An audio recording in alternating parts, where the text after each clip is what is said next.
brings you closer to unbreakable. This isn't a place for shortcuts or excuses. Grit is built where limits are shattered and the impossible is conquered. Grit is built here. Intensity and consistency are keys for recovery. You can be rigorous performing at the top level and still face obstacles and challenges. That's where red light therapy can change your life. Red light therapy has allowed me to optimize my time in the gym in order to get the most out of every session. I can confirm red light therapy is the best way to recover.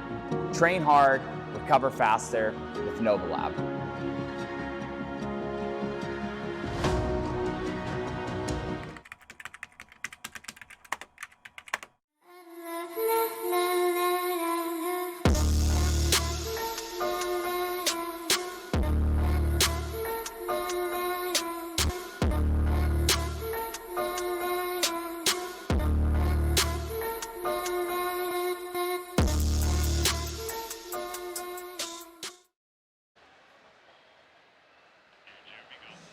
Welcome back to Arizona Athletics Grounds in Mesa. It is World Fitness Project Tour stop number 2. Jeremy Austin and Tommy Marquez with you. Pretty busy morning so far, Tommy, and we got plenty more in the tank as well. Yeah, just a nice little jog to kick off the day. A very, very different test this afternoon, or late morning, I guess. It feels like we've been up for a full day already, but a very interesting blend, right? And now they're going to be heavily tested on some handstand push-ups that I think is going to really shake up this leaderboard even more. It will, yeah. Some challenges. Our results from this morning. And a good splattering of Europeans. We spoke to Gabby earlier on about it. And Jimenez doing a wonderful job getting that 100 points. Sam Zerlich in 95 and Luke Burns. Those three had a great battle for that about 12 minutes earlier this morning out on the running track outside. Yeah, they were cooking, and it's going to be interesting to see the athletes that really are able to shine at both, right? Like, that's always what you want to see. Two tests on the opposite ends of the spectrum. Who are the athletes that are able to blend skills and capacities and be the best at both sides? Big time. And workout 2, this is going to be a completely different test to the one this morning. Let's have a look. Pro workout number 2 is presented by Pliability. At the start of each round, the men will complete 4 rope climbs and the women will complete 3 rope climbs. Athletes will then complete 20 strict handstand push-ups, 20 double kettlebell squats, and finish the round with 10 burpee box jump overs. Pro 2 is 5 rounds for time.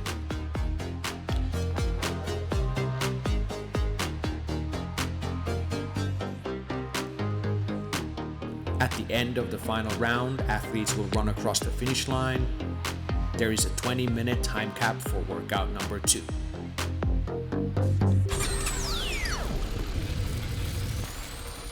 And if anything jumps out at me straight away, it's that 20-minute time gap. Don't be fooled by the small little numbers there.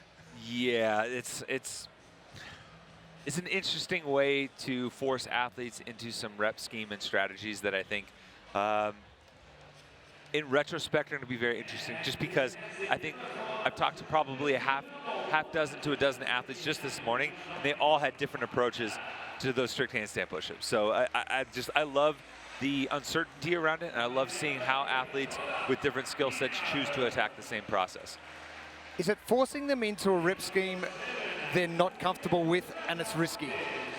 Sometimes, and it really comes down to the attitude of the athlete, right? Like, are they willing to take a risk, or are they going to be more pragmatic in it and, be comfortable setting their ego aside and maybe going with something a little bit more conservative? Our Heat 1 challenger athletes hitting the competition floor. How much has this morning taken out of them? I don't think it was too bad. All of these guys are fit and would be in an elite or pro type division at other events, so they have some high-level competition experience. They understand how to recover. They understand how to refuel. And I'll be honest, I ran the race yesterday. Now, granted, I wasn't going as fast, but in talking with other athletes who had tested it outside in these elements, they felt like it was a good enough distance where they could push hard and still recover very quickly on the back end. I had a quick chat to Ricky Garrard after the pros got their job done, and he was well and truly out of here. He's going home for a sleep, come back later on. Our lane assignments for our first heat of our Challenger men. I want to have a look down to Nico Bidon in lane number 5. Short-statured athlete. If we talk about range of movement, the rope climbs are obviously going to suit the taller athletes. The handstand push-ups, where all the workout is going to be done, is going to suit the smaller athletes. And there's a ton of interference for the shoulders with the pressing movement here. For a lot of these athletes, these rope climbs, as you get into the later rounds, are going to feel like more of a heat check type break, where you hopefully can recover a little bit.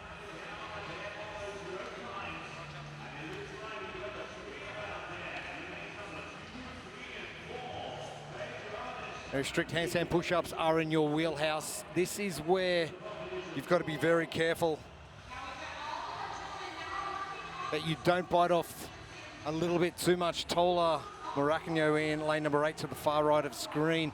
A very good set, but deliberately coming down early. We were speaking with Bethany Flores about this earlier, and even for the best in the sport, some of the principles of fatigue that you see in, like, you know, your average everyday affiliate goer still apply here. With strict handstand push-ups in the smaller muscle groups, when they're gone, they are gone, and you have to avoid that red line at all costs. No surprise to see Nico Bidon getting to work.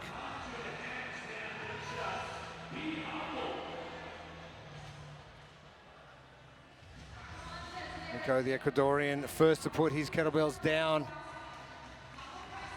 Troy Clay joining him the far left in the black shirt. And the blueprint plan, strategy of how to get this done better, all thanks to pliability.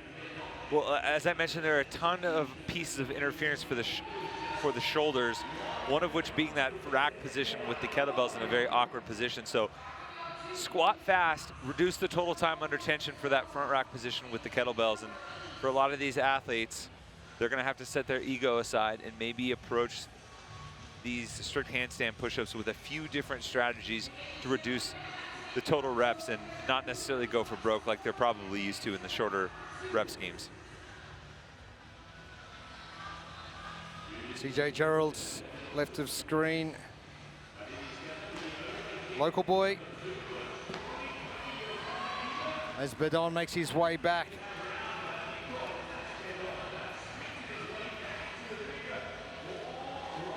There's the warm-up.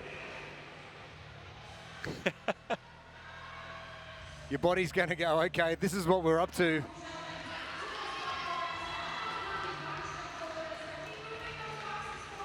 Full rope climbs. It's just enough work to get that body moving, and as you said, add that little bit of fatigue in those shoulders. Yeah, and I really think that we're going to start to see who paced it well in about round 3. Once you get past like the 50 rep mark for the strict handstand push-ups,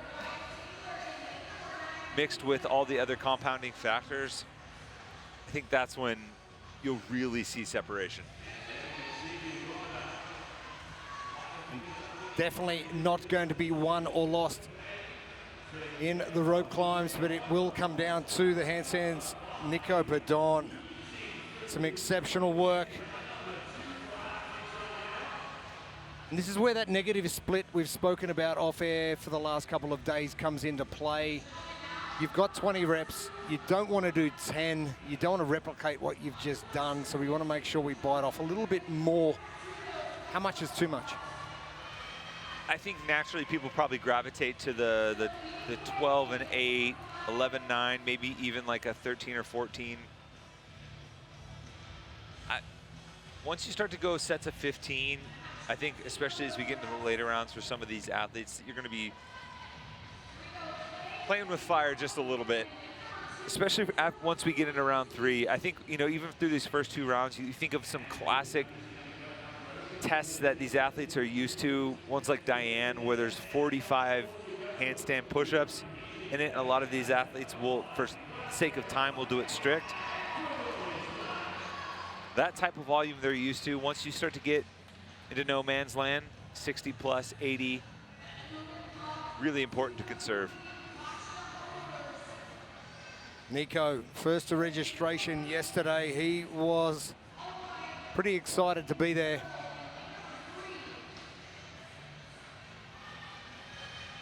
Trying to set the tone, right? First to registration, first to the finish line. Isn't that how it works? Troy Clay now moving into the background. Losing about 15 seconds to Nico Badon. Competitive kickboxer, Nico Badon.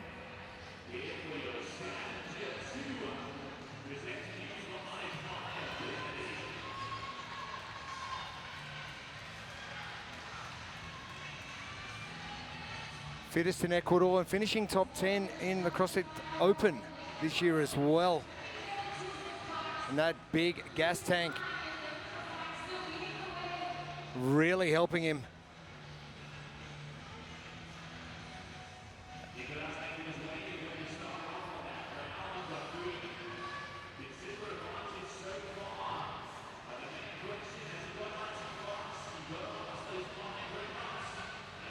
Now Nico just spending a little bit more time on the rope, which I don't mind.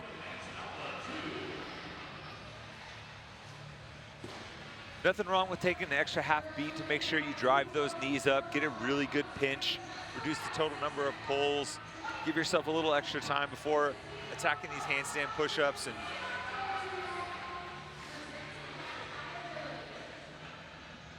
I mean, as a competitive kickboxer, doing a lot of that training, you do a ton of shoulder work. Even just the act of like throwing repetitive punches really builds the frontal plane on the shoulder side, and you're doing it high repetition, a lot of times, really builds the gas tank for that kind of stuff. So he's built for this workout. Wyatt Taylor just getting to his box as Nico Badon, Mayhem athletes. And loves to keep his training real as well. And you'll be finding him with a pizza in his hand come Sunday afternoon, as I'm sure a lot of the other athletes will.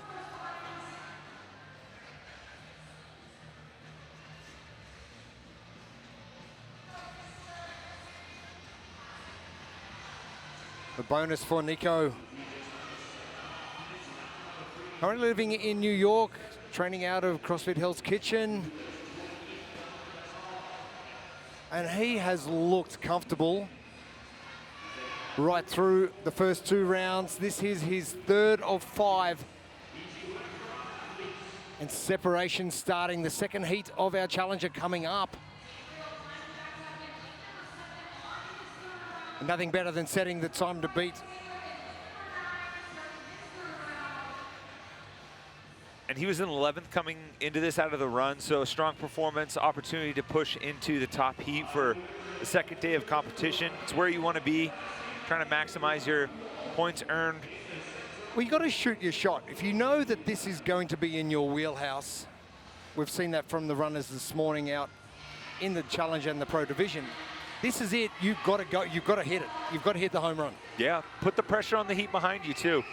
Put up a competitive time, maybe pull an athlete or two out of their comfort zone. Nico Badon is currently in the lead. Troy Clay, the far left in the black center of the screen, no shirt. That's Ethan Scheibe. CJ Gerald makes his way alongside Troy Clay. And all 3 have got that kettlebell positioned on their posterior side of their body. Yeah, getting the the bulk of that kettlebell just a little bit over that center line, trying to reduce the total fatigue on the front half in that rack position.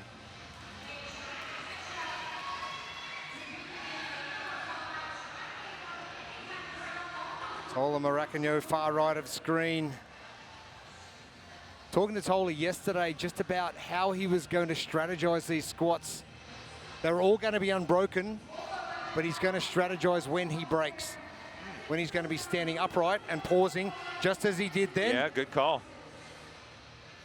And I mean, he is so strong in the squat. Traditionally been one of the strongest athletes in the sport, so this weight is nothing for him. It's just about the cardiovascular load, trying to reduce the fatigue on his shoulders.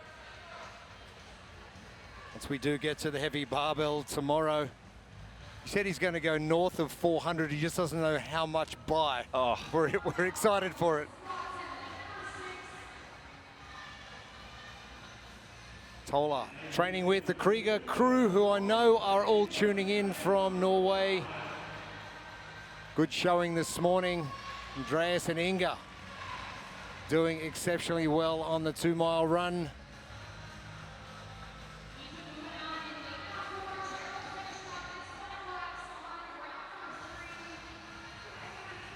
Wyatt Taylor to the far right, just starting his squats. A late call-up. We've seen that in Tour Stop 1. We've had some late call-ups. Wyatt was the latest.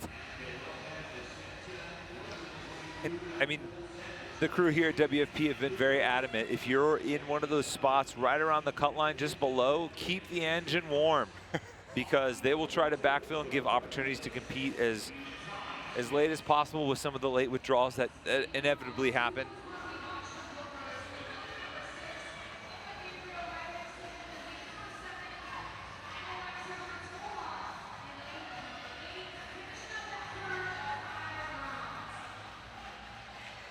The pace has slowed considerably. I spoke to Jay Crouch yesterday, and he said 3's not bad, 4 and 5 get a little bit spicy. Yeah, that's where you start to get outside of the realm of the traditional volume that you see for most tests as far as strict handstand push-ups are concerned. I'm loving where Nico is putting these kettlebells right in his center of mass, keeping that chest nice and upright. Keeping it close, almost like right up there on the high part of the shoulder, close to the ear. Doesn't look like he has to overuse his grip either. Can have a little bit more relaxed hand. Just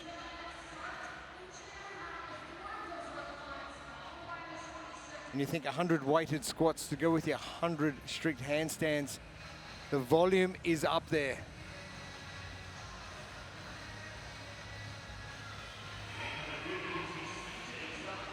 Doesn't look like it's affecting him overly. if you think about it from a loading perspective, right? The 50-pound kettlebells, 100-pound squats for these athletes are nothing, right? You know, it's more about the nuisance of the kettlebells and where they sit and having to maintain those positions, just keeping the midline and core activated to the point where you can't fully recover. Scheibe, those kettlebells way out back. I think it's allowing him to do is get a little bit more inclination of his torso. Yeah. Maybe get a little bit more comfortable. You see that forward cant on the torso. You know, it probably feels better for, you know, his positioning if he's used to maybe a little bit more of a hybrid squat or a low bar squat, allowing different muscle groups to take over. But also at the same time, it can change the position of your hip crease as well and the depth that you're able to attain, but no issues so far for him. Nico just heading back. 4 rounds now complete, 1 to come. He's got a great resume as well. Nico Bedon competing at Copa Serb, Wadland Fest, NorCal Classic, also as an elite Wadapalooza. He's got it all.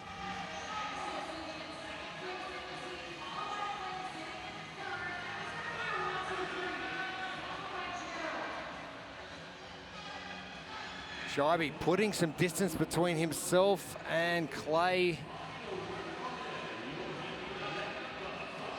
And it was always going to be a pacing game. You've just got to pick the right one. Yeah, and you're seeing the burpee pace really slow. Athletes taking a beat at the bottom on their chest just to relieve some of the pressure on the shoulder.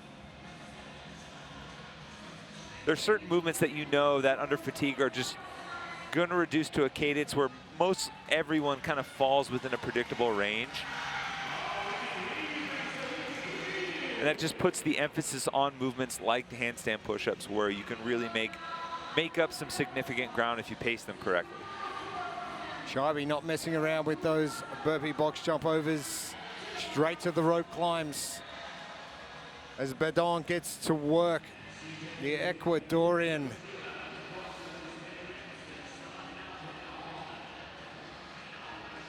And no surprise, he'll probably break up this last 20 in 3, potentially 4 sets. Yeah, the last round he went 8-7-5, previously going 2 sets in the 3 before it. So mentally he's probably got a handful of different rep schemes that he knows he can default to as fatigue starts to set in. Yep, 8-7 right there for those first 2. Giving himself 5 to finish. Now, is that something you do deliberately just so you see the judge's hand in the air for the last 5 reps, so you mentally go, there's a win? Yeah, and that's kind of a checkpoint, right? Like you want to get to that point where the hand goes up and you know that the finish line is in sight. And like there are just some numbers that show up more often than not, and 5 is just a rep scheme that a lot of people feel comfortable with. Comfortable. I don't know if comfortable's the operative word in this one. Bedon is comfortable. The 2 kettlebells sitting pretty on those shoulders.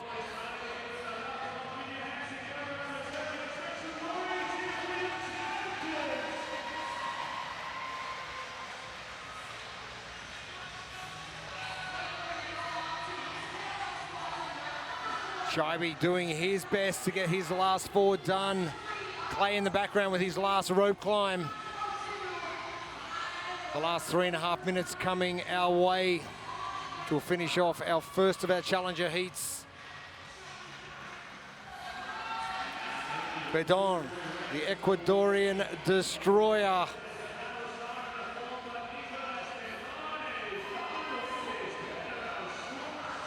Scheibe making up a lot of ground in those handstands. One of our taller athletes, exceptional work. The last 10 now for Bedon. He's going to finish around that 18-minute mark. It has been a grueling 18 minutes.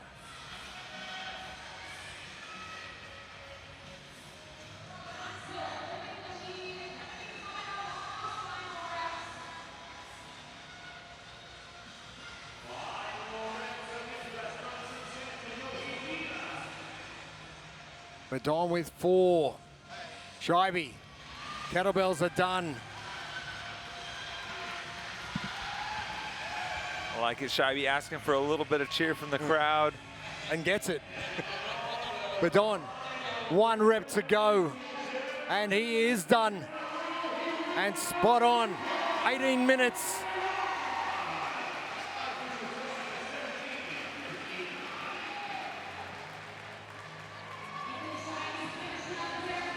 Nicolas Bedon from Ecuador. His dream, his goal, become a professional athlete, well on his way. Ethan Scheibe has made up some ground in that final round. Yeah, he made up about 35 seconds on that last interval. That was solid. Good push, good finish from Scheibe. Troy Clay started off well, tried to hang with Bedon.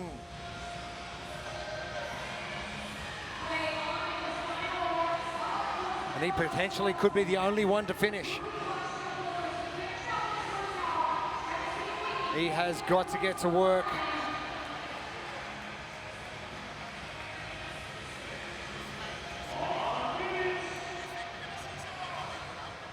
Oh, just under a minute with these last set of burpee box jumps to go.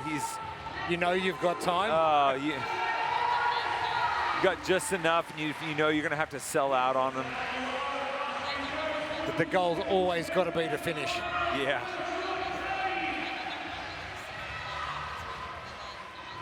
Well, this might be a little bit tight for Troy Yeah. Clay. You can see him priming the burpees. That's just chest and pressing fatigue. Chest coming up before the hips. Oh, Ouch.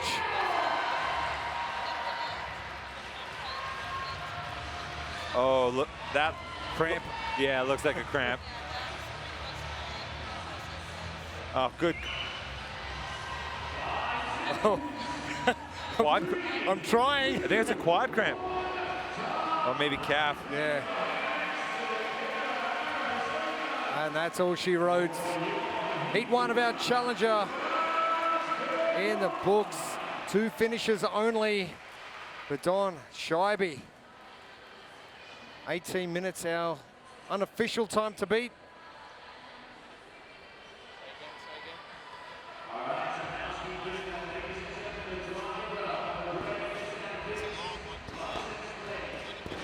If you are skipping mobility, you are not training your best. The harder I train, the more I need pliability. Their routines help me recover, stay flexible, and keep pushing harder every day. Stop guessing, start recovering. Try pliability for free today.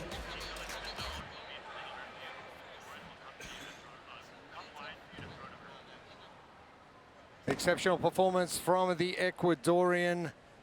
And let's head down to the competition floor. Lauren Smith with Nico Badon. That looked brutal. When you're out there and things are starting to break down, what went first and how did you manage that? I was like, the running didn't went like I expected, so I can only mess up 1 workout per day. So this one, I was like, this one I can't mess it up. I already messed up at the beginning, this one has to go great. It went great. Now, you come from Ecuador, but you call New York home. It's a city full of 8.4 million people, and you just might be the fittest of them all. What do you draw from that community and the success you've seen so recently? Oh, it's great. I'm a coach over there, so like, people just get inspired. People love seeing like when I compete. They're just very supportive, and I'm just happy to inspire them and want to make them get into the fitness life, which is great. That's amazing. Now, this year has been awesome. Top 10 in the Open, 7th at Knockout Classic. Obviously, it's all coming together under Coach Facundo and the Mayhem team. What's clicking right now for you? I would say that Mayhem, the coaching there is amazing, and I've been just building and building and building, and every time I have like failure, next comp it gets better, and then it keeps going like that. Handstand push-ups and roll climbs was one of my weaknesses in the past, and today I was doing it, and I was like, oh wow, this was different from last year. It's great.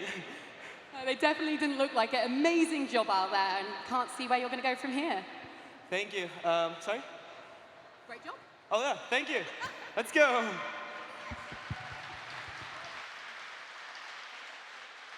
I'd like to see an athlete who doesn't have handstands like Nico Badon. What a performance from last year to this year. Yeah, he said they were weaknesses. Well, you could have fooled us based on how he came out. And I actually share something with Nico in the approach that I can only mess up 1 workout per day. The only difference is I only do 1 workout per day. So, but we did speak about it over the course of the last couple of days. When we're going into a competition, you can probably afford to drop 1 and still do pretty well. And drop is relative too, right? You know, for some athletes that have winning aspirations, they know that, all right, I got to keep it in the top half, and that's what a drop is for me. Our athletes coming onto the floor, Matt Gilpin from a training think tank, the Aussie, moving over to Atlanta. He said it's been tough the last couple of weeks training with Travis and Chandler. Yeah. Testing all of these workouts out. He said this one in particular, they got him by a good couple of minutes. So yeah, that's a good crew to be training with.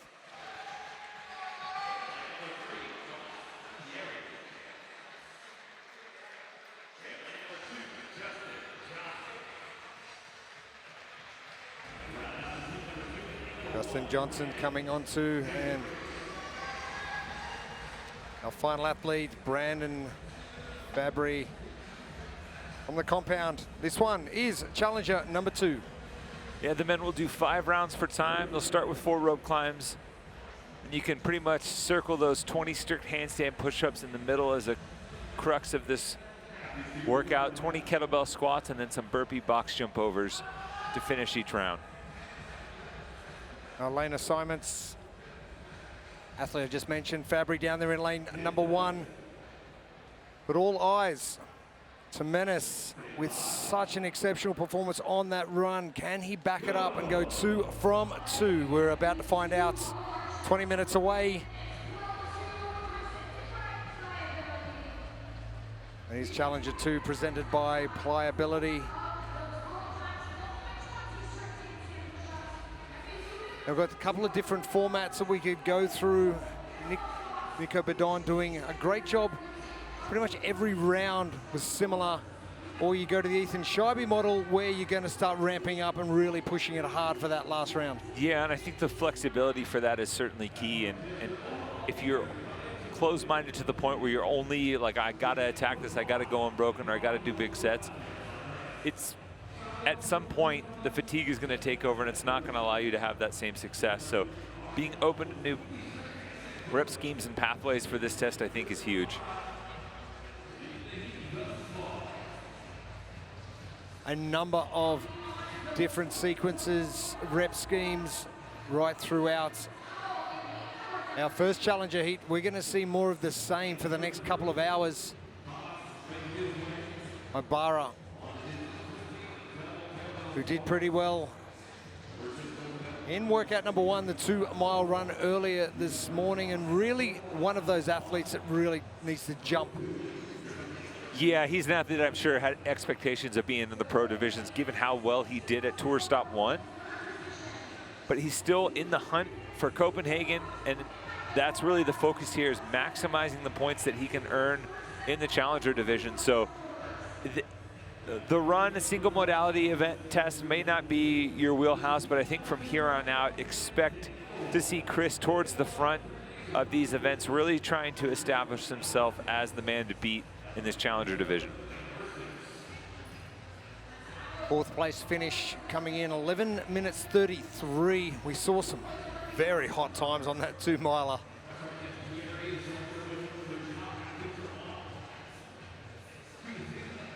And Ibarra, one of those athletes who's just progressing ever so well.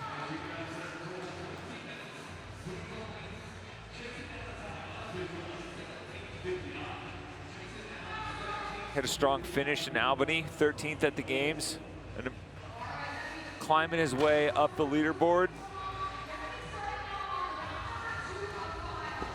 Be interesting to see how he responds, right? Like, obviously he wants to be in the pro division. Still got to go out there, compete. How does that light the fire for you? Hurtado is back second in lane 9 to the right of your screen. Zerlich, another athlete who performed well earlier this morning, finishing in 2nd position, only 2 seconds ahead of Ibarra. That was a mad race. 2nd, 3rd, and 4th, all within 2 seconds of each other. Some good foot races to open things up here in Mesa, and now going to flip things up on their head. Well, the race is on right now, but also the race to Copenhagen later this year. Points are a premium. More points you have, better chance you are of ticking that box to Copenhagen, where you will get double points. As we mentioned earlier, those pro cards for 2026 up for grabs.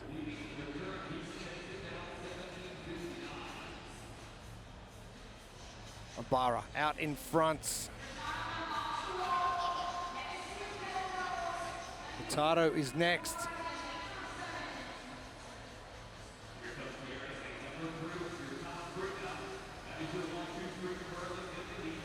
Hurtado from Costa Rica. now living in Guatemala. Fittest in Central America. Let's have that for a title. Nice.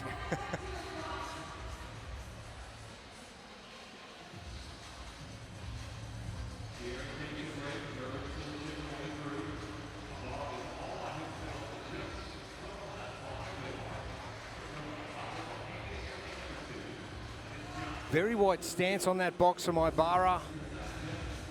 And I don't mind it. Limit the fatigue on your hips. Yeah, no, there's no requirement for standing up. It's become pretty common practice to just do enough to get your hips up on top of the box, kind of land in that adjusted squat position and step down.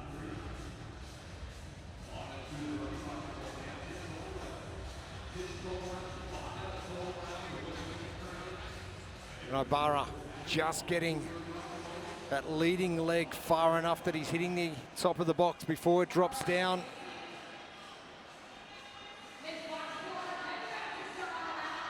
So far, ahead of the pace set by Badon in that first heat. So right now, if we're talking race for Copenhagen, the top 10 ranked athletes after this weekend that aren't signed pros get invites to Copenhagen.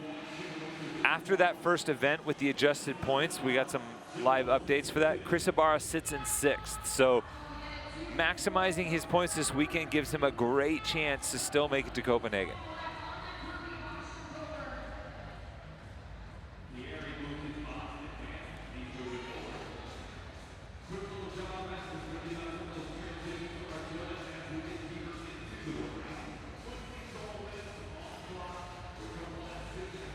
Six minutes down.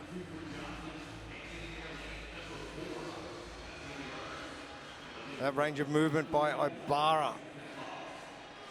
These handstands.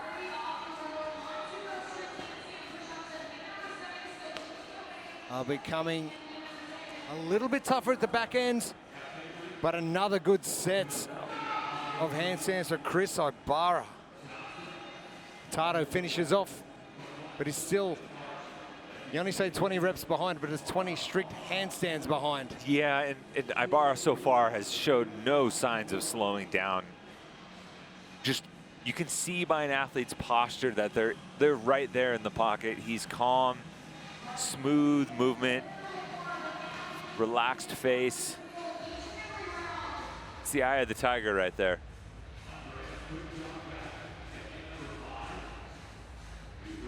Again, same as Nico Badon, getting that positioning of those kettlebells right on top of the shoulders. But you've got to work with what you've got.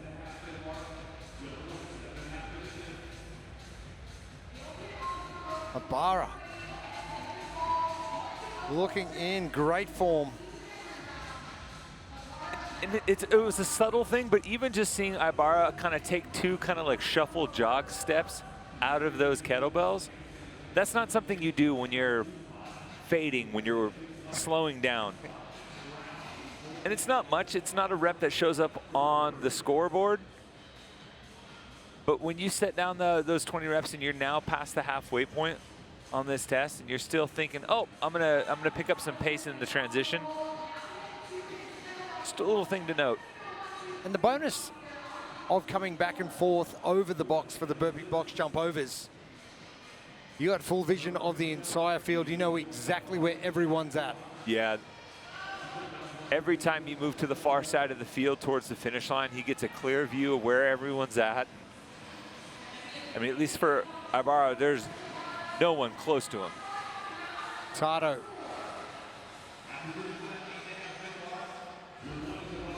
He's probably going to be the next best. Sam Zerlich in the center of the arena, making up a little bit of ground. Marco Pieri as well.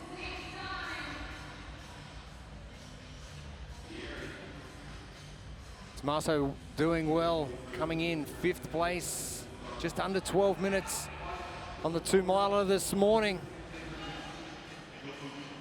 And for one of our taller athletes, doing well on those handstands.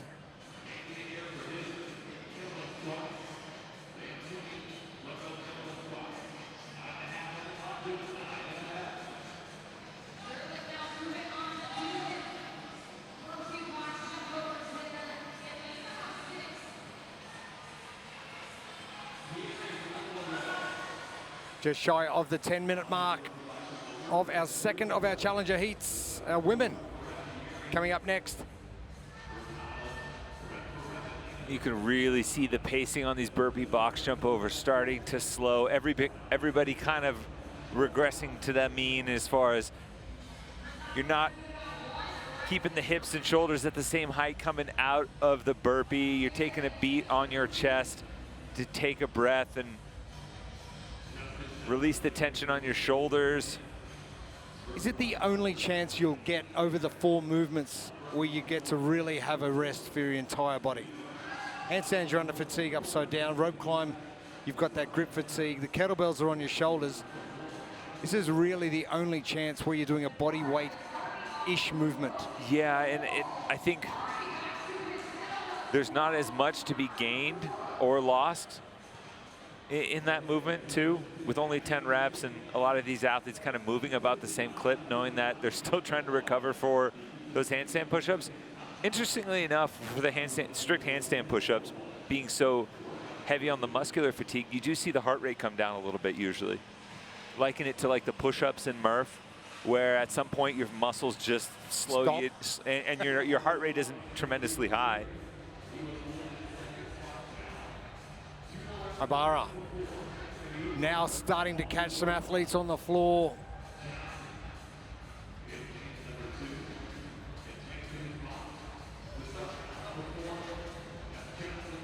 The menace in the center has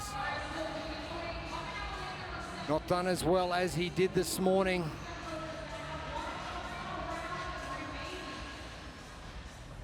Ibarra's just putting on a clinic right now. He's getting close to lapping people by the end of the 4th round.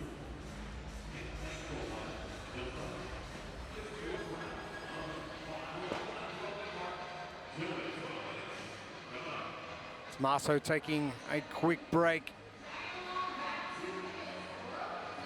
Johnson getting to work on his rope climbs. Luke Burns just in front. Burns had a great result this morning as well, finishing in 3rd, 11:32.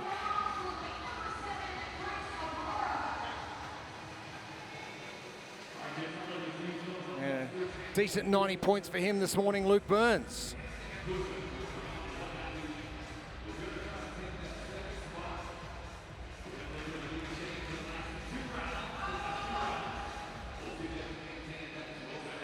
The time to beat was about 18 minutes, and right now it looks like running Chris hot. is going to just demolish that time. And it almost feels like this could be a statement to the pro division too. The only difference between the pro and challenger divisions in this particular workout is about 10 pounds in each hand as far as the kettlebells are concerned. For most of these athletes, that's pretty negligible.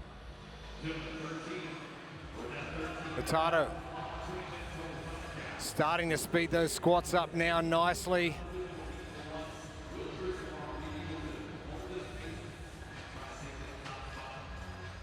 Factor to consider. Do you hold on for longer and just get a resting position at the top of the squat, or do you just get to work and get them done? I mean, if you feel like your heart rate's down, and you just want to reduce the time under tension, rip through those squats. Get them done with. Give yourself a little time to chill.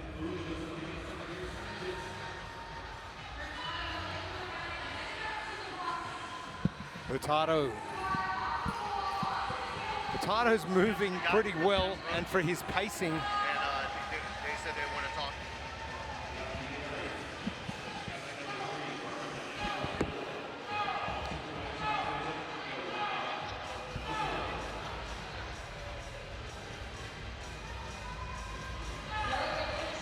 Ibarra on a mission.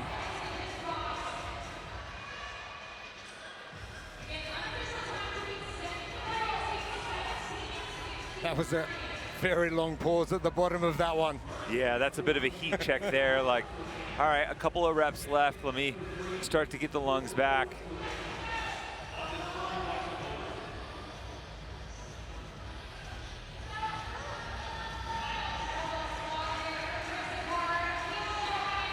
Ibarra.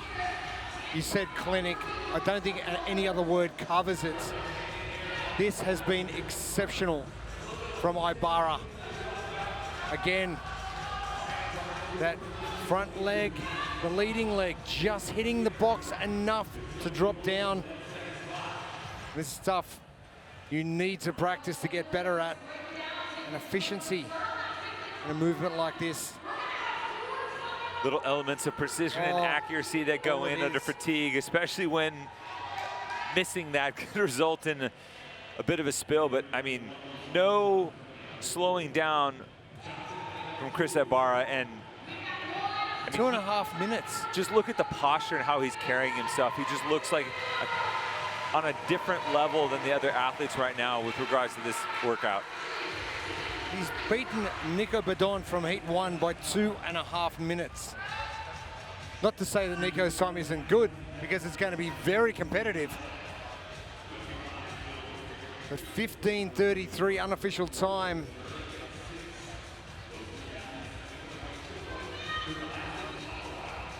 Chris Ibarra.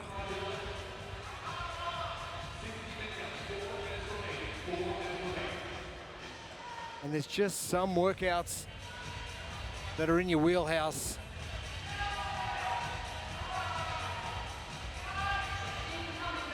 And no disrespect to Nico Badon, that might be the second best time in the challenger division. I think there's every chance it's going to be. And there is no one anywhere near finishing.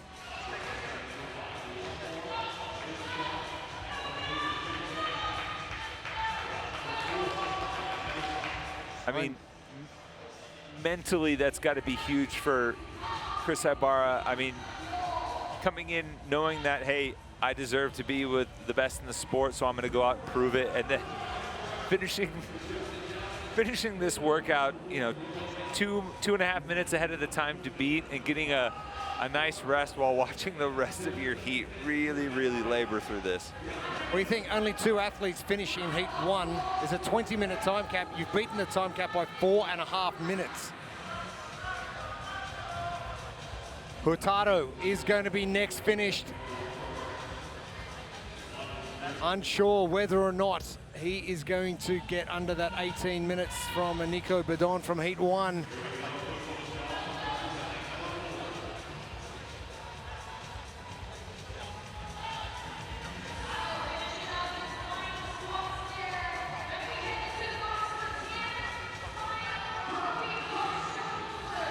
There's a good push from Luke Burns, too, in lane 4. He's on his last round. You still have a few athletes just getting into their 5th and final round, so. This will be tight. Nico Badon looks like he may hold on to that 2nd place. As you mentioned before, important for seedings for day 2 of competition. And Nico Badon was in 11th coming in, so that will assuredly push him up into the top 10 and into this top heat for day 2 in the challenger division.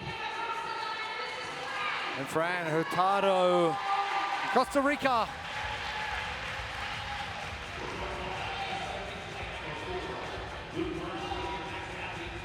Luke Burns now. Plenty of time to get the last 4 reps completed. Sam Zerlich moving to his kettlebells. Tommaso Pieri, far left in the black shirts. And that's also huge for Ethan Scheibe. He was at 825. Burns is in now. Something I don't know if you noticed that Tommaso just did.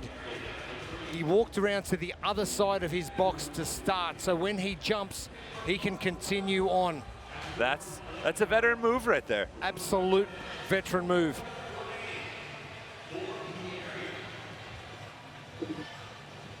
And knowing he's racing the clock. He's going to be the next finished, potentially the only one left in this heat to finish. And Tommaso thinking while fatigued. Zerlich out of the finish contingents. Oh, some very quick burpee box jump overs from Sam Zerlich.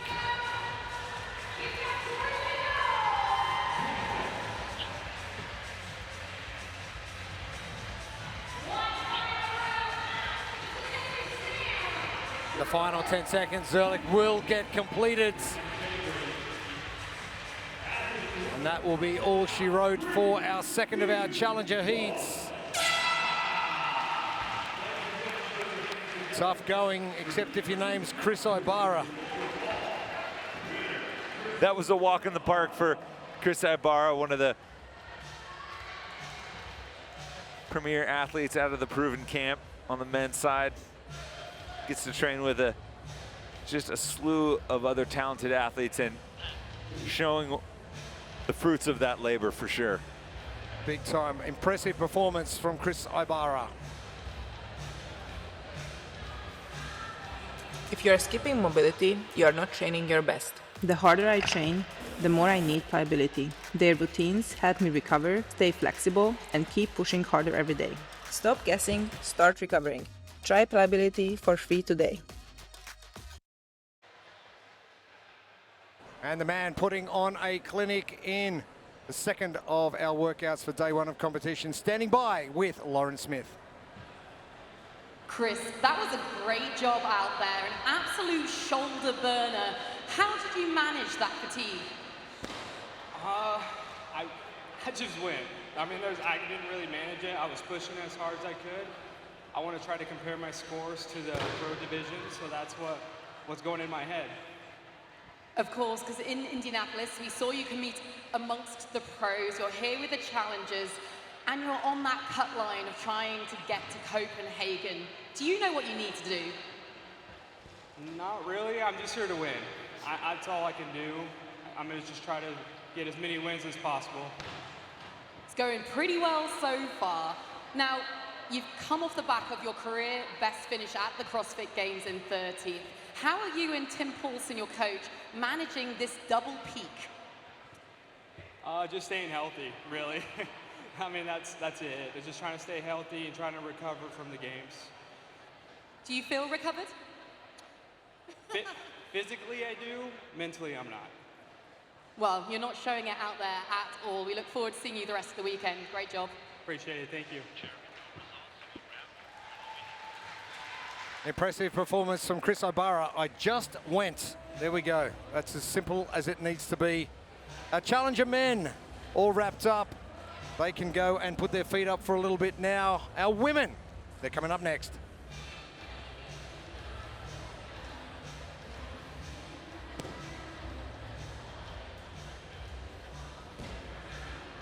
If you are skipping mobility, you are not training your best. The harder I train, the more I need pliability. Their routines help me recover, stay flexible, and keep pushing harder every day. Stop guessing, start recovering. Try pliability for free today.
Welcome back to the Arizona Athletics Grounds in Mesa. It is World Fitness Project Tour Stop number 2.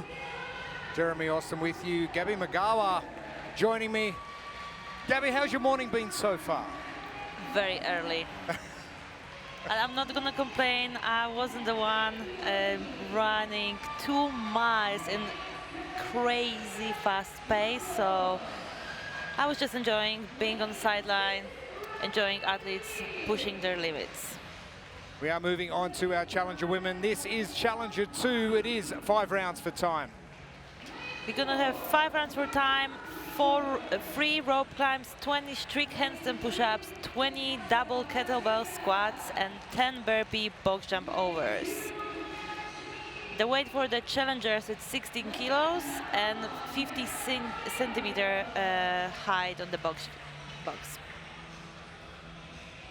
20-minute time cap. The Challenger men, the previous 2 heats. Very tough to get finished. Only 6 athletes out of our field of 20 managing that feat. Chris Ibarra, 15:53, with a great time for the men. Our lane assignments for the women. Splattered, as you would be loving, Gabby. Lots of Europeans in here. I love to see that, and I know that they're gonna do amazing. A couple of our Krieger girls, Veslamoy, Kolstar, and birthday girl from yesterday, Ingrid Tondel. And some repeat athletes coming in from tour stop number 1, Norcia Blaker, Maribel Gallardo, Amanda Fisher as well as some newbies, Nelly Nurmi, Natalia Bibarica, also joining our first heats as we get underway. Pacing, probably the most important factor of this. We all know it's going to come down to the 20 strict handstands, but the pace at which you do the other 3 are going to be important. Like, just moving comfortably throughout the whole workout is very important. I feel like everyone is going so fast on the first round, and they are kind of forgetting that we have 4 more rounds to do. But I think it's just excitement and just looking back. And strategy, the blueprint, how best to finish off Challenger number 2. This one presented by Pliability. Squat like it's hot. Well, the pressure and the fatigue on the kettlebell squats are gonna add up, so you wanna move fast through that movement. And you have to let go of your ego on the handstand push-ups and maybe try to break them early on, so you're not gonna hit the wall and reach the muscle fatigue. Gallardo in lane number 1. Well and truly ingrained in the WFP tour stops. Tondel. You can see everyone changed their kettlebell holds. I think they were looking at the men's heats previously, and they kind of noticed some interesting technique to save those shoulders. Gallardo matching it with Tondel. As you mentioned, Gabby, stop pacing it so fast. It's not a race just yet. The race starts at round number 4. Now it's like damage control. Just move through the movements. Don't forget to breathe. We have time to speed up.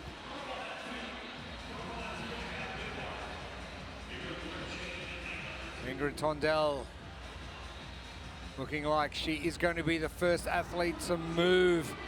14th place, finishing in 14:05 from the 2-mile run.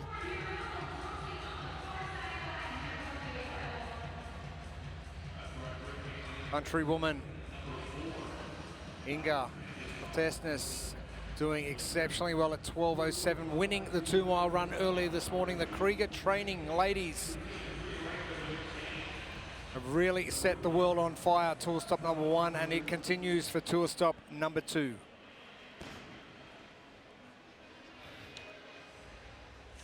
Maribel Gallardo.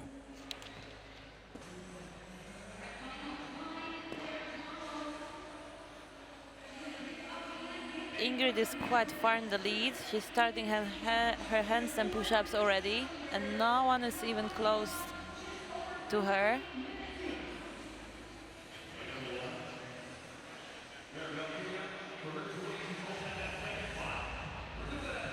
They're doing some great stuff in Norway, especially the Krieger training camp and those handstands.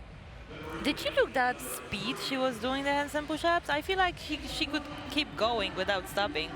But you've got to realize we have got 5 rounds ahead of us. That head position, the important factor, making sure it is coming through at the right times. And as you mentioned before, with position of kettlebells, we have seen different strategies with the men. Ingrid making sure that loading is out the back as much as possible. Yeah, it feels like she's engaging her legs a lot and is saving her shoulders for the burpee part and handstand push-up part, that's for sure.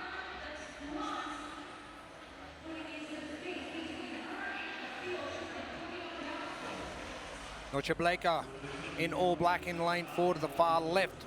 Now moving into second. Could be battle of the Krieger girls shortly. Veslamoy Kolstad moving into position, and the far left of your screen, Maribel Gallardo. But it is the Ingrid Tondal show currently way out in front.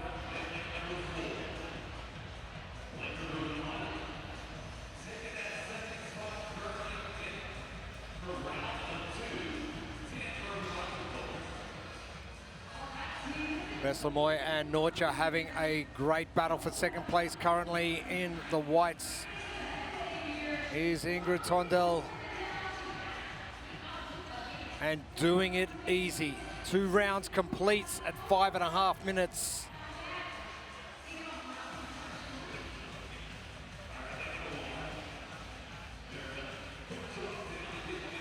Looks like it's a Krieger show out there.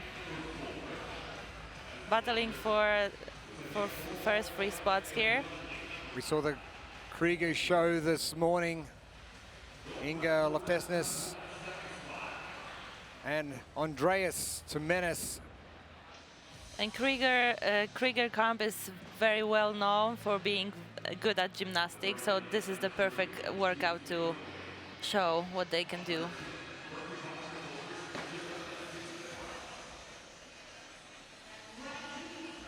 Tondal continues her rope climbs. Nelly Nurmi from Finland, traveling solo all the way from Finland, come all the way out here to compete, something she wasn't entirely comfortable with and something she wasn't used to. Oh, that's definitely something that can affect you mentally, like being completely alone so far from your home. You have to figure out everything on your own, but she's been doing extremely well, so I don't think it was a very big issue for her.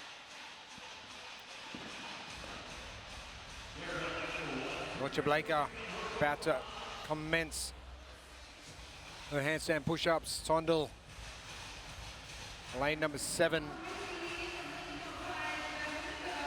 looking great. A little bit of fatigue starting to creep in for Norcha. Not so. Ingrid Tondal, she is on fire. And she's wasting no time on the transition. She's basically running between the movements. And you mentioned it, the blueprint, squat like it's hot. She is squatting like it's hot, all right. Yeah, bouncing from the bottom position, not stopping on the top. This is what we really want to see here. Amanda Fisher, bottom of screen. Blacklisted HQ, her home gym. Part of tour stop number 1 at Indianapolis. Tondel at the 8-minute mark. About to start her final 10 burpee box jump overs. Norcha Blaker trying to play some catch up.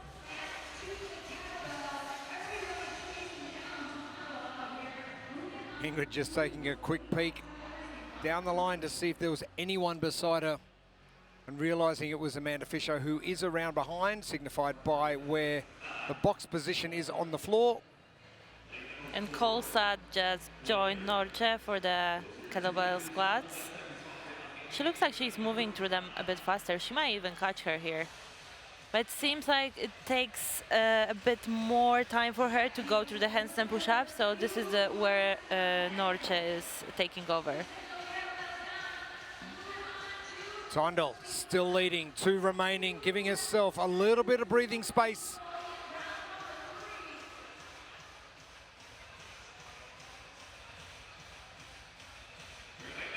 Tondel. 3 completes, 2 remaining, well under time cap.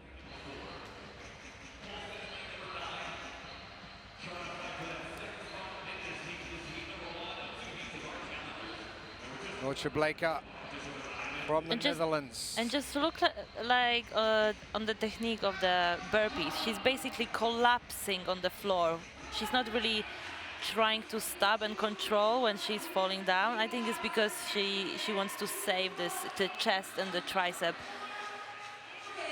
fatigue here, and kind of bounce from the floor as well. Kolstad, 3 reps behind. Blaker has a look down the line again, just to see how much breathing room she has. Tondel already finishing up with her rope climbs. Just trying to control that heart rate, that breathing. And the speed is still there. And clever, short little reps. Plenty of rest in between. She's got enough of a lead. A second heat of Challenger Women coming up next.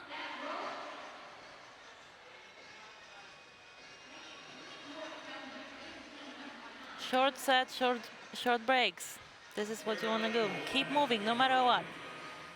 Slow reps are better than no reps. Exactly.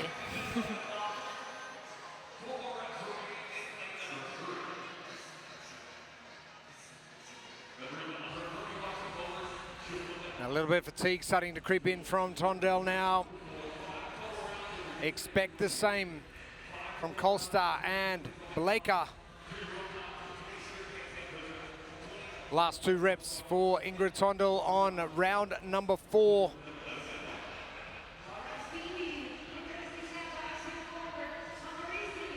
And the transition time, jogging between implements, between movements. This is something you want to see, yeah? Oh, 100%. I don't think a lot of girls are doing this so far. High elbow position, ensuring those kettlebells are close to the center of mass. Just speed, speed, speed.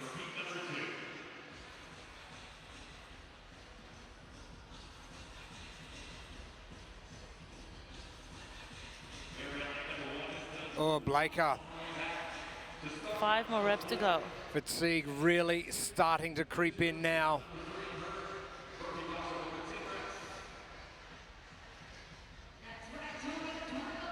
Tondel with a massive lead over the rest of the field.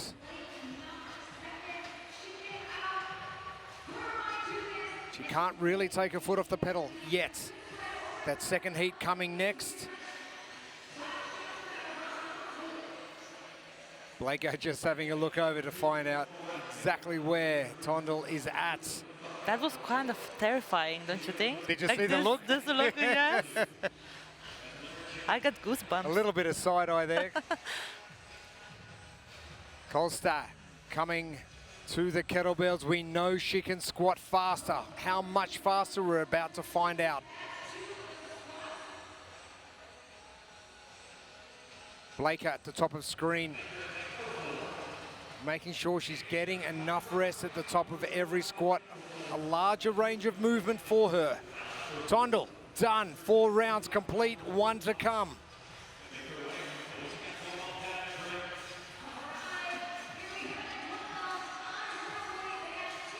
Still 7 minutes left on our time cap. Ingrid Tondel, impressive performance from the 29-year-old. Kolstad is just 1 rep behind of Norche. This is gonna be exciting round. Maybe Kolstad with something in the tank for the final round coming up. Tondel getting to work on her rope climbs. She'll be well and truly finished with those before the other 2 girls get down the competition floor.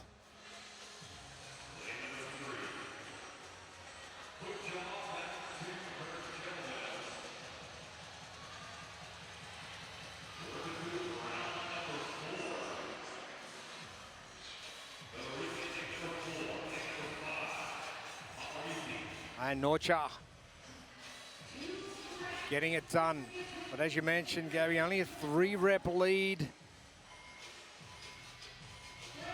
And we know Norche is faster on the handstand push-ups, but Kolstad is faster on the squats. So I think the race gonna go down to the burpees. Kolstad making her way back and getting the jog on. Norcha walking back, recovering. Are we going to see a Krieger 1-2? We're definitely going to see top 3 from the 2 Krieger girls. Tondel in the white, lane 7. Continuing on, making sure she's resting enough.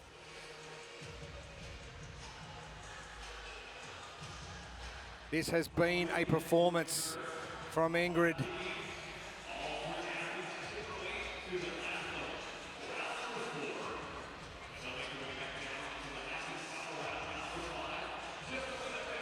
This is the point where do you go 3 reps or do you go 2 and 1? Probably 1-1. You don't want to reach the complete muscle. Look at you go. Tondel. Yes. Done. The last 30 reps for Ingrid Tondel. Formality right now. This is going to be a fast time for Ingrid Tondel.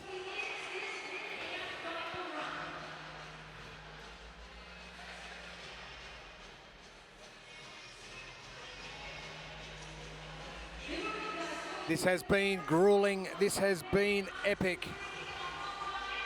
The battle for second continues. Kolstad, Blaker battling. The last 5 for Blaker. Kolstad. Still no judge's hand in the air, but it is down to Ingrid Tondel for the final 10 reps. And after a 14th finish in the 2-mile run earlier today, this could well progress Ingrid into that top heat for tomorrow with a heat win here.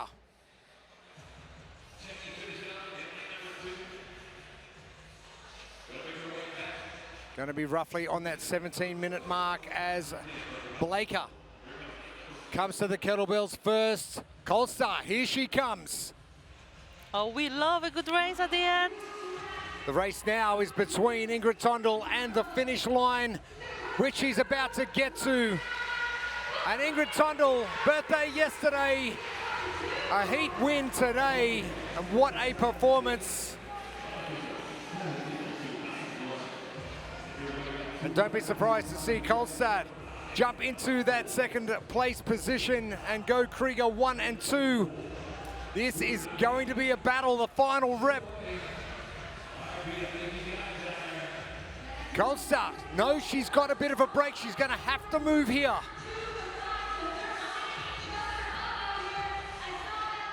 One rep ahead.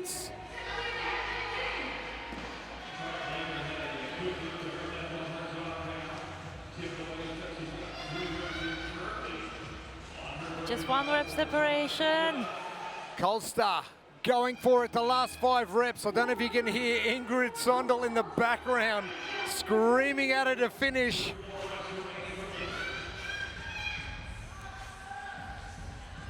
The final rep from Colstar, done. It is Krieger 1-2 in the first of our challenger heats. Norcia Blaker finishing up in third, only a couple of seconds behind.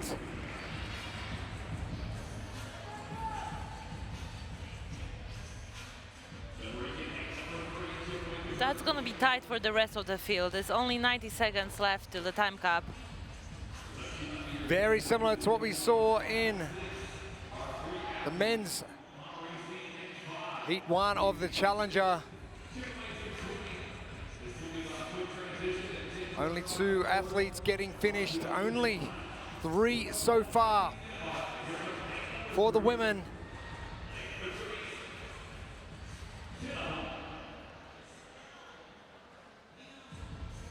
Now, literally every rep counts right now. Even though they might not be finishing. Natalia Biberica has got a chance to get this done.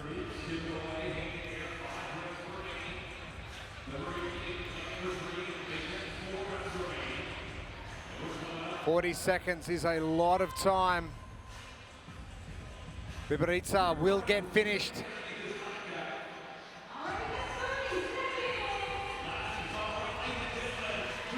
Pomerizzi as well, she's got a chance to get finished.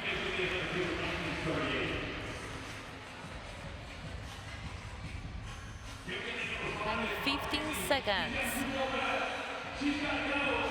It is going to be a battle for the clock. Baby, she'll be next in. Pomerizzi getting done. Oh, it has been a mad finish. And as our time cap hits, That was huge for the last finishers because there's one more hit coming up.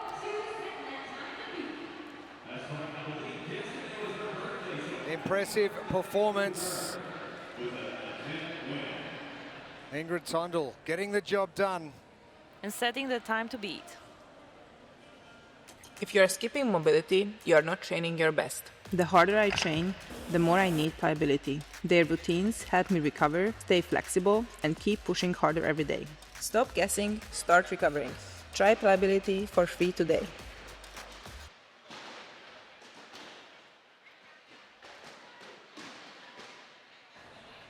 An impressive performance from Ingrid Sondel.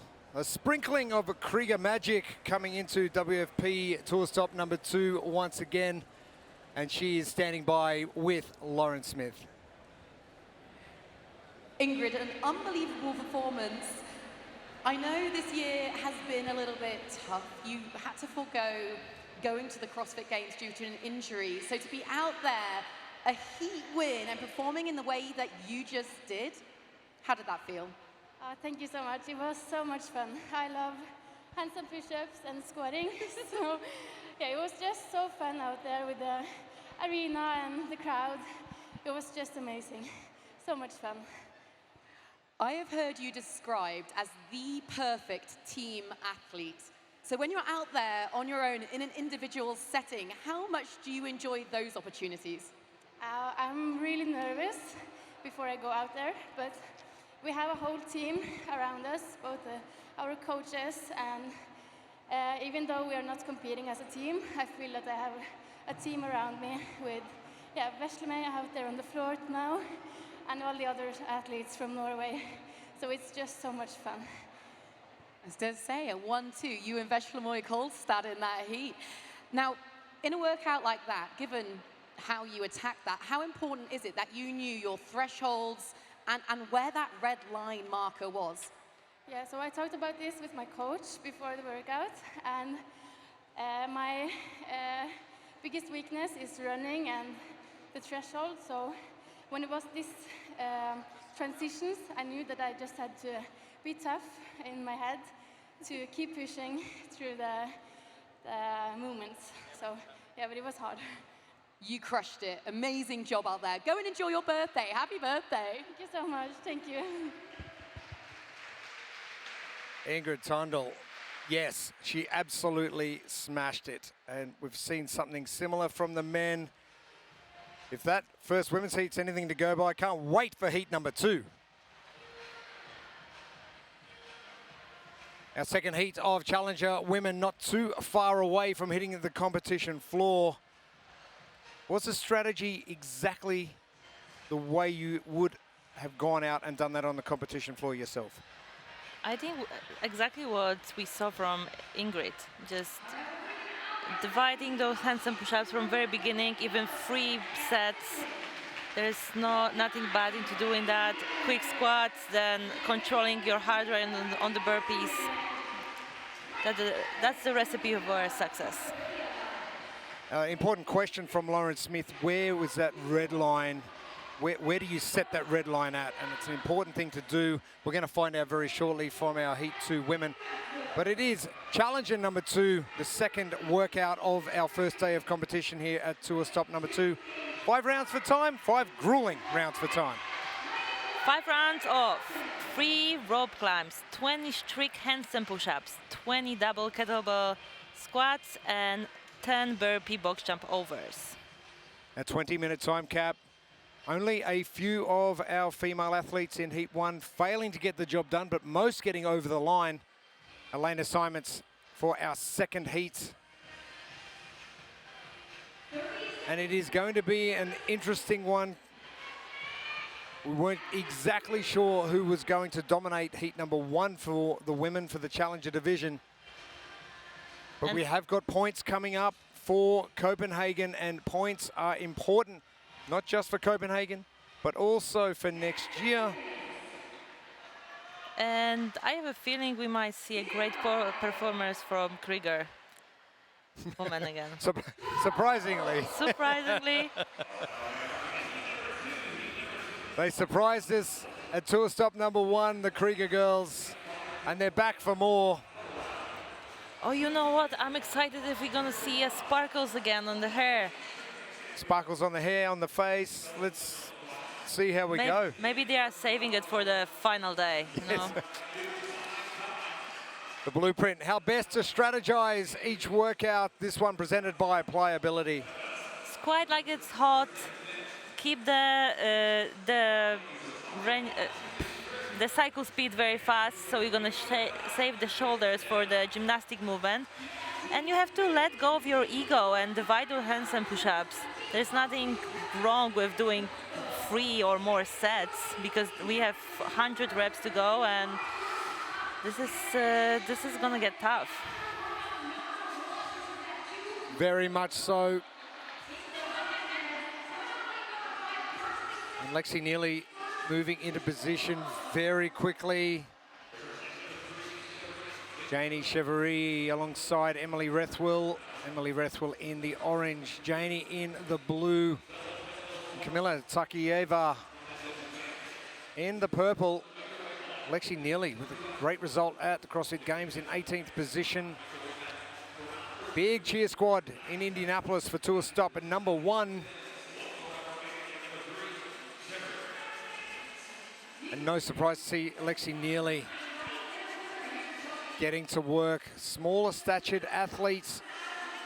These handstands going to be easy. The jump from Lexi Neely. She seems to be jumping fairly high over this box, probably overcooking the jump a little bit. Yeah, I'm interested to see if she's gonna change the technique a little bit when the fatigue is gonna creep in. But she looks very smooth doing that, so maybe this is her way of doing them. Maybe knowing that when she does fatigue, she's probably going to be landing a little bit heavier and not have enough spring off the ground. And also the width of the box is a bit uncomfortable, because if you look closely, it's not the traditional box that you have in every gym. It's a bit wider, so it's a bit awkward, and it forces you to jump farther. Janie Chevary.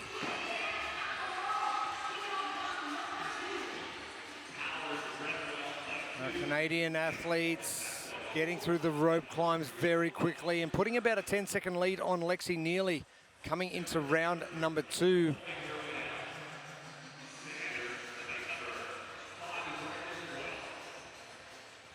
Takayeva starting the run out very well this morning. She came home in 4th, 12:26.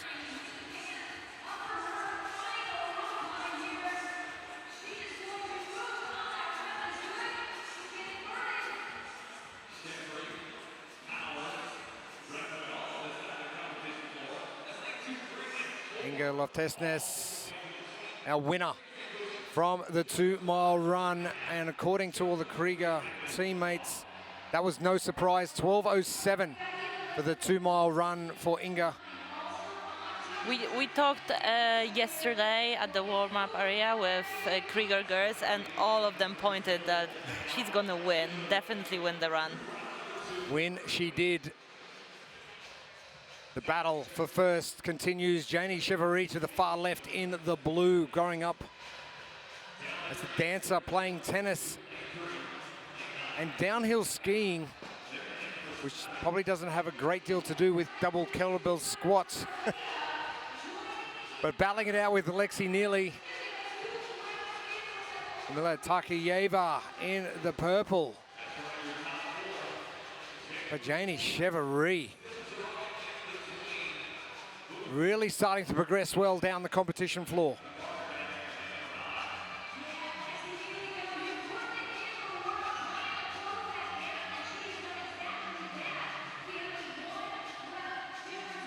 So top of screen, Janie Chevary is just progressing through these burpee box jump overs, nearly at twice the speed of Lexi Neely. Lexi making sure she's having a break at certain points on the floor and just before she jumps. And when you look at those Lexi's and Janie burpees, you can see that Janie is still jumping down from the box and Lexi is stepping down. And I think it's a big difference. It's gonna add up. I think jumping down, it still keeps your heart rate high. Janie Chevary getting second round completed in 5 minutes, 16 seconds.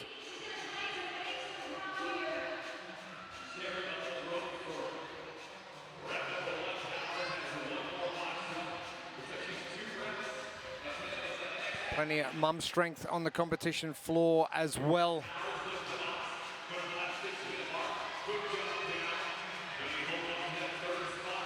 Emily Rethwell, one of those mums on the competition floor. Another is Paige Powers. Young Oakley joining us. And 4-time CrossFit Games athletes. I had the chance to talk with Paige yesterday, and I'm just so happy she's here. And she told me, she shared with me that she's very optimistic how fast everything is coming back. She still struggles with strength, like the barbell work. It's not where she wanted it to be, but it's very understandable. Like she is a fresh mom, so the fact that she's here, it's just incredible. Also engaged to Dalton back end of April this year. But it is amazing how the female bodies after childbirth are coming back so quickly, and so many more are being able to do it. I think just training for such a long time, for years, got to do something with it. All that muscle memory. All the muscle memory. Now, interestingly, Lexi Neely all out on her own. Janie Chevary, the 3rd round of handstands. Thrown a little bit of a curveball. Lexi Neely doing exceptionally well.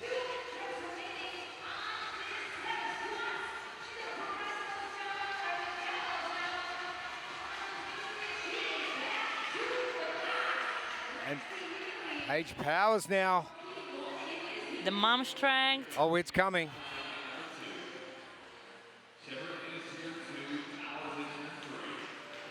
Ariel Sanders in the background as well.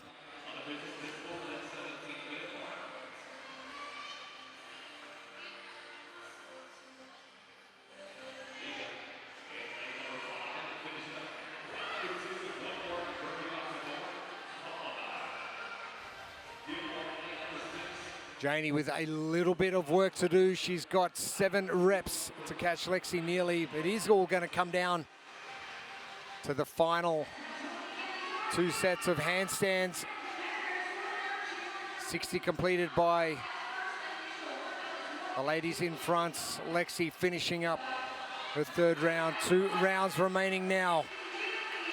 Just hiding the extra chalk in her sports bra to waste no time underneath the rope for choking. That's something you would do? Oh, yeah. Yes. So that's the thing with the sports bras. It's a nice hiding spot for extra chalk. Nearly 2 rope climbs remaining.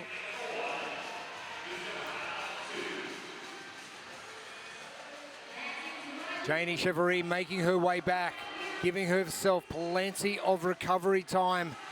Paige Powers, potentially an opportunity to jump into 2nd. She's making some moves.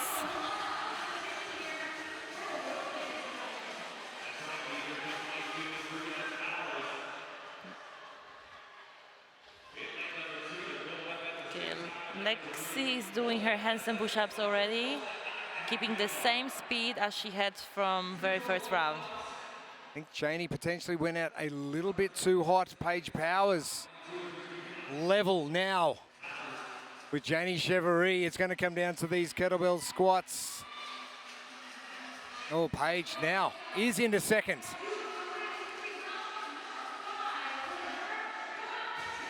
Okay, who's gonna look more fresh on these?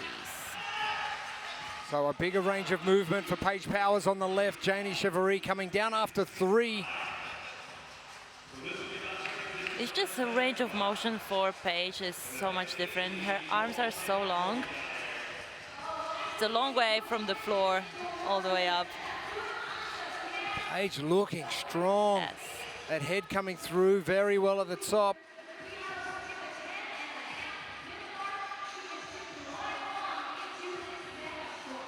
Lexi Neely, she is on a mission.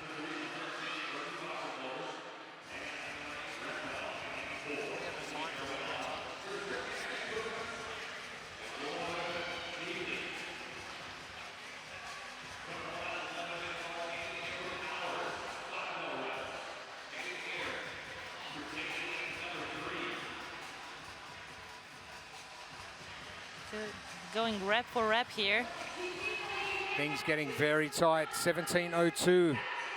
Our time to beat from Ingrid Tondel, Janie Chevrolet. Jumping ahead, Paige Powers. Hang on a sec. Wait for me.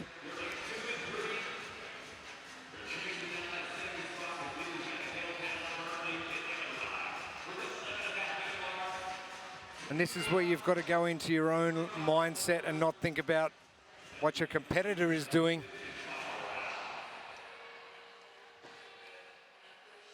I would say you should do that from the beginning, I mean for the first few rounds, but in this case it's only 1.5 round left, so it's a race. You gotta go. Lexi Neely finishing up her 4th round, 1 final round to come. The battle for 2nd is on. Janie Chevrolet is just winning that race. But Paige with a little bit of a shuffle on. She's winning the transition race.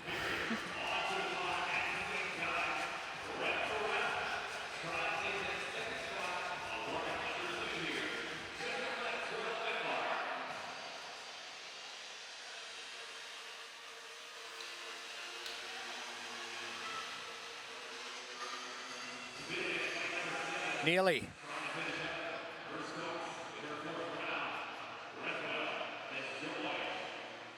Just so confident, competence.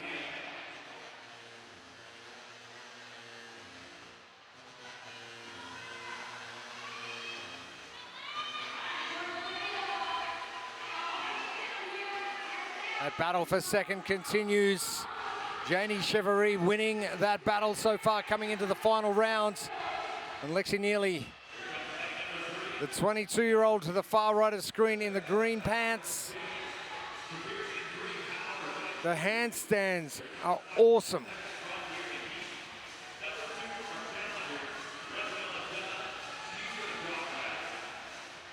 And this is the last round. She already did over 80 reps of those, and they are looking like this. Lexi finishing up.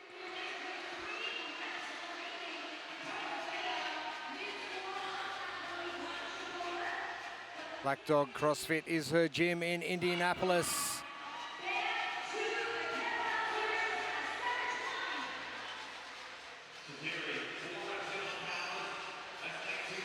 And is doing it easy. The battle for second continues. Paige Powers on the left, Janie Chevrolet on the right.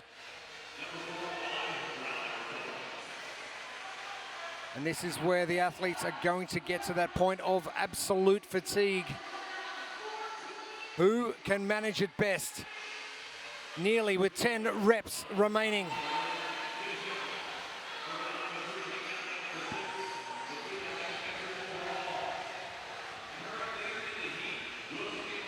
(17:02). That time from Ingrid Tondel from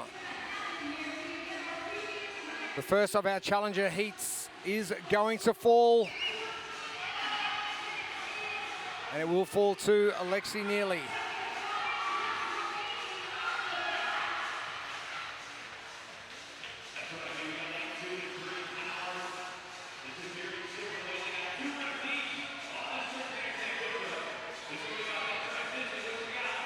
Final 2 reps now. Lexi Neely, the fastest time we've seen so far today. And easy work for the 22-year-old. Just on 15 minutes. We'll have to get that official time once it does hit the leaderboard. Just be done 5 minutes before the time cap hits. That's a pretty big boost of confidence, I would say. Massive. Lexi, one of those athletes wanting to jump up to that pro division as well.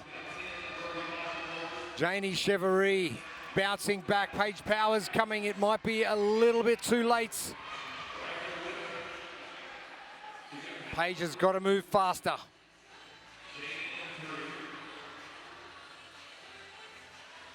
And she's fast. They know how to do burpees over and at Mayhem. Janie just doing enough to keep Paige at bay. Both of these ladies are going to be under that time of Ingrid Tondel as well.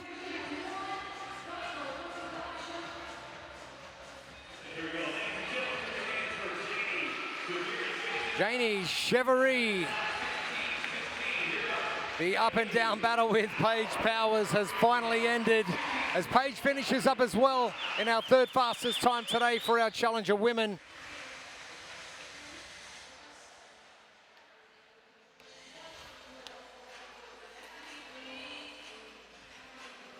Emily Rethwell will be our next finished, potentially under that time from Ingrid Tondel from Heat 1 as well.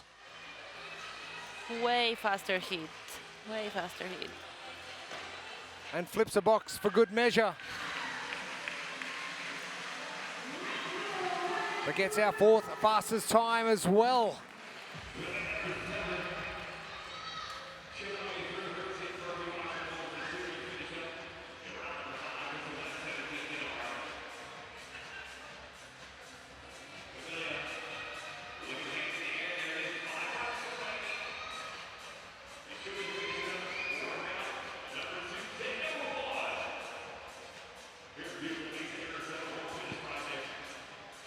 Kamila Takayeva.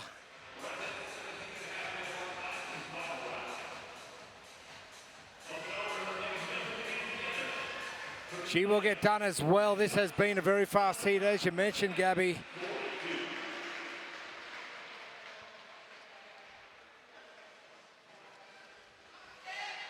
And the handstand fatigue has caught up with a number of athletes.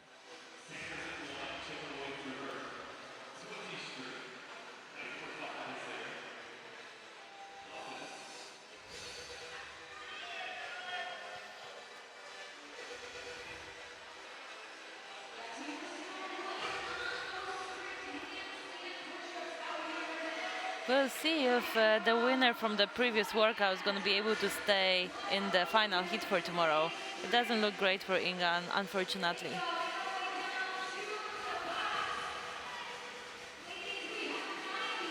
Inga from the Krieger training team. Very good performance this morning.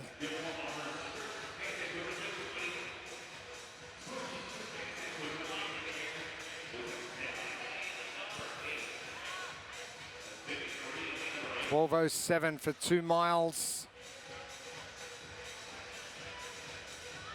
In the grand scheme of things, not a whole lot of volume for today, but enough to really just have to make you recover.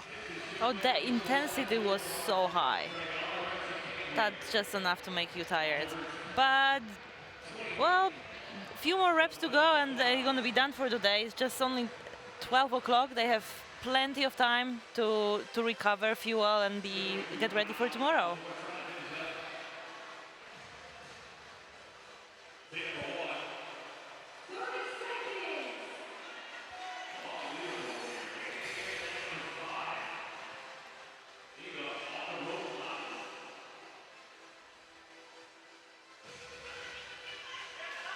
Not long left. It is now down to reps. Vivian Marie Christian pushing hard. How many squats can you get in 5 seconds? That many. Grueling. At least 5. Testing, but for Lexi Neely with 5 minutes up her sleeve. It was easy.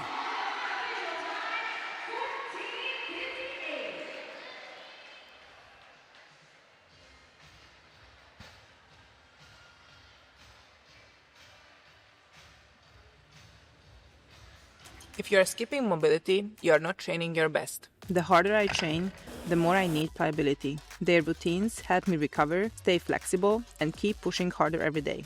Stop guessing, start recovering. Try pliability for free today.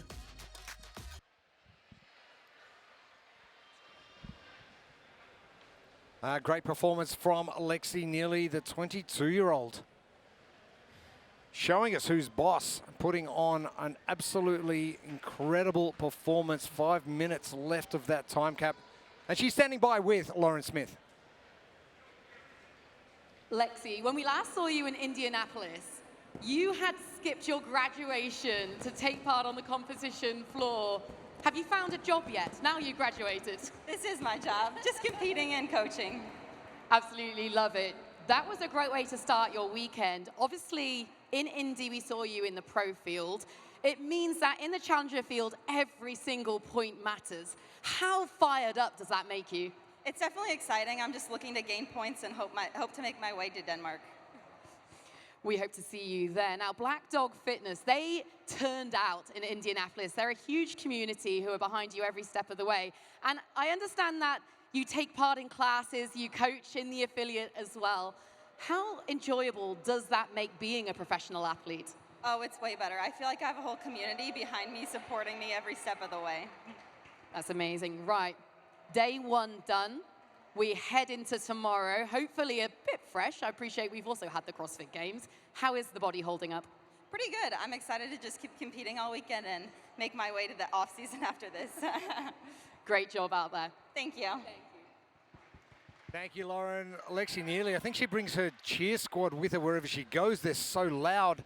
But what a performance from Lexi Neely. The Challenger female heats, they are completed. Our pros, they're coming up next. If you are skipping mobility, you are not training your best. The harder I train, the more I need pliability. Their routines help me recover, stay flexible, and keep pushing harder every day. Stop guessing, start recovering. Try pliability for free today.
Hello everyone and welcome back to the Arizona Athletics Grounds in Mesa. This is the World Fitness Project Tour stop number 2.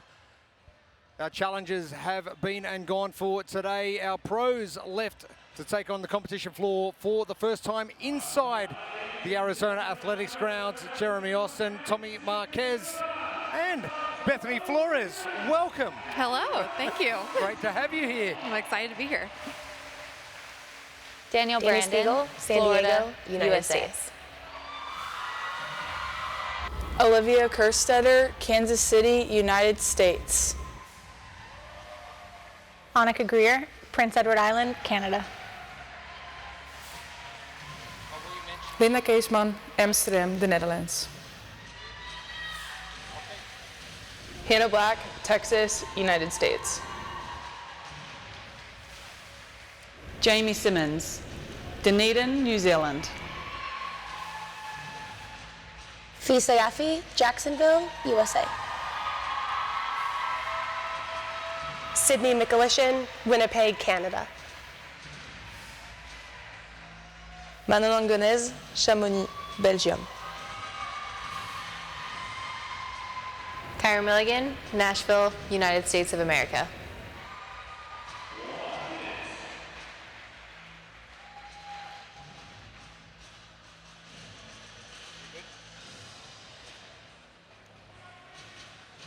The first of our pro women's heats, our lane assignments. Now, if anything screams gymnastics at me, it is New Zealand's Jamie Simmons. Great to have her back in competition. Yep, and she's gonna have a good race on her hands. Right next to her, lane 4, Fisa Yaffe, another excellent athlete at gymnastics, even with these strict movements. Now, we saw Fee in tour stop number 1. She was just clinical right throughout the entire weekend. She's really kind of found another level to her game, I think, in recent years. She experienced so many years of near misses and not getting to break through to the games when she felt like she was a games caliber athlete. And now we're getting to see her really, really shine. Underway for the first of our pro women's heats. The first time inside. And the sun might be beating down outside, but we don't know about it inside. And we've seen over the previous Challenger heats just how much pacing is involved. Bethany, great to have you here, not just after tour stop number 1, but sitting next to us and giving us your insight. I'm happy to be here. Yes, so let's get some insight. Okay. This would be pretty much in your wheelhouse. Yeah, this is a grinder. This is a grinder. This is a long workout, so anything 20-minute plus is a plus for me. A lot of talk has been about the volume of strict handstand push-ups. How long would you say that, how many times across your career have you hit the neighborhood of 100 strict handstand push-ups in a singular workout? It's a lot. I feel like most of the time you're going to see around 50. So 100, doubling that, it's going to add up really quickly. And do you have a reasonable expectation for that as far as like, all right, I know what my capacity is on 50. Can you extrapolate that out at all? I think so. Like, you have to, at the end of the day, it's know thyself, right? And for me, particularly, I know I'm going to do small sets and just make it consistent throughout each round, but some people like doing a bigger set to kind of break off mentally for themselves and then do smaller sets. So it's going to depend on the athlete, but I don't know. 100 adds up really fast. So you see round 4 and round 5, and it's going to not feel so good on the arms. Yeah, as you just saw the blueprint for this event, I had 2 points in particular up there. Squat like it's hot, just thinking about there isn't a ton of leg fatigue in terms of interference. So trying to reduce the interference on the shoulders with that front rack position, get through those quickly because the weight's manageable. And then Lego my ego, a little play on the old Eggo Waffles ad from back in the day, because like Bethany, like you said, I feel like you're gonna have to set your ego aside at some point and be realistic about your capacities for handstand push-ups in right. this, and have multiple contingency plans for it. Yeah, I feel like most of the pro athletes, they can probably do 30, 40, 50 unbroken, no problem. Wow. I've seen it. Yeah. I see it. Kyra Milligan, she's really good at them. So, but it's not about that. You have to set your ego aside and realize there's 100 reps, but you're also doing rope climbs and holding kettlebells in your arms for the kettlebell squats and doing burpee box jump overs. So everything's going to accumulate really quickly. And we're through that first round. We're seeing, you know, Fisa Gaffi on the screen. Just beautiful technique, no problem. I mean, you would know too. You've been able to train by one of the best in the sport in strict handstand push-ups in Carrie Pierce. Miss Carrie Pierce, yes. She is phenomenal at them, and Fee's not right. I mean, she's right behind her. Really good at them, has good technique, has her feet together, which we love to see. They're not being as strict as I was watching the other heats with the legs, but at the end of the day, it's more pleasing to the eye when the legs are together and the body's in one straight line. So, and it's more efficient too. It's not going to hurt as bad over multiple reps. We were chatting about this a little bit before the event. As an athlete, how do you stay in your lane when you're next to someone like Carrie or an athlete that's proficient, and maybe this isn't a movement that's in your wheelhouse and you have to stare at someone just running by you? Yeah, you just have to focus. I think being where your feet are at is the most important thing. If you're not focusing and you don't know, you have to go back to your training. What have you done in training? What does that look like for you? And if you're training with other girls, like I got to train next to Carrie Pierce, so I would know when I go to a competition and I'm going against her, I'm just gonna let her go and I'm gonna stay in my lane and do my reps, and then I'm gonna check the box because I did what's best for me. But there's no point catching her either, or keeping up with her, because she's so good. She's so good. And then you know that there's so many other workouts that could be more in your wheelhouse that you can catch points over in the other workouts. 4.5 minutes down. This is the first of our 3 heats for our pro women. You got a bit of FOMO? You know, I've been asked that a couple of times, and I just know how much training it takes to get to this level and to compete and feel good when you're out there, and I'm just not there. I've had to modify my modifications and workouts, and so not too much FOMO, but I will say it's more fun competing on the floor than being in the stands and watching. I feel like it's more tiring. Yeah. I'm tired. I'm tired just sitting. I've been watching all these heats, and I'm like, I'm a little tired over here. So I do miss that part and the aspect of that and energy. Annika Greer continuing on with Fisa Gaffi, Kyra Milligan. All getting to work. Tallies to the right-hand side, indicating where our athletes are at.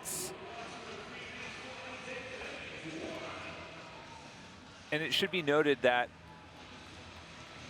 right now the rep counter on the side is actually counting down. So as it approaches 0, you're approaching the finish line. So a little bit different. I actually prefer it like when you're on a rower, setting the distance. If you have to row 500 instead of counting up, I like seeing the number count down. Oh, big time. I wish they would do that more, you know, in competitions. 0's a good thing to have in your mental capacity. Hey, I've got to get to 0, and then I'm done. Not get to a point where there's like triple or quadruple figures. The numbers just get bigger and bigger, and you're like, oh gosh. You do a marathon rower, then you got 5 figures. That's why you say 0 in and not, 500 in. We're already seeing Fee down to some doubles, which I knew that was going to happen for a lot of the girls. It's just, it's a lot on the arms. Like you're going from the handstand push-ups straight to kettlebells, and your arms are still on when you're squatting. You have to think about that. And then they're still on while you're doing burpee box jump overs, and of course they're on for the rope climb. So they're really not getting a break. Yeah, and it's interesting. We've seen a few athletes really go with the high and wide elbows instead of a little bit more forward elbow position. I think just trying to reduce a little bit of the fatigue and where that sits and rests on the upper trap area. And we're also seeing a lot of different techniques on the kettlebells I've seen in the other heats, where if you have the mobility, some people are putting it all the way on their back, which, I don't know, I was thinking about it. I was like, is that actually more efficient? Is your arm more on when you're doing it that way? I don't know, but I guess if you have the mobility for it. Fee getting underway, just over 100 reps remaining. Two standout performers from Tour Stop 1, Fisa Gafi, Annika Greer. Continuing on, the battle for Copenhagen is coming, and points are a premium. Yeah, Fisa Gafi and Annika Greer, two of the top 3 women that weren't signed pros coming into today in terms of the race for Copenhagen. Fisa Gafi in first, Annika Greer ranked 3rd in that race. Also in a really good spot overall in terms of trying to set themselves up for a pro card, assuming they're able to replicate that position here.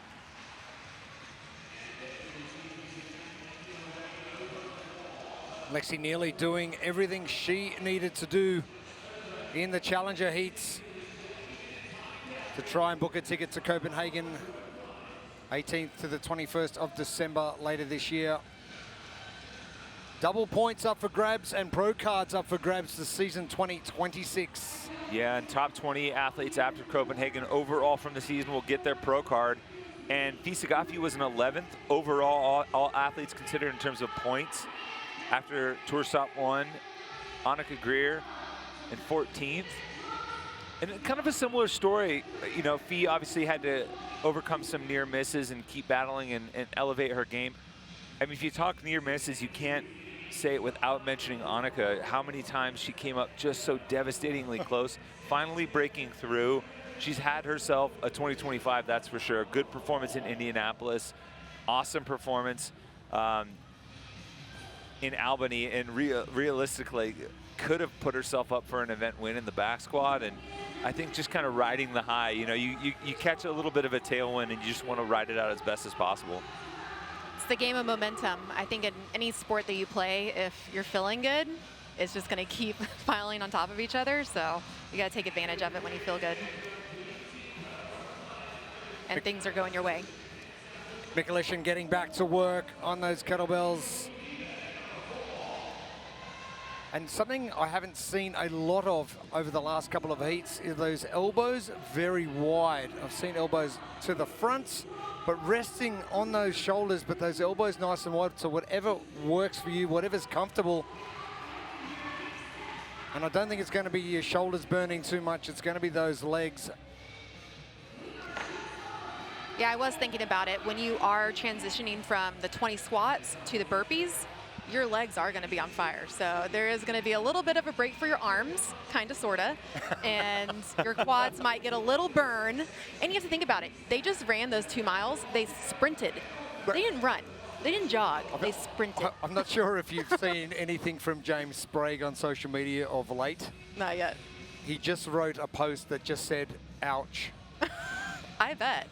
They were. Like they sprinted that 2 miles. Yeah, so they're probably going to be feeling that in this workout, but I think also tomorrow and some residual on Sunday.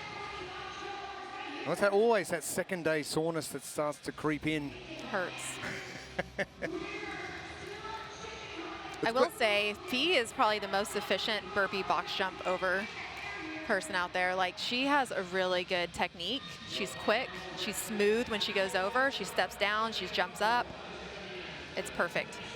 Yeah, just not wasting much time at all. And I like that little foot drop down, that leading foot hitting the edge of the front of the box and then just dropping straight down. Number of athletes using that technique, and it's just so efficient. It's always interesting to see how certain, I would say, variations and techniques start to become ubiquitous in the sport. You know, if you think back to when even the soft plyo boxes were first introduced, you're looking at like 2015 or 2014 regionals. And I remember Chris Spieler was the first one to really jump up and land in that squat position, not extend the hips when you didn't need to. And before you know it, now everybody's doing it. Now you see the foot cadence that everybody uses and having that far side foot just barely clip. And information spreads quick amongst the top athletes, especially if you see someone performing very well. Yeah, what are they doing that I'm not doing, and how can I do it? Is that something that gets discussed, or you just watch something that someone's doing and copy it? Or is it something that they go, hey, I think you should try this because this might improve your performance a little bit? It's a mixture. I think if you're in a training camp, y'all guys can discuss it, and that's what we did at Underdogs a lot is, Carrie, what are you doing? You're doing this so efficiently. How can I change it? And she would help. But I think the best athletes can kind of like peek over in the middle of a workout and be like, Ooh. okay, maybe I can shift and adjust. We like that. Yeah. I'm going to use that. It's hard, but use those peripherals. It's like open source competing, right? You're open to all the information you can and use it as necessary. Why not? Highest form of flattery. Yep. There it is. Fee continuing on. 44 reps remaining. 10 reps ahead of Annika. Danny Spiegel just chipping away nice and quietly in lane number 10, just in front of us. Never count her out. Yeah, never count her out. She's very sneaky good at the handstand stuff. You know, I think because sometimes some of the ring muscle up, some of the muscle up stuff, she doesn't always perform well at that. People just assume that gymnastics aren't always in her wheelhouse. But she can handstand walk with some of the best of them. She's a very good strict presser. She was a gymnast, Yeah. so she has that background. People just count her out because of the running, but Yeah. I mean, her running's gotten better, and she's one of those athletes. She's an OG now. Yeah. She's been chipping away every year. Yeah. Final 2 reps for Fee Sagafi. In good position to book her ticket to Copenhagen for the final tour stop of the year.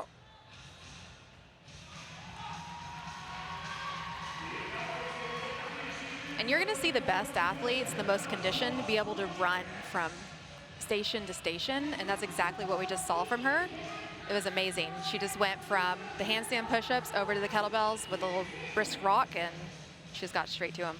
It almost adds to the sense of urgency coming off a movement where muscular fatigue sets in, heart rate comes down a little bit, and you're like, I can't wait to get through these final few reps. Yeah, especially on that last round, you're just like, let me get to it. We just saw a shot of Annika getting through that final set of handstands, and fatigue has really started to kick in for Annika. Not so Fee Sagafi with 10 reps remaining. An exceptional time. Lexi nearly finishing at the 15-minute mark in the Challenger division. And as Tommy mentioned earlier, the only difference between the Challenger and the Pro division is the weight on the kettlebells. About 9 extra pounds per hand in the weight of these pro women's kettlebells. So great performance from Fee Sagafi to be in the ballpark of what Lexi nearly put down. And as she's picking up some speed, so you can see instead of stepping down, she's jumping back. That's going to allow her to get through those reps even quicker because she's going against people in the next heats. Fee Sagafi, another exceptional performance. She doesn't even look tired. I know. A number of athletes that have come through today have just not looked tired. Chris Ibarra for the Challenger finished. Yep, that was all good. And some athletes have really struggled. Annika, the fatigue is real. Maybe that run catching up to her a little bit. The longer workouts too are a little bit tougher for her. So if you see a sprint workout, short workout, that's going to be more her jam. But she's doing great.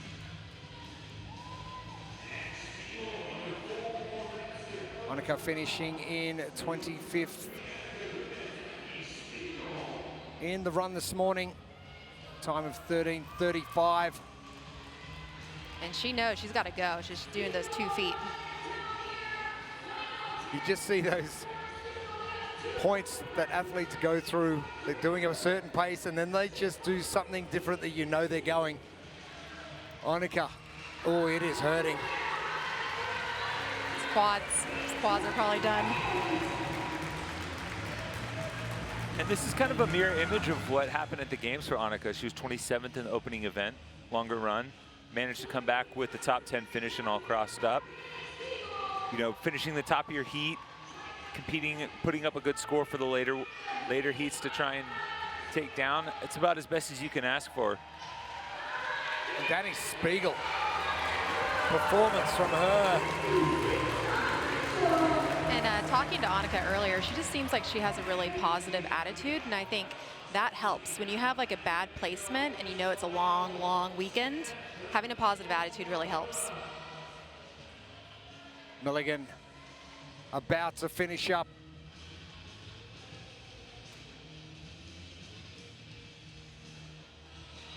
All our ladies coming through for their final round, getting that jump on, knowing they need to push the pace to get under that 20-minute time cap, which is looming fast.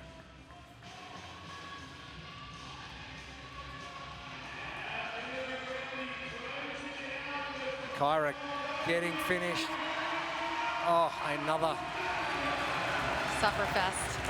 Sufferfest. Sufferfest continues.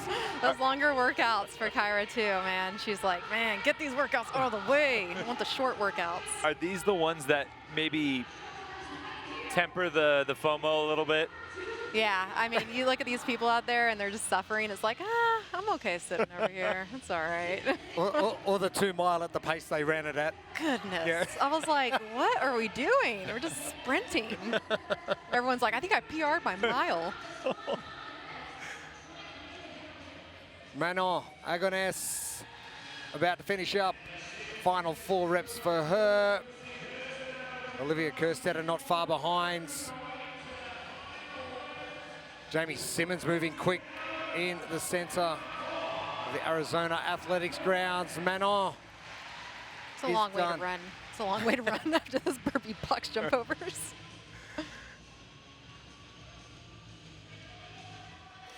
Kerstetter and Simmons battling.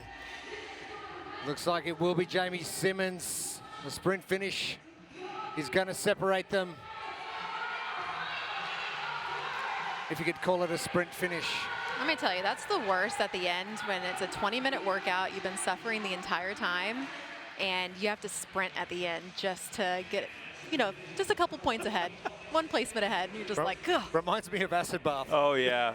Poor Street Horner and just wobbling to the gosh. finish. That workout was so bad. Stuff on you don't want to see on your bingo card. Acid bath pop up, ever. When we were like,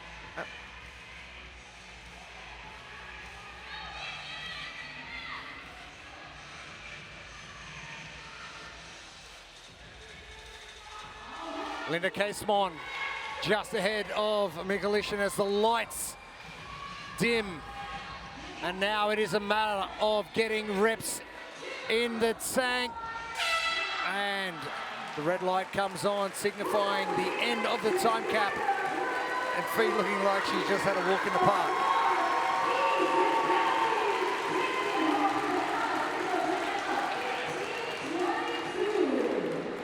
Fee Sagafi, impressive performance. And out of the gate, it was Fee, Annika Greer, and Danny Spiegel, your top 3 through the first couple of rounds. But as the workout wore on and the fatigue from those strict handstand push-ups started to pile up, Fee Sagafi was able to separate herself from the rest of the pack. And she was all alone in first in that 5th and final round. And for one of the athletes trying to secure a pro card for next year, this is certainly the type of performance that'll do it. You're not training your best. The harder I train, the more I need pliability. Their routines help me recover, stay flexible, and keep pushing harder every day. Stop guessing, start recovering. Try pliability for free today. The race to Copenhagen is on, and one of those ladies looking to secure her spot is standing by now with Lauren Smith. Fee, rapid rope climbs, very cleverly paced strict handstand push-ups, and really quick transitions. When you were strategizing through this, did you expect this outcome and for it to play out so well? Well, when I get workouts like this, there's certain movements that I would consider wheelhouse movements, and if they're paired just right, I know I get to hit a home run. It's not a guarantee, but I hope it holds. And you know, when I'm happy and I'm hitting some home runs, I'm an excited competitor on the floor. I think it went over the gate. Now, you and Matt Torres have just had this incredible relationship, and it seems to be bringing out the both of you the best in your athletic performance and his ability to coach. What syncs you both so well? I'll be honest, Matt is way more than a coach to me. Like, Brew, for me, is truly my family. He's my best friend. We get to hang out inside and outside the gym. The connection is not just about CrossFit and about training. It's about life and friendships and just so much more meaningful things. And I think with that just builds the most trust with him. And then he could trust me to show out and get the job and get the work done in the best way. And I think that's the best way to describe our relationship. You two together are an unstoppable force. Thank you so much. Great job out there, and we'll see you later in the competition. Thank you so much. I'm so happy to be here. Thanks, you guys. I think Fee's always happy to be anywhere. Oh my gosh, yes. I just love her attitude. But the performance she put on didn't replicate what that interview brought out. I know. I'm like, what? That didn't add up to me. The math isn't mathing. I don't know. Math rarely maths for me. CrossFit math. Our second pro heat, not far away. Elena Carratalà, Villarreal, Spain. Vår turmann nå, Oslo, Norway. Alexis Raptis, Michigan, United States. Paige Semenza, Pittston, United States. Lydia Fish, Wisconsin, United States of America. Jennifer Muir, Glasgow, Scotland. Ode Lundekvam, Oslo, Norway. Daniel Brandon, Florida, USA. Brooke Wells, Nashville, United States of America. Brooke.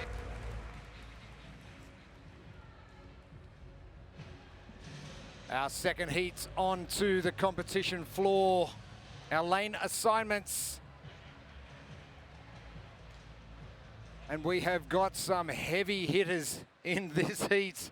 I cannot wait for this one. They are all chasing down that time from Fee Sagafri from heat number 1.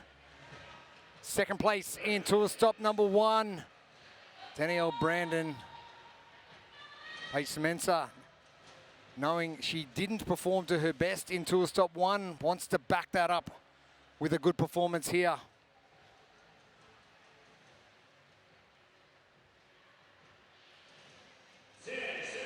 And we are not far away from getting started. This is Pro 2, our first day of competition at tour stop number 2.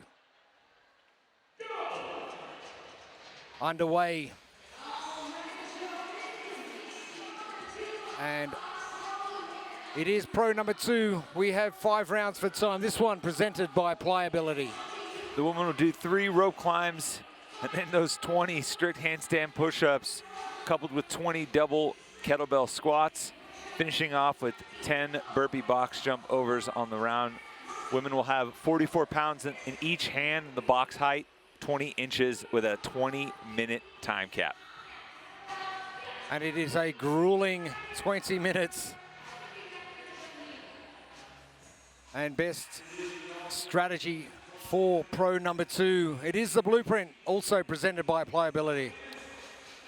This is all about interference management, and holding those kettlebells in that front rack position is only going to detract from the other shoulder pressing that you're going to have to do. So get through those squats quick, lean on one of the few leg movements here, and hopefully save some energy. And then you're going to have to put that ego aside, check it at the door at the front of this Arizona Athletic Grounds, because whatever your plan is on the handstand push-ups, you might have to adjust on the fly. And if you can't set the ego aside, it could mean disaster if you redline them. Yeah, we haven't seen 100 a lot in a workout, so I feel like mostly we see like 50, 60, so 100's a lot, and it's going to add up. So if they don't split it up right away, they're in for it at the end. To the right of screen, our lane assignments replicating exactly what reps the athletes have remaining. You will notice at the bottom in lane number 10, Maddie Sturt still on 266. Unfortunately, she has withdrawn from competition. We'll have more details for you shortly.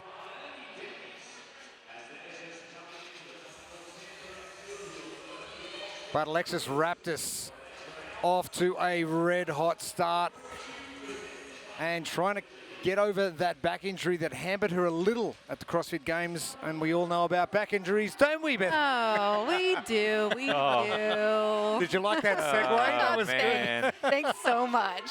I'm glad I have that label on my head. I can only say that because I've had back injuries for the last 15 years, so I know what it's all about. It's the worst. It really is. And you just have to manage it when it comes out. And there's not much that you can do when you are in pain, but she seems to be doing well. I think she had some good training between here and this tour, and so we'll see if it can hold up through some pretty heavy workouts as we get into the weekend. And much like you, Bethany, she was able to still put together a good competition weekend despite that. So she was 10th in Albany and has slowly been able to kind of get over that. I spoke with her and before this weekend, she said on the drive out, because they drove to Albany, she had to lay in the back of the truck the entire time because she couldn't sit upright. And what does she do? Go finish top 10. So still very capable even with that in the back of the mind. And when it comes to handstand push-ups, strict or kipping, that is a wheelhouse movement for her. Oh, gymnastics background is primo for Alexis Raptis, battling it out for the lead with Danielle Brandon, who doesn't mind a handstand either, whether it's push-up or walking. Yeah, anything upside down, you know that she's going to be pretty efficient at. So she's showing right here that these are not giving her any headache. Lydia Fish in contention as well. It'll come down to the kettlebell squats and the burpee box jumps at the back ends for the first couple of rounds. 4 rounds, 4 and 5. It will be determined by those strict handstand push-ups. 20 required from each of our women. And I like how Danielle is breaking those up. Short, aggressive sets, short rest.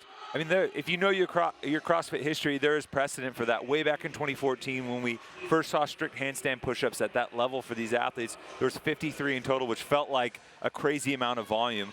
Stacy Tovar most famously qualified for the games doing singles the entire way. And because everyone else didn't check their ego, she was able to keep that cadence the entire time and find success.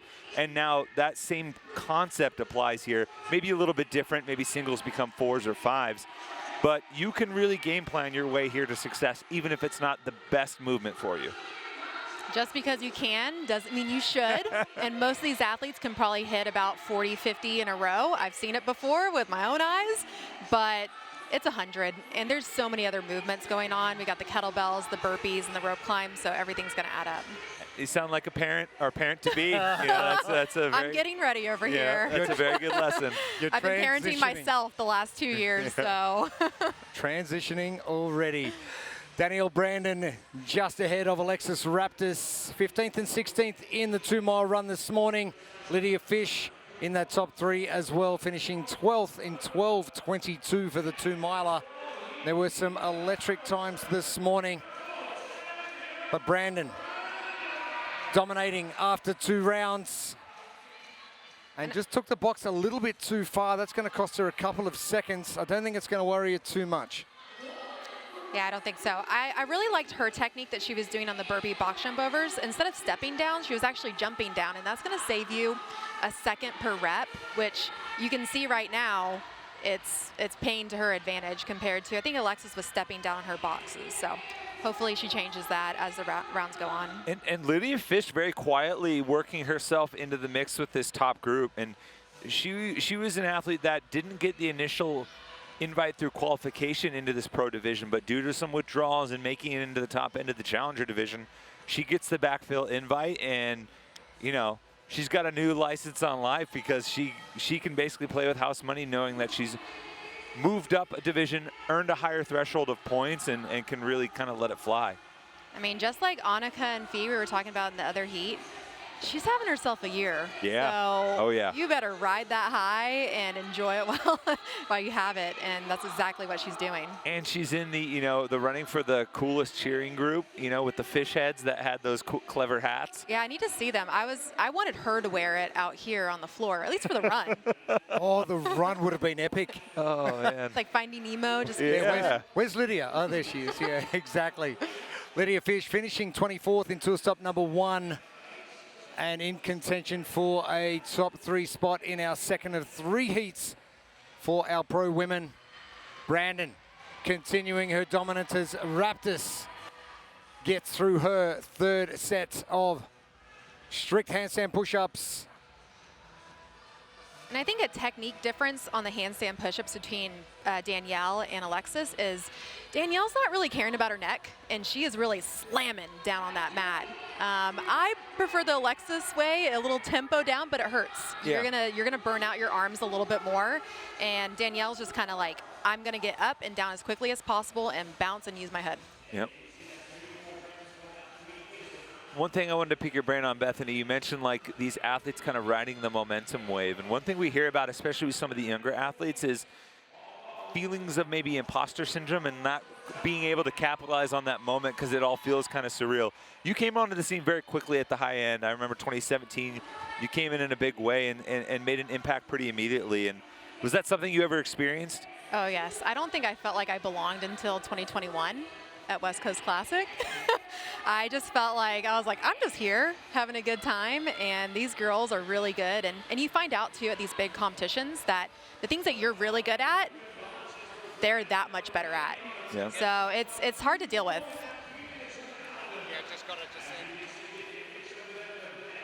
Brandon continuing on. Brooke Wells moving into contention as well, taking a break on the kettlebells. The first time we've seen that from any athlete on the floor. Raptis is done. Lydia Fish chasing down Danielle Brandon as we get to that pointy end of Pro 2, where that fatigue is really going to start to kick in. Pointy end, I like that.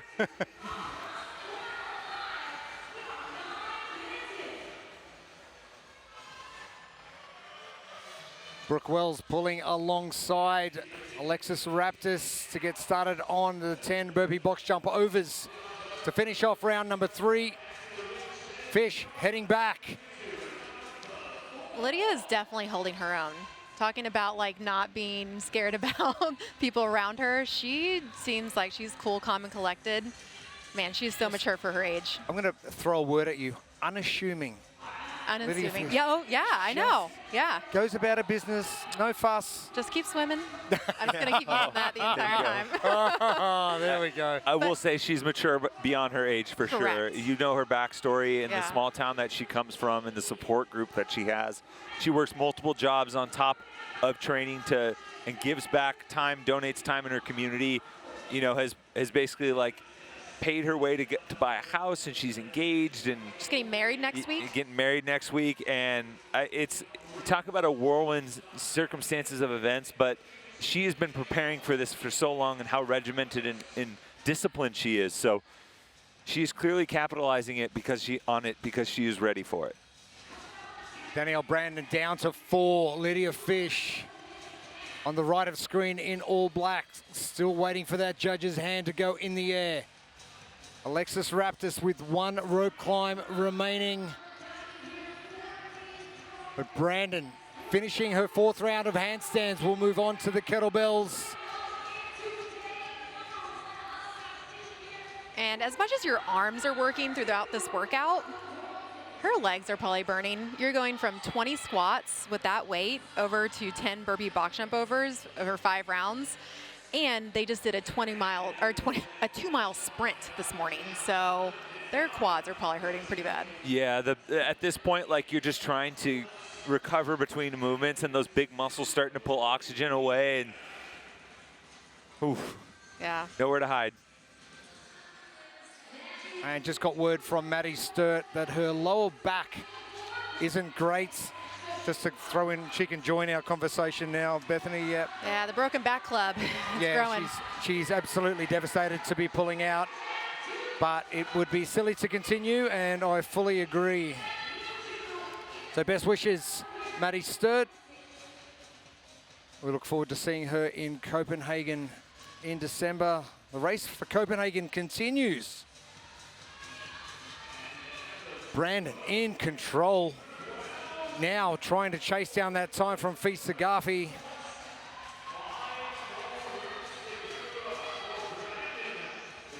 Lydia right behind her, so she's gonna do some work right here. We're gonna see how she does on these burpee box jump overs.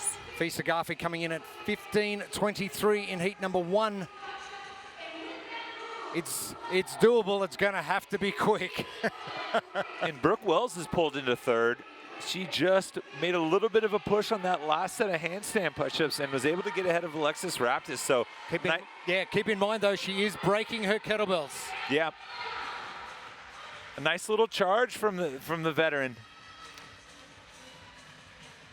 She's smart. She knows her body, she knows what she can handle, and she knows that's gonna work for her and keep her efficient throughout this whole five rounds and 20-minute workout. You know, she's announced that she stepped away from, you know, competing at the games and at the highest level of the sport, and, you know, a little bit of a swan song, and it's nice to see her still mixing it up. It's funny when people say they retire because they don't actually retire. We've seen that over and over again with so many other athletes.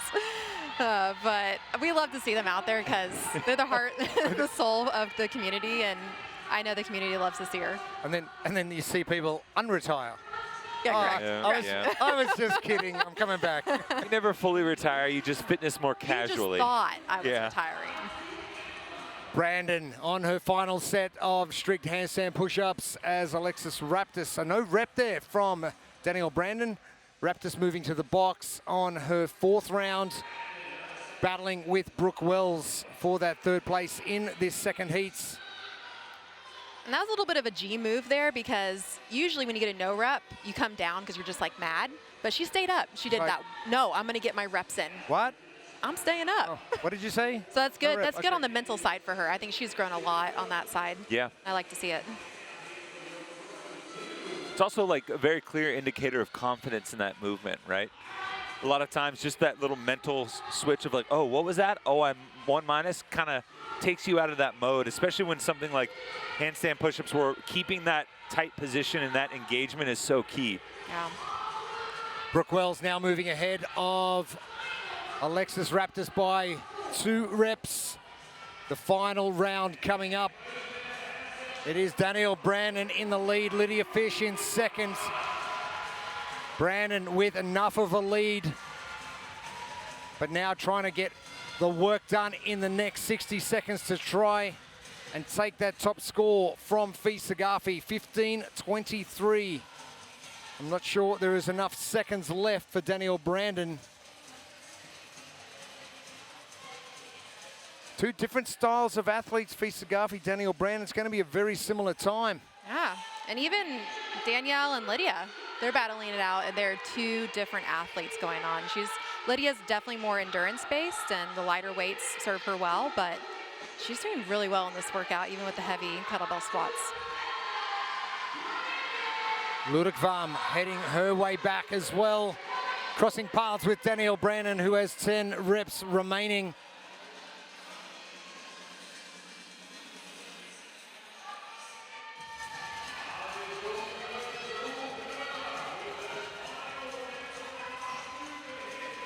And a little bit of deja vu with Fee doing similar performance to close out Friday in Indianapolis, really setting herself up for a strong weekend, especially when you know that a certain workouts coming for her that might not be in her wheelhouse. You have to maximize points when you can. And sometimes it's the luck of the draw of like how the workouts are coming out throughout the weekend. So yeah, you really just have to take advantage when those are good workouts for you. Brandon finishing up just over 16 minutes, the second fastest time so far in the pro division.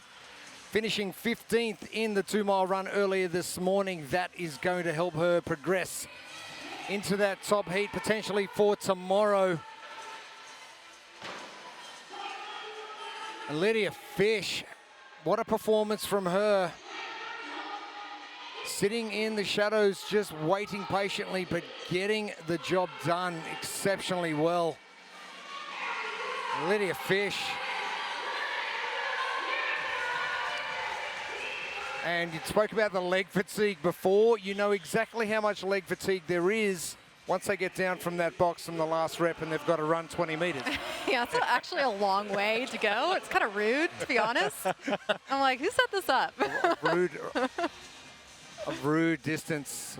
Brooke Wells finishing off her final 10. And there is a massive gap between Brooke Wells and Alexis Raptis now. Ura Lurikvam jumping ahead of Raptis.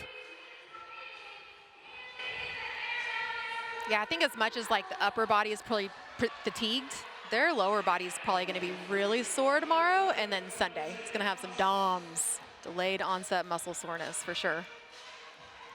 A good push from Brooke Wells, and we're seeing a handful of athletes start to catch up to Alexis Raptis in fourth too. See, Alexis is a very specific position. You see that. Just a second, if we can get her on screen. She's got her chin tucked, holding a very specific position as far as the kettlebells are concerned. Especially with the back injury, you don't want to get too far flexion or extension in either direction. It's here wearing the weight belt.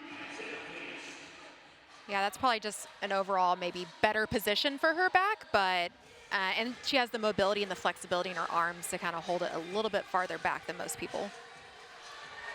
Raptis finishing up, final 10 reps coming. Ludwigvam in the background moving to her kettlebells.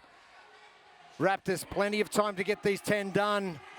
But another heat to come. It's important she gets over the line quick. Yes, and Lundekvam, another one of those athletes in the top 3 as far as point standings for the race for Copenhagen. She was in between Fee and Annika, so trying to lead the way for this Krieger training program out of Norway and hopefully secure her spot in a little bit closer to home scenario in Copenhagen.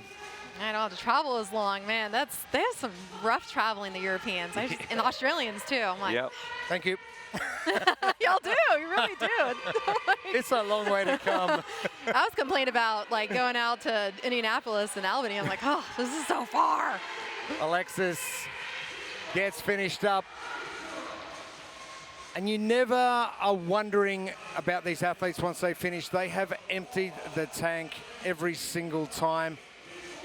Is that something that you work on consistently to be able to do that, then recover and back up and do it again? You have to. I think in training, if you're not pushing to your limits, then it's going to be really hard to, 1, do it on the floor, and then 2, be able to recover to be able to do it again and again and again on the competition weekend. Interesting foot cadence from Lundekvam. She's landing one-footed. It's a little bit of a dance. Yeah. If it works, though. Yeah. Lundekvam with the sparkles in the hair today. We thought they'd come on day 3. They're here already. And the final couple of seconds of our second pro women's heats. Finishing up, Brandon on fire. And what a performance from Danielle Brandon. Now, is it a fact that if you win your heat or win an event at a competition, you don't hurt as much as everyone else? Correct. Yeah, I think it's definitely a fact. Facts are facts right there. It's science. You can't argue that. It's the CrossFit science. And you can't argue the performance from Lydia Fish and Danielle Brandon, the top 2 women in this heat. Alexis Raptis was hanging tough for the first couple of rounds, but Danielle Brandon short, aggressive sets. Lydia Fish just a few clicks behind her, and Danielle Brandon not able to quite catch the top time from Fee, but the second top time so far. If you are skipping mobility, you are not training your best. The harder I train, the more I need pliability. Their routines help me recover, stay flexible, and keep pushing harder every day. Stop guessing, start recovering. Try pliability for free today.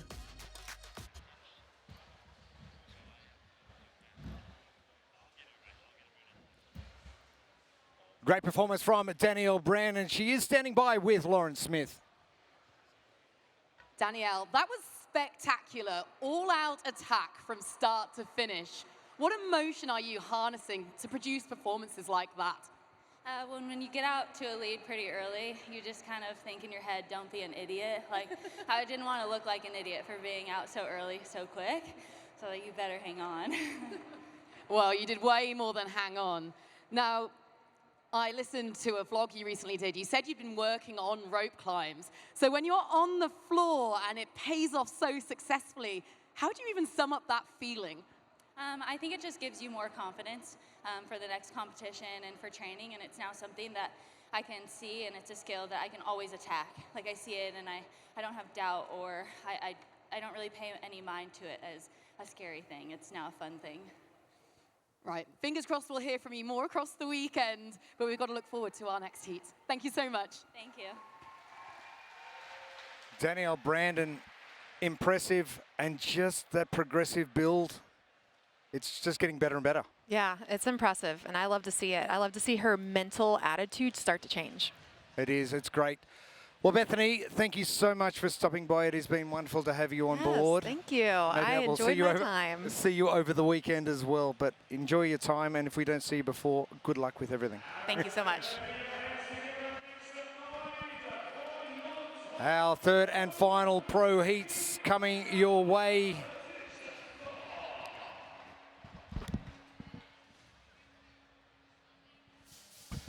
Emma Thal, Växjö, Sweden. Ella Wilkinson, Wigan, United Kingdom. Emily Rolfe, Vancouver, Canada.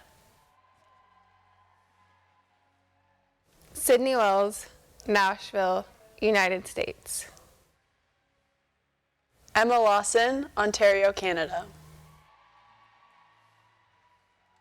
Amy Kringle, Isle of Man, UK. Laura Horvath, Budapest, Hungary. Lucy Campbell, Nottingham, UK. Andrea Solberg, Oslo, Norway. Ariel Lowen, Texas, United States.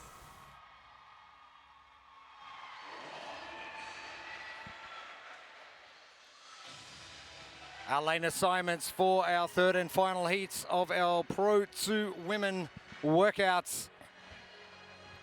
Don't go any further than lanes 4, 5, and 6. What a performance we've seen this morning, Tommy.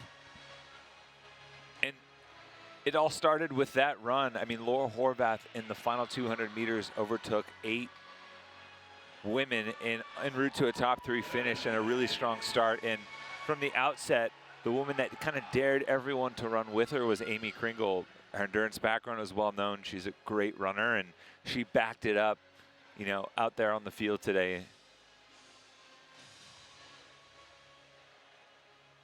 And great to see Emma Lawson back, fit, healthy.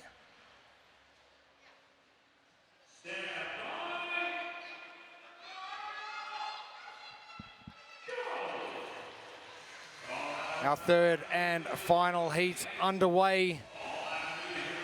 Big cheers coming out for Ariel Lowen as well. No surprises, fan favourite out here, but this is Pro 2, all thanks to pliability. And it should be a good test for Ariel Lowen. 3 rope climbs, 20 strict handstand push-ups, 20 double kettlebell squats with 44 pounds in each hand, and then 10 burpee box jumps over a 20-inch box. 5 total rounds. You got to get it under 20 minutes. Tough going.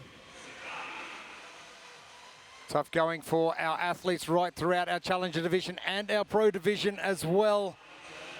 And Gabby, we're about to find out if those shoulders for Emma Thal are going to stay intact. But firstly, let's get to the blueprint, all thanks to pliability. Yeah, with so much potential for interference on the shoulders, the movement like the kettlebell squats, get through them quick to reduce the shoulder fatigue, and then you can't have your ego here with the handstand push-ups, especially as fatigue sets in. You have to maybe adjust your strategy here, have multiple rep schemes in mind. Things a lot tighter in our third heats. And this will wrap things up for our Pro women.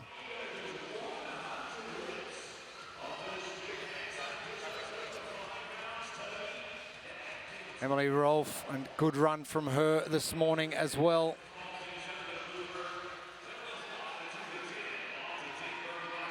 And what did I tell you guys? Emma Thal is in the lead in this workout. We're going to hear about this all weekend. Yeah, Tommy. we're going to hear every single time, but deservedly so. It's great. It's great to see Emma out there and moving with purpose. Obviously, she had the shoulder issue in Indianapolis that kind of hampered her a bit, even with some tests that she traditionally excels at. So a good vote of confidence for her to come out and do well. But if you look at the entire 10 of the final heat here, Emma Tall, Andrea Solberg, we've got Lucy Campbell in there as well, Elke Wilkinson, Amy Kringle, Laura Horvath, splattered with Europeans who are excelling on the greatest stage. But look at Emma Lawson.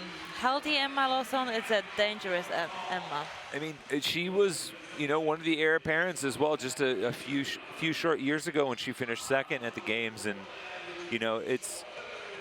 we forget how fleeting performance can be sometimes at the top. But Emma certainly not discouraged by some of the setbacks and working her way back right now. And it's good to see young athletes like that battle back. Andrea Solberg from Krieger Training, battling it out with Emma Lawson. Emma Tall, Ariel Lowen, Lucy Campbell, your top 5. Laura Horvath finishing off.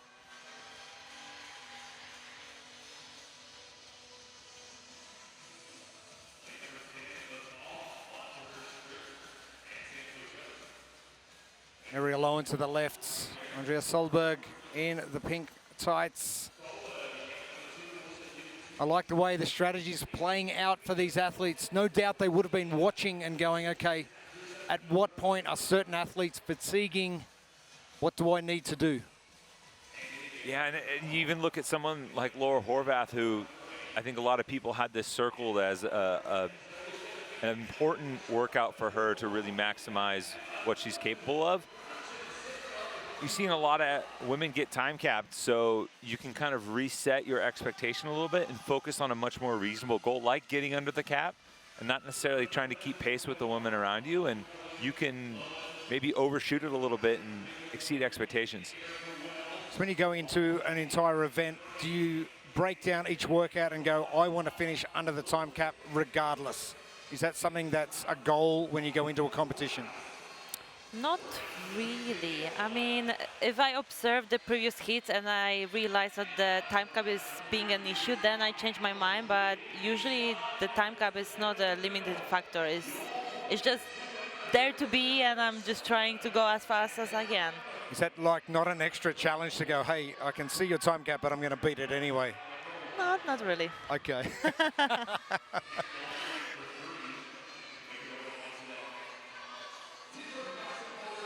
Our leader still Emma Lawson, just ahead of Emma Tall. Andrea Solberg, her handstands are great.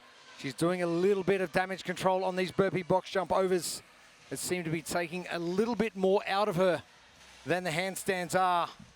Emma Lawson, 2 rounds complete in 5:20.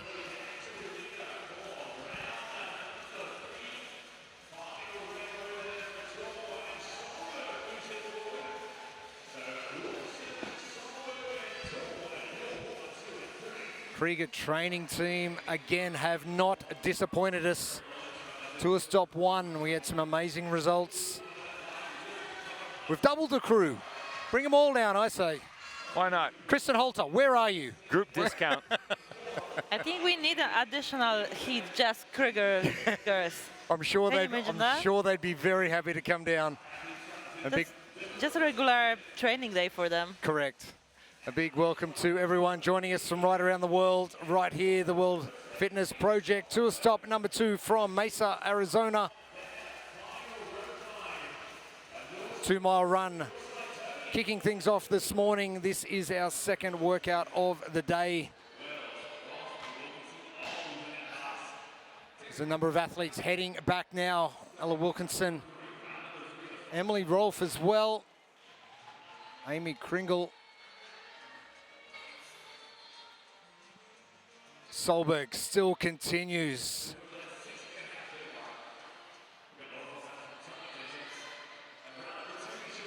The pink tights to the far left of screen, trying to cut down that gap between herself and Emma Lawson.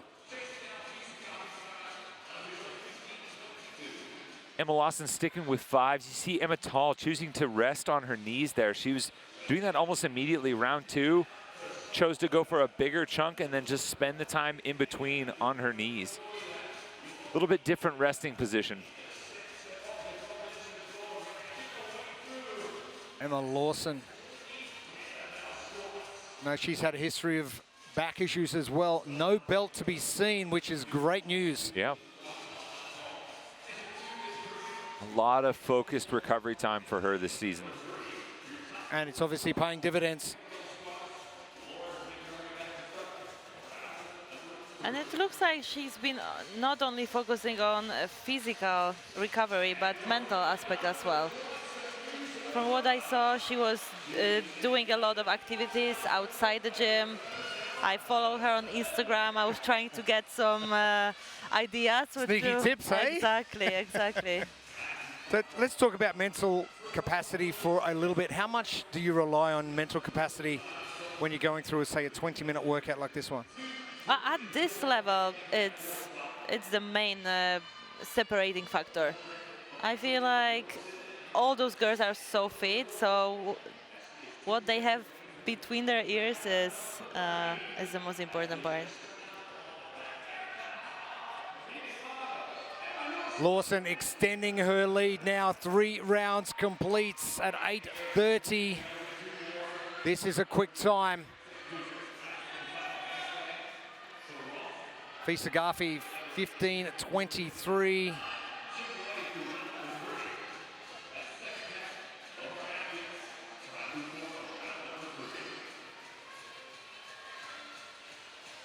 I mean, we are 9 minutes in and the race is so tight.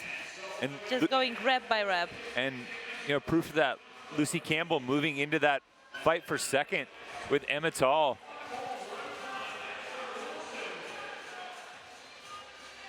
Bit of fatigue for Horvath.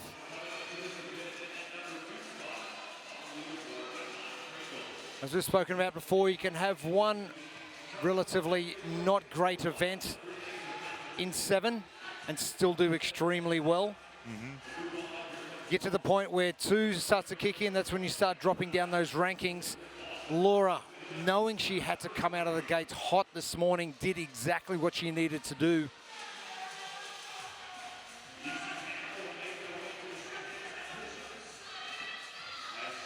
Lawson still looking great. And I think this is where some of the longer aerobic training that she has done this season is going to start to pay off. You know, handstand push-ups aside, as you're starting to get through the squats and burpee box jump overs and trying to minimize the compounding effect, she just looks more comfortable in the transitions and her movement overall.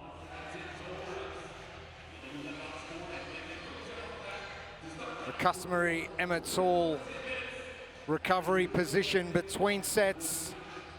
And not a bad position to be in. You can get your hands set exactly where you need them. Put chalk on your hands as well, so you know exactly where to put them each time. Yeah, this is very deliberate. It looks deliberate. She did it from the outset. It's something she obviously practiced in training and feels more comfortable with in between sets. And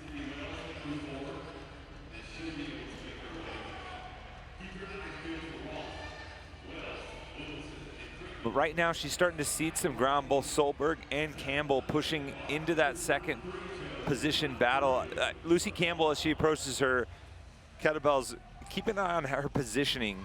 The one thing that she still struggles with coming back from that wrist injury is the front rack position. At the games, she had to do cleans one-handed within a modified position. That's still one of the things that in the back of your mind, you're still thinking about in the bounce back, the miraculous bounce back, and the way she's done it from injury. It's a great battle for second. Solberg, Campbell, Tall. Bit of a gap back to Ariel Lowen and Emily Rolfe and Amy Kringle. Kringle, your leader, coming into pro number 2. Campbell now progressing well. Not sure what she thought she forgot just then. I think she might have just peeked at Solberg to see if she was right behind her. It was weird because she went over the wrong shoulder. Yeah. What have I forgotten? I just need to take myself to the burpee box jump overs and head back. And Okay, heading she back. might be a bit tired. It's round number 4. They did 2-mile run in the morning. They just They don't get relax, tired. relax. They don't get tired. Come on. Lawson back, starting her rope climbs. The battle for second continues with Solberg and Campbell. Emma Tall now 3 reps back.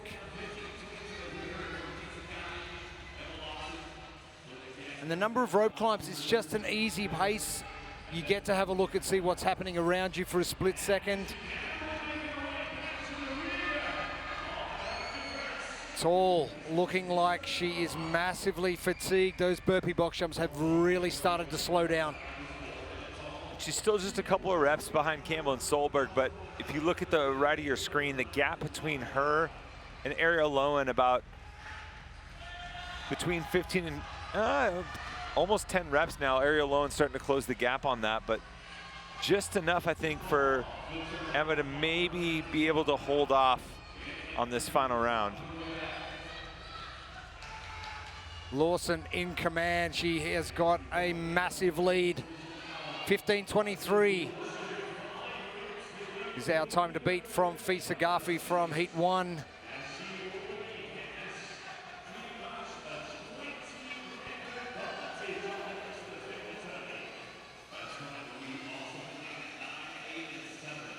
Solberg to the far left. Campbell in the blue tights to the left of screen as well. As Tall gets underway with her rope climbs.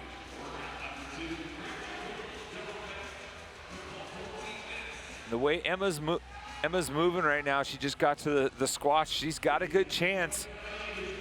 Like you mentioned, Fisa Gafi 15:23, but 5 women so far under the 17-minute mark. Danielle Brandon 16:08, so Emma Lawson in the driver's seat right now with one final push. She can beat them all. And if that's gonna happen, she might be an overall leader.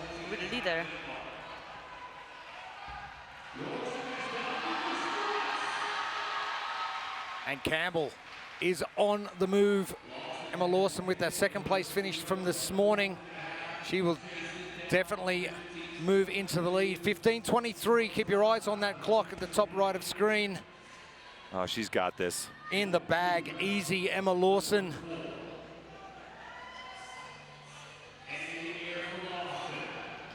This has been a clinical performance from Emma Lawson. Her pace has been exceptional. No real fatigue level creeping in. And she is well under that time from Fisa Gafi. And your new leader heading into day 2 of competition here at the World Fitness Project Tour Stop number 2. Emma Lawson, take a bow.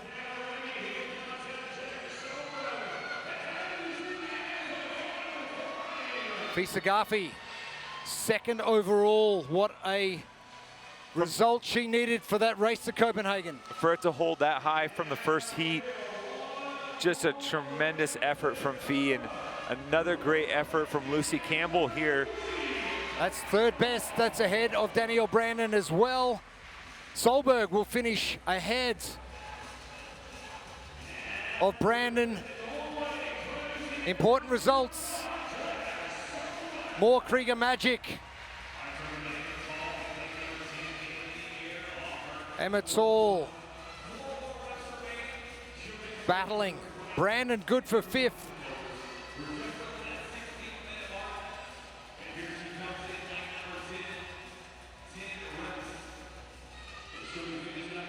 And big gap now from Emma Tall back to Ariel Lowen, who's still on her handstands. And once Emma Tall gets in, and Emma's got to push. She had Lydia Fish in 16:41, Danny Spiegel in the 16:50s.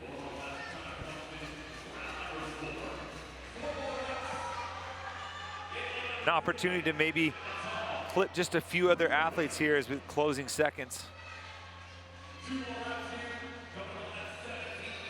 Gabby, we spoke about it at the start of the day. No Alex Gazan in competition. The women's competition way open. Emma Tall finishing up. Way open, and my girls are not disappointing me. Looks like the UK girls are still crushing it.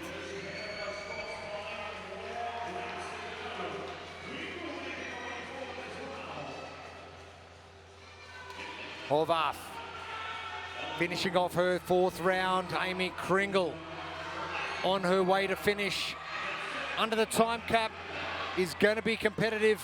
Obviously, the sooner the better. Your leader coming into pro number 2.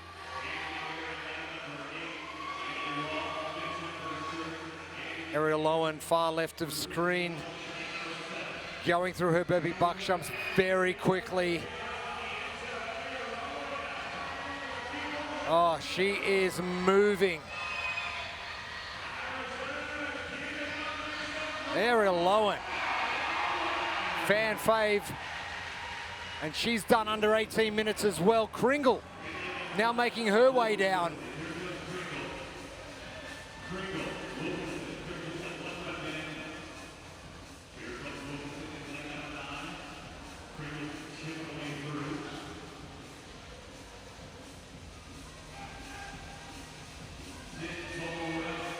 That's despite not being, you know, one of the top 3 or 4 in the heat. That's a good finish for Ariel Lowen. A lot of women that beat her on the run still out there on the floor. So still an opportunity for Ariel to move up within the top 10 going into tomorrow. She's just so consistent, everything she does. So steady. Kringle is done.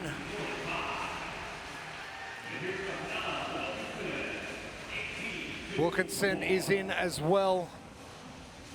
And a big shake-up on this leaderboard from day 1 of competition. I can't wait to see a final result, to be honest. That was a big workout. It's going to change a lot on the leaderboard. But how does that work between having a single modality like a run, and then we do a 20-minute cardio-based endurance workout to finish off day 1?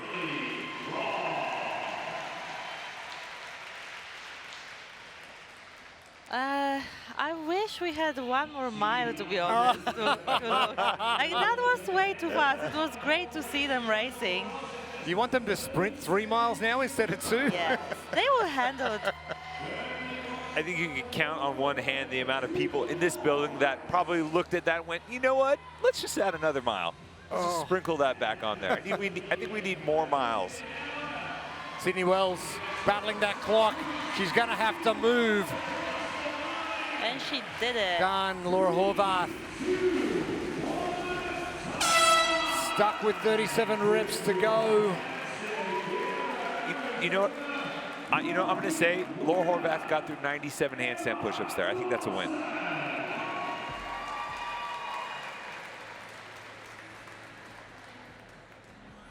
But the overall win is going to go to the former second fittest woman on earth, Emma Lawson, who got a good push from a multitude of challengers. Andrea Solberg, Lucy Campbell, Emma Tall. The youngster out of Canada able to fend off all of them and notch herself a 100-point performance.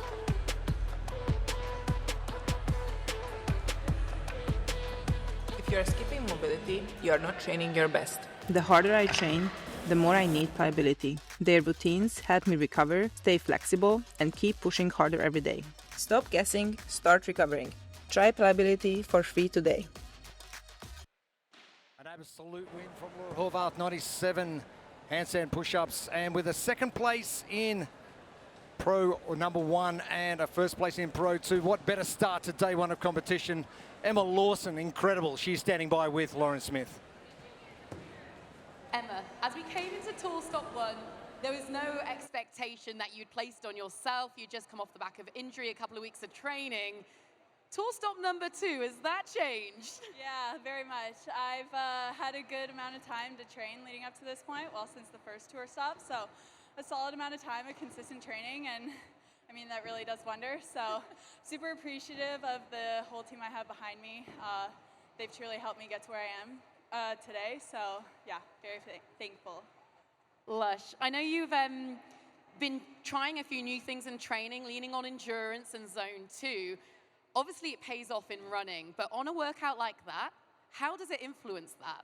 Yeah, for sure. I mean, that's a longer duration workout, so I think, you know, spending a lot of good time building the aerobic base can really translate over into workouts like that where you're just moving for long durations of time. So yeah, I think especially in that workout, it really paid off. Now, a first and a second, unofficially, to close out day number 1. That puts you kind of up top of the leaderboard. How do you handle that going into the rest of the competition? I mean, obviously it feels very good, but we're still at the beginning of the weekend. Lots more events to go, and I'm just going to show up and do the best I can on each event, and whatever happens, I'll be proud of. So, yeah, thank you. It's awesome to see you crush it. Thanks, I appreciate it. Thank you, Lauren. And what better start to competition than going 2 then 1? I mean, there might be one better start. Yeah, there might be. But only one placement, but that's a lot of good athletes out here. Darn near perfect. Darn near perfect.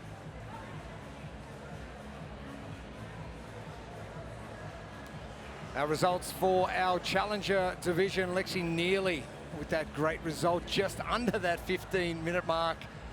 And then Janie Chevrolet, Paige Powers rolling out that top 3. Ingrid Tondel from that first heats, finishing up in a top 5 position.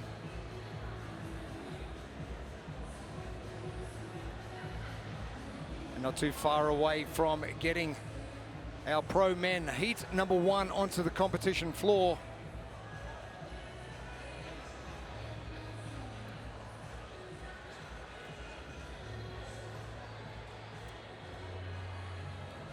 Gabby, thoughts on progress so far for the ladies?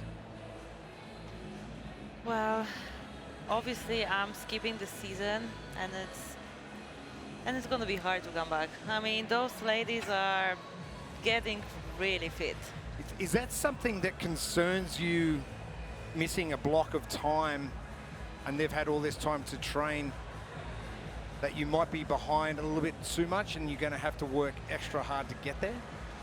Yeah, I mean, obviously it's something concerning, but I really believe that I'm going to be able to come back and catch up fast. And I use to look at those ladies as something that motivates me rather than scares me or stress me out. So yeah, it's amazing to see how the fitness and the level is progressing. That's crazy level. Like, have a look at the 2 mile we saw this morning from not just our pro division, but our challengers as well.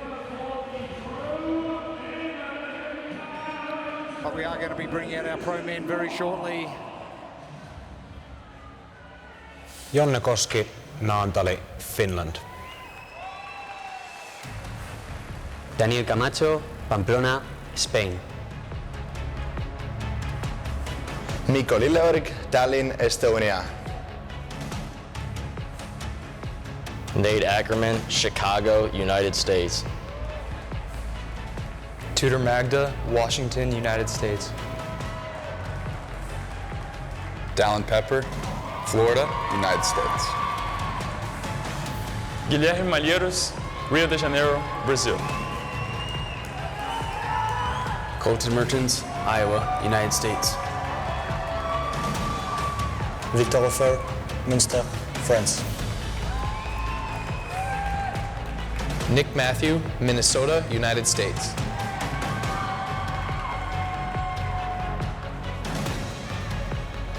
Pro men making their way onto the competition floor, our lane assignments for our first heats.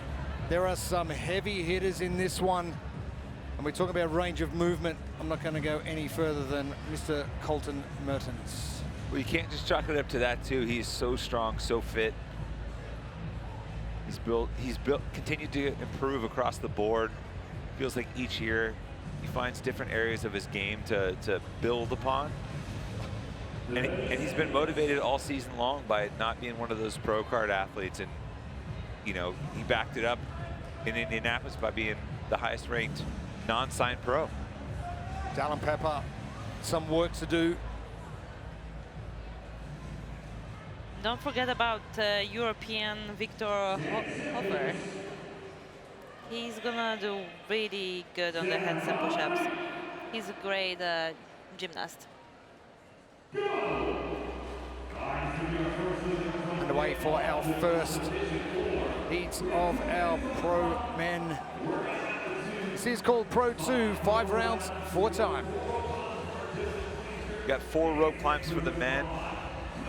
Nice mix of strict handstand push-ups and double kettlebell squats in the middle, finishing with some burpee box jump overs. The men will have 60-pound kettlebells in each hand. You know what I love about this heat? The mixture of former teenage games athletes between Nate Ackerman, Guy Mayeros, Dallin Pepper, Tudor Magda.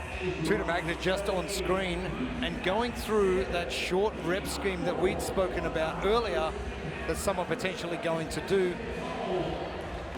Tudor very strong upside down. Excellent on his hands. Excellent gymnast.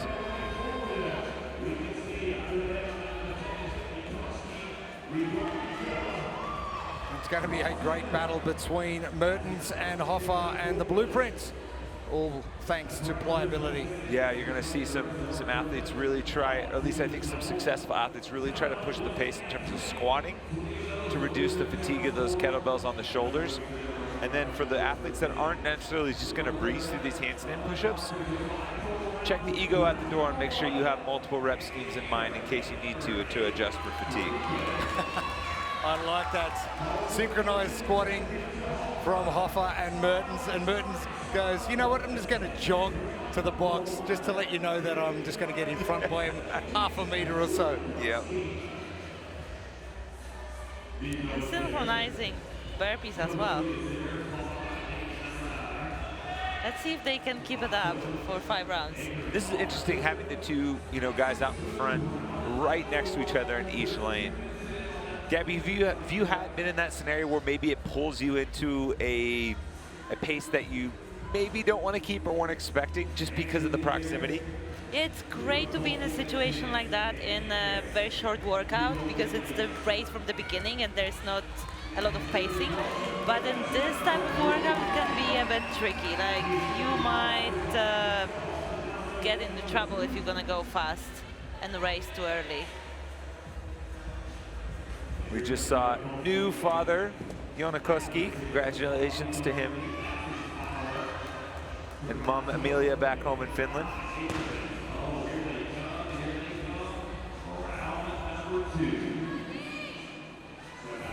Always good to welcome new children into the world. It doesn't do anything for your sleeping patterns, and you know all about that one. Or your general fitness. But you know what? You wouldn't change it for the world. No doubt, and Joona can celebrate that moment and hop on a plane over here to go to work and have a little something extra that he's competing for. Oh, this is awesome. Mertens and Hoffa. It's like a little metronome. Ding, ding, ding, ding. It just doesn't look real. He just went for an unbroken set. And then just chills out a little bit before he gets to the kettlebells. So casual. Right? Very casual. I got it. Not a big deal. I just did 20 unbroken. But I like the way that he's getting to that full extension and giving himself that split-second pause at the end of every squat. It's very clean movement, good movement, easy to judge.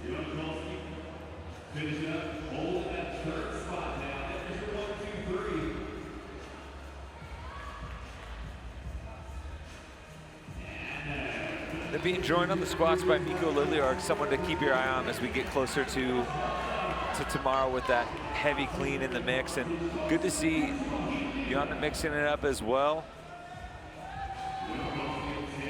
Your leader, Colton Mertens, 170 reps remaining. Often not too far behind. Joona Koski, Mikko Liljeorg, Danica Mancho. Our top 5.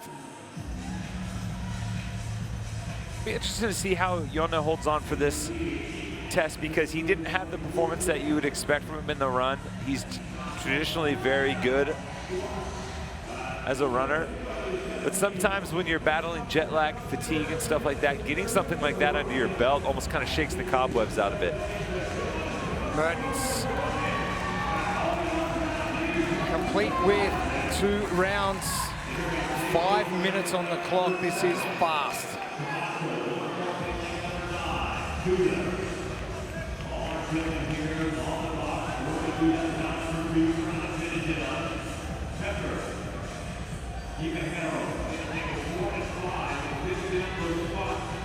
A lot of athletes choosing to do the wide stance, drop down. Dallin Pepper with a little bit of work to do, coming to his 10 burpee box jump overs.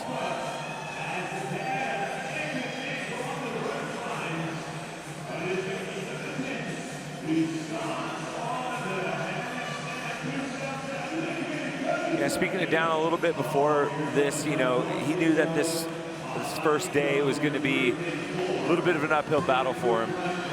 Just, I'm sure that days 2 and 3 are not going to be. No, and, you know, there's some high power output, high, you know, power endurance type tests in the next couple of days, but just got to work his way through that. You know, down as far as like being as young as he is, he's got as much experience as a lot of athletes in this field, having won 3 titles in the teenage division. So he knows, he even told me, like, it's going to be short sets from the outset on these handstand push-ups and just try and mitigate the damage. Man who's not doing short sets is the man on screen, Colton Mertens, who just seems to be getting better and better.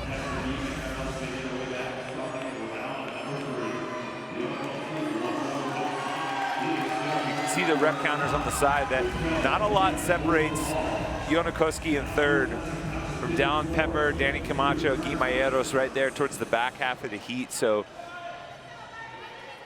the number on to the left of your name could be a little bit deceiving here because, you know, one slip up, maybe one athlete pushing a little bit too far could have a huge swing right now. But thinking about it, it's one break and then you could change 6, 7 places. Yeah. Tudor, very straight body, handstands.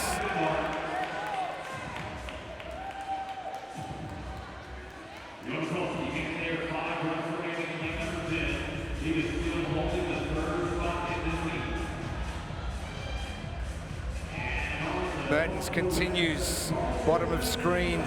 Victor Hoffer in hot pursuits, but Mertens, 3 rounds in 7:43. A little bit slower than his first 2 rounds. We're going to use slower, relatively speaking, because he is still flying, and right now it's hard to imagine someone, especially with the emphasis on the strict handstand push-ups and the pace that he's maintained,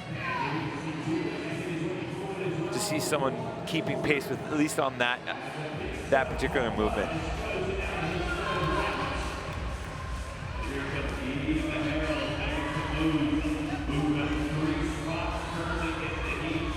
Dallin Pepper in lane 5, just taking a quick break, kicking back up to his handstands as Mertens progresses up and finishes off his 4th set of rope climbs.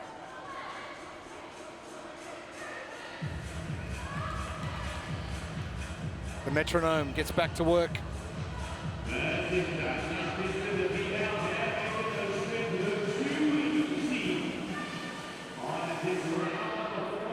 He's going to be one of those athletes I think we'll see 5 unbroken sets of 20. So Gabby, if you do 4 sets unbroken, do you just go for that 5th set unbroken just because?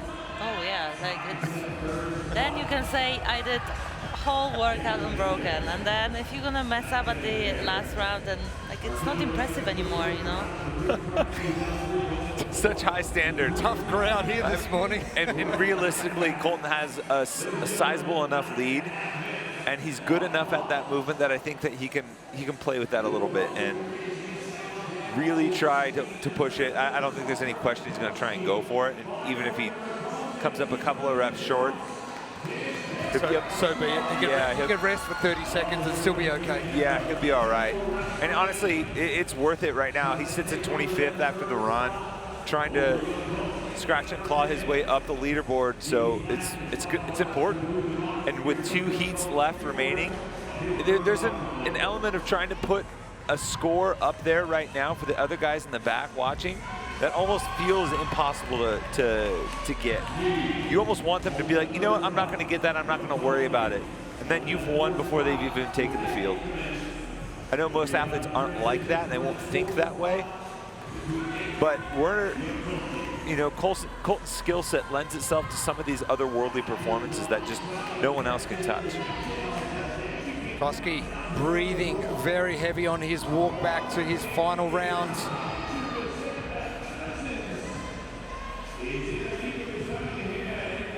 Apologies, back for round 4.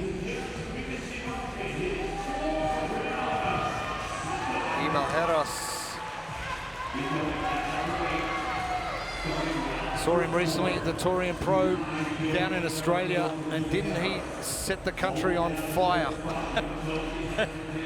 And I mean, he's gonna set this arena on fire tomorrow with the max clean. I've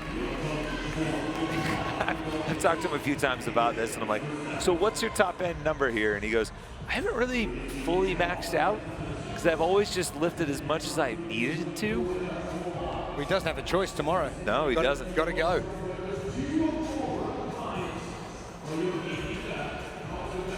But another expected father. Something in the water. Mertens, 1 rope climb remains. Are we going to see 20 unbroken handstands? Casual walk again. Okay. 20 reps, let's go. Yeah, we're going for 20. Yeah, easy. It's like this is the rest time for him. Oh. Interesting. Pause. Come on. How often do you see people pause a strict handstand push-up at the bottom? Twice. And he's done it twice here. He's just going to go through and just say he did it unbroken. This is going to be a crazy fast time. That's just stubbornness. Incredible. That was it. To the undiscerning eye, that may not look like much, like you're just resting, but for the people who train those movements and understand just how tough it is to do basically a dead stop strict handstand push-up, and to do multiple like that after 80 reps, really after 90 reps, you start doing that. That's incredible. There's no more momentum whatsoever. Dead stop, like you said. Mertens, 10 reps remaining. This is going to be an incredible time. Could be sub 14 if he can move fast enough.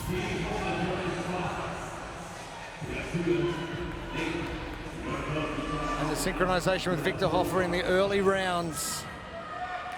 Mertens has left everybody else for dust.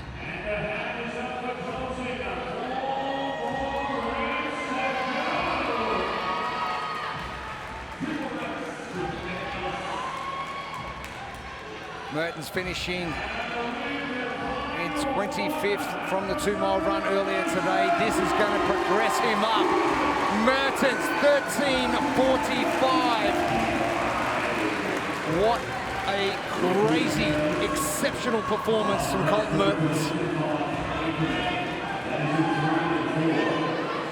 I still can get over those dead stop handstand push-ups. No one else is off the wall yet for their last handstand push-ups. He's at full 2 movements ahead of everyone else. Hoffer gets off. He is done with his 100.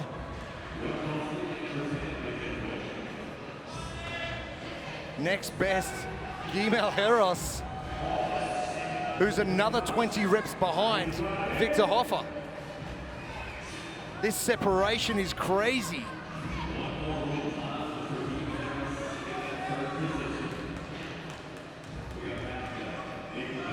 Can we just call the event win for him now? I just don't know if there's anyone else in the field that can do what we've just seen. Yeah.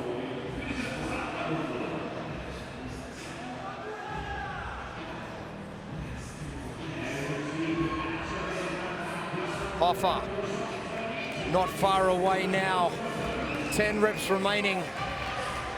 And it has just ticked over 15 minutes. This is still a great time for Victor Hoffa.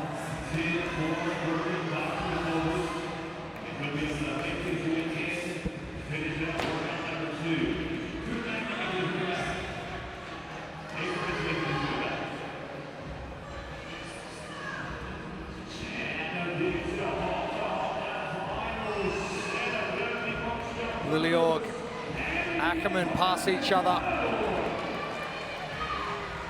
This has been grueling for some athletes. For others, like Colton Mertens, a walk in the park.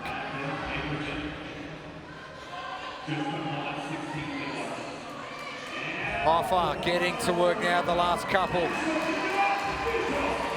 It'll still have a 15 beside his name.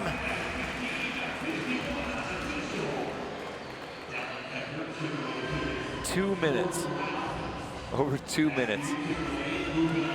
Separate first and second.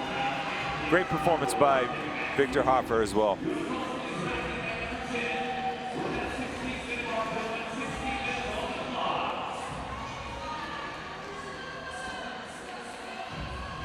Gee, putting a big separator between himself and the rest of the pack as he progresses to his kettlebell squats.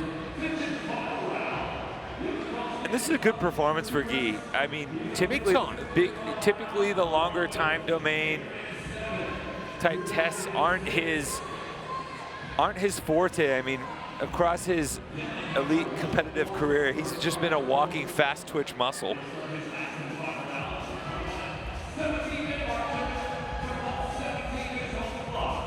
Dallin Pepper. Oh, the sweat is just pouring off him. He is working hard. Guy heads down. You've got to think, Guy finished 23rd in the 2-mile run. 30 seconds behind the winner. Not a lot of separation there. There's not at all. So not a bad run from Guy. And he looks like he's moving very well across that box.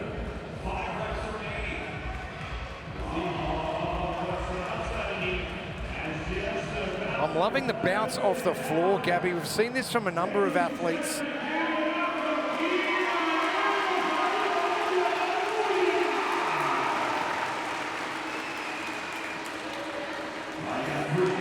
Just settled out on the burpee box jumps.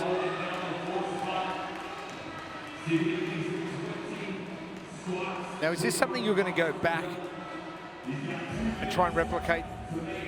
Just throwing myself on the These workouts, and test yourself when you do get fully fit again and see where you sort of match up?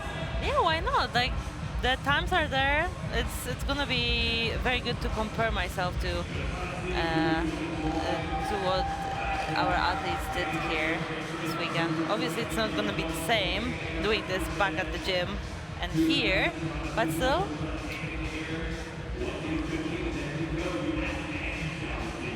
Tudor Magda, not far away. Final 2 reps. Nate Ackerman comes to join him on the far right of your screen.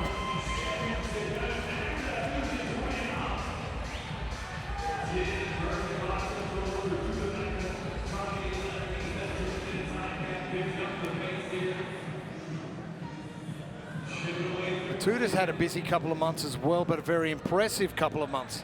Yeah, strong performance in Albany. You know, he wasn't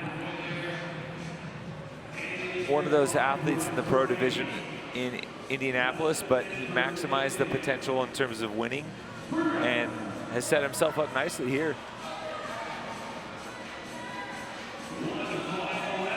Final rep, Tudor Magda.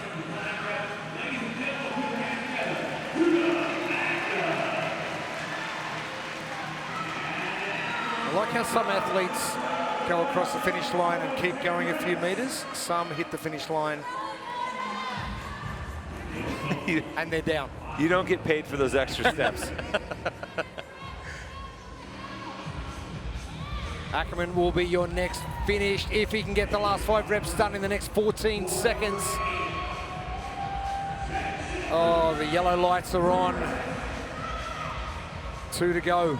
Nate Ackerman, he's gonna run out of time. And no rep on the last one for Nate Ackerman. 1 rep shorts. But Mertens finishing 6.5 minutes ago. What?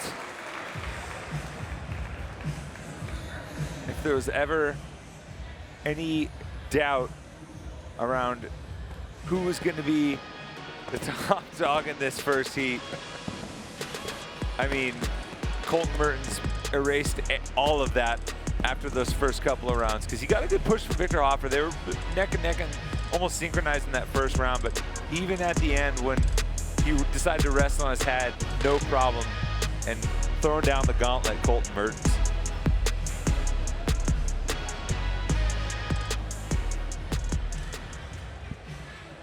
The harder I train, the more I need pliability. Their routines help me recover, stay flexible, and keep pushing harder every day. Stop guessing, start recovering. Try pliability for free today. An incredible performance from Colton Mertens. He's standing by with Lauren Smith. Colton, you are the epitome of a hard worker. When you're not on the international competition stage, you're down on the farm. Who instilled this hard work ethic within you? It's got to be my mom and my dad. Growing up, my mom worked in a first shift in a factory, and my dad is a farmer, obviously. So my brother and I have been working on the farm since we were little kids, and he pushes us a lot to have a good work ethic. That was something he definitely instilled in us at a young age. Now, I know the run isn't really your bag, but when you're out there and things are getting hard, what are you telling yourself based on the work ethic I know you have? Yeah, I mean, it sucks when everybody's passing you, but I know that I did as good as I could have done on that run, and we've been working hard on running, but it's just something that's going to take a long time for me to get good enough to compete with these guys. I mean, they're fucking fast. And that was the reaction, right? That's what we needed to see out there. Yeah, it was good bounce back. Hopefully the score holds up. We'll see. I tried to come here and, just came off the games, but I wanted to come here in shape and give it my best and give people a reason to care for our performance. It's awesome watching you every single time. Great job. Thanks. Thank you, Lauren. Apologies for the language. Colton Mertens, 13:45. Absolutely ridiculous time. He says we'll see if it holds up. Got no doubts it will. Yeah. Our second heat of pro men about to enter.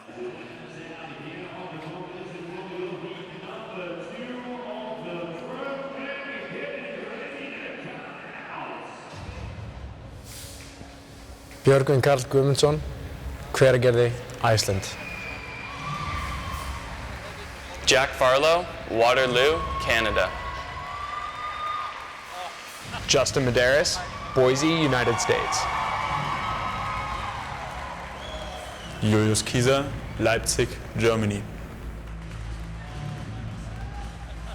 Chandler Smith, San Diego, United States of America. Pat Vellner, Chelsea, Canada.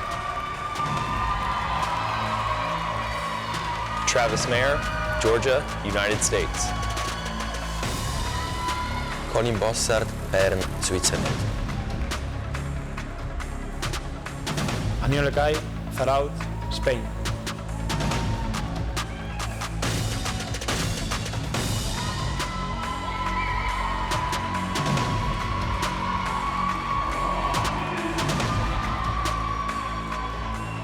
Our second heat onto the competition floor.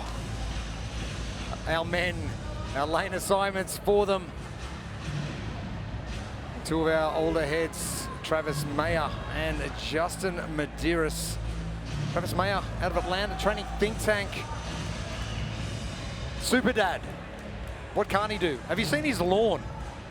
Beautiful. Oh. Picturesque. It's epic. I want to mow his lawn.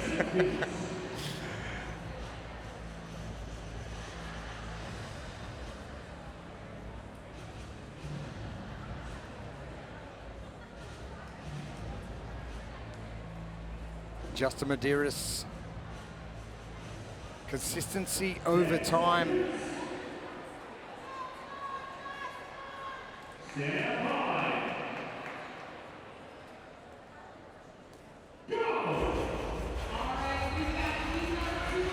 As we get started with our second of our pro men's heats. Travis Mayer, very clinical, deliberate with those rope climbs to start things off. We thought there might have been some strategy around that with handstands. I didn't expect to see that, but let's get to Pro 2, our second workout of day one of competition presented by Pliability. Well, these men will tackle 4 rope climbs, 20 strict handstand push-ups, 20 double kettlebell squats, 10 burpee box jump overs, and they're gonna rinse and repeat 5 total times and hopefully get under that cap of 20 minutes. And I can tell you right now that no one has gone out at the pace Colton Mertens has gone at, so I think that 13:45 is gonna be safe, and I'm gonna call it nice and early.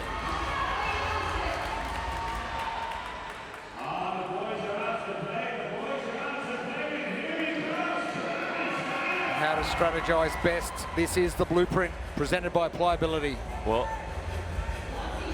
you're gonna have to squat fast to try and reduce the impact of those heavy kettlebells on the shoulders, especially with so much other shoulder work elsewhere in this test. And for the athletes that maybe aren't gonna be the best at the handstand push-ups, you can maximize your performance by stripping yourself of your ego and being able to do smaller sets than you're probably used to.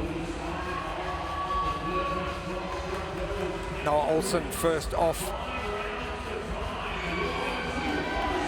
We talk about internal competitions that go on at competitions. Noah and Chandler, this has got to be one. Yeah, good friends, training together.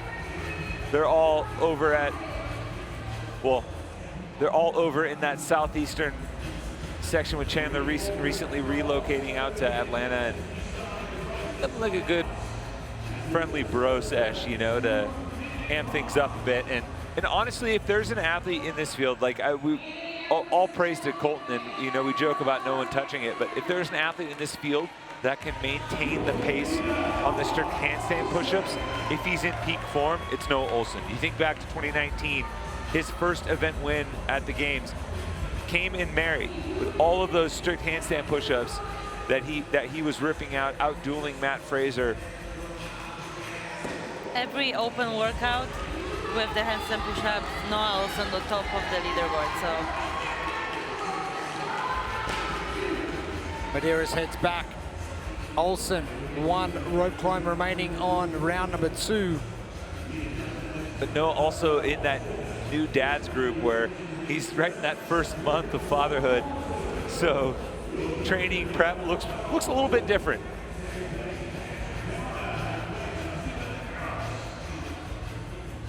Olsen far left of screen. Getting to the wall first. They're good, they're fast.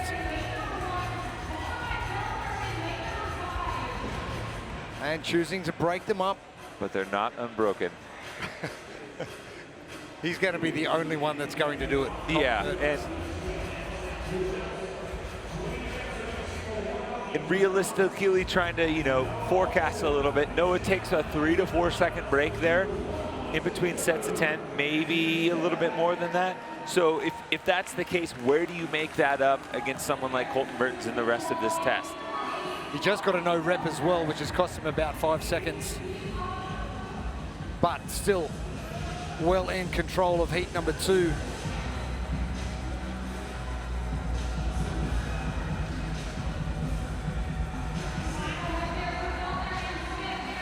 Pat Vellner jumping into second. Just ahead of Chandler Smith.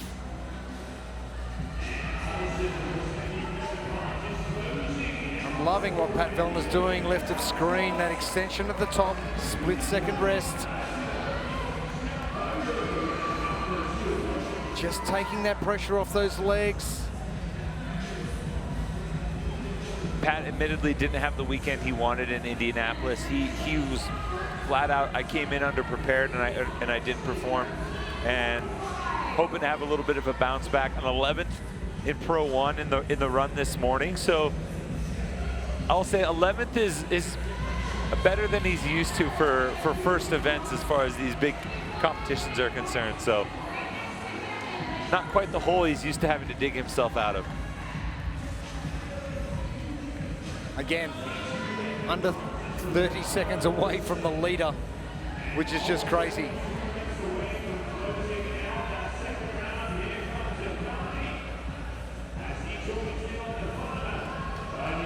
Pat Vellner, one of those athletes that you don't want to sleep on ever. Olsen, top of screen, heading back now. Now Pat Vellner's only 2 reps behind, now 1 rep down. Noah still not at the rope climbs.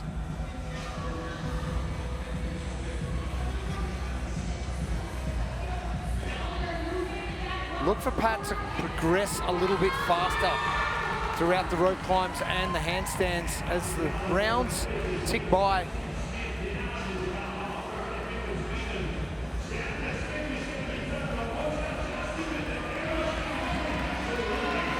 So a fellow Canadian outside, Brent Fikowski, come to chill out and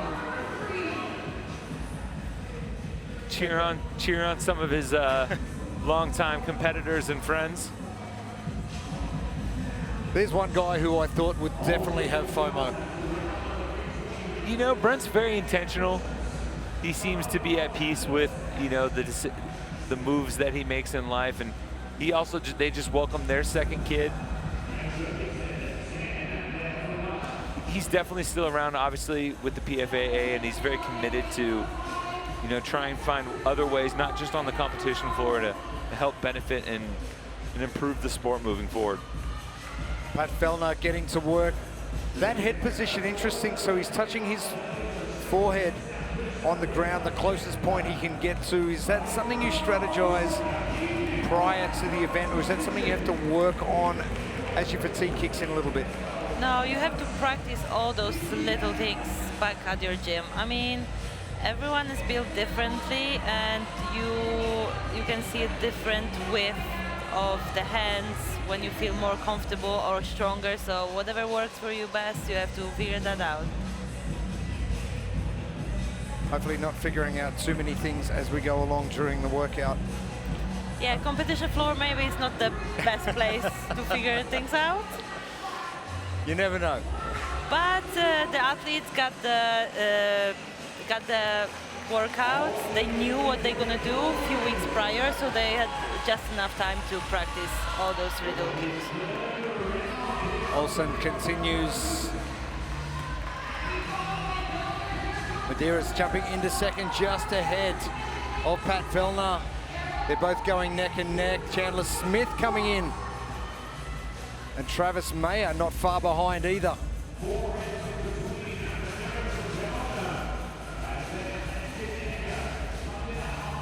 Throw another internal battle into the Chandler Smith-Noah Olsen battle. There's Travis Mayer. And Medeiros looking really good on these squats.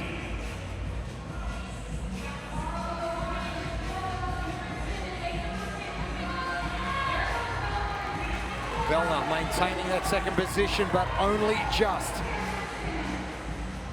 Olsen, final rep on his third round of his burpee box jump overs.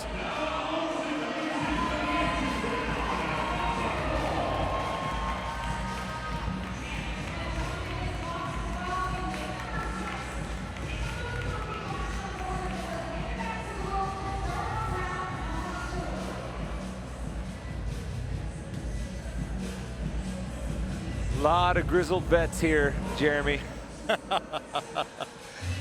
No rookies. No. Well, only in the booth. Only in the booth.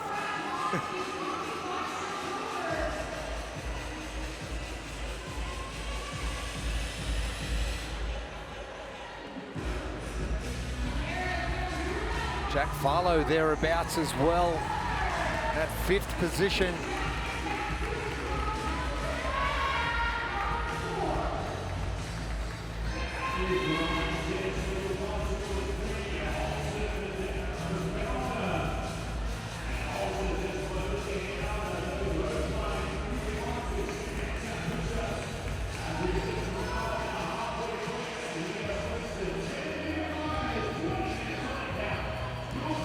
Olsen continues his handstands. 13:45, the time from Colton Mertens.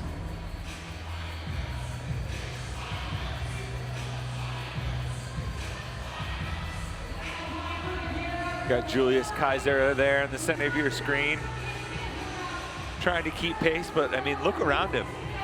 You're a athlete trying to make your way towards the top rungs of the sport. You look left and right. You got Travis Mayer, Pat Vellner, guys with over a decade of experience. Justin Medeiros, who's been competing at regionals since he was right out of the teenage divisions in 2015. You got BKG, 10 years plus years at the games. I mean, there's a half-century plus of CrossFit Games experience. Noah Olsen, one of them too. So you're with some very, very experienced, very talented and accomplished individuals. Check your resume at the door. Yeah, I mean, a lot of young athletes dream of this, being in this position, right? It can be a bit intimidating, what you just said. Just being surrounded with such experienced athletes when you are new. Is that what separates the good from the great, when you can jump onto a floor as a youngster and compete with these experienced athletes and not let them worry what they're doing? Yes, I mean, it's very hard to do. And I just remember from my own experience, my first regionals in 2018, I made so many mistakes because when you are in this very dark place, it's easy to have excuses. And I remember I had, I think on my right, Sarah Singusdottir, on my left, Kristin Holte, and I was kind of like, well, they can be in front of me. They're just such a big athlete, so I can just slow down a little bit. So I think this is something I needed to go through and learn that there's no place to excuse like this. Everyone is just competing to do the best. So.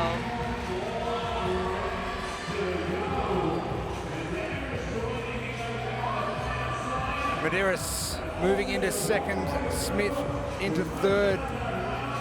Farlow into fourth now, and Vellner dropping back to fifth. As Olsen at the top of the screen, finishing off that fourth round, one to come.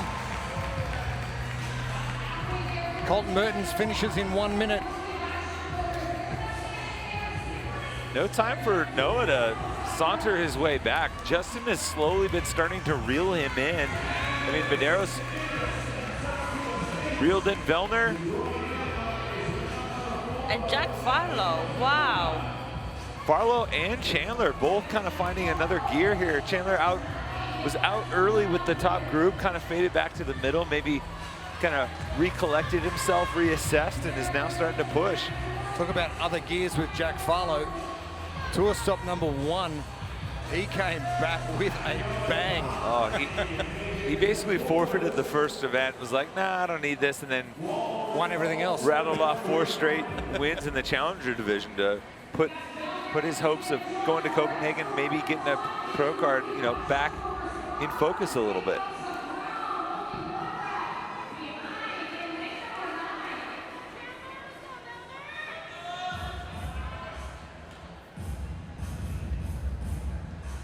Six minutes remaining. Farlow 1 remaining. Vellner done. Smith done. This is going to be a tight battle between these three to finish off. Tommy, as you mentioned, the Medeiros-Olsen battle continues, both resting on their handstands.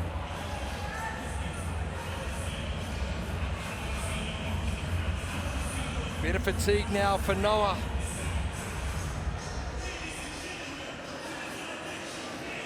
Noah really fighting through those last couple reps. Medeiros able to kind of have a faster cycle rate, still looking good in the turnover between reps.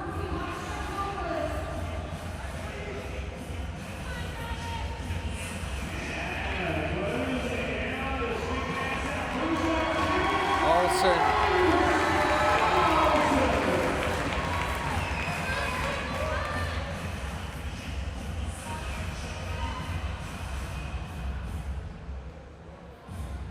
Well, Noah Olsen's pace has been pretty good in this second heat. And he'll probably finish about 2 minutes back from Colton Mertens' heat 1 time. And remember, he has a chance if he pushes to try and catch Victor Hoffer's second best time. 15:53. I just don't think he's gonna have enough time.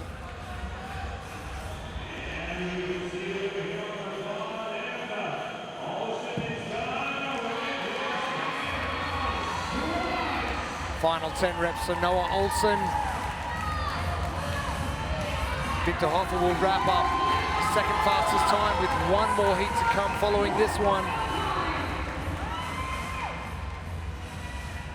I think Noah has done enough to stay ahead of Medeiros. That battle for third is going to be a tight one. Farlow, Vellner, Smith.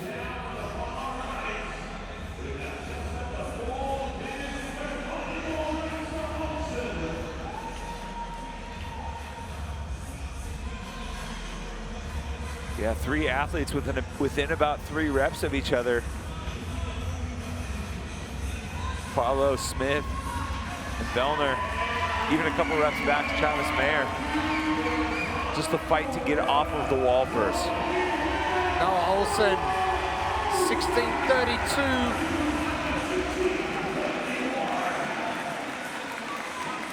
And not sluggish by any stretch.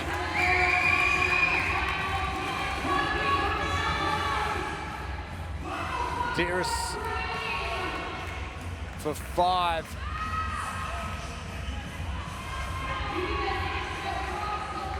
Farlow, Smith, and now Vellner coming to the squats.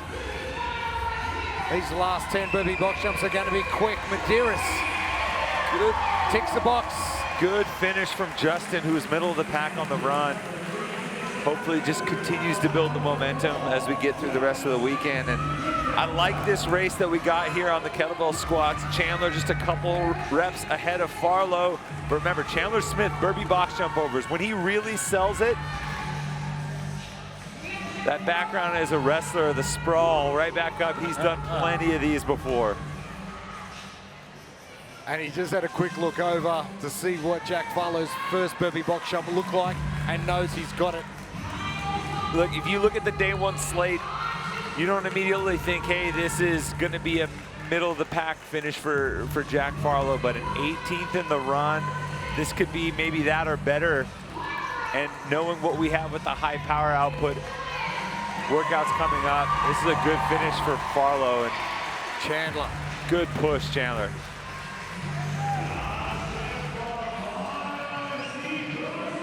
Farlow getting finished up just a few seconds back. Vellner, plenty of catch up on those 10 burpee box jump overs.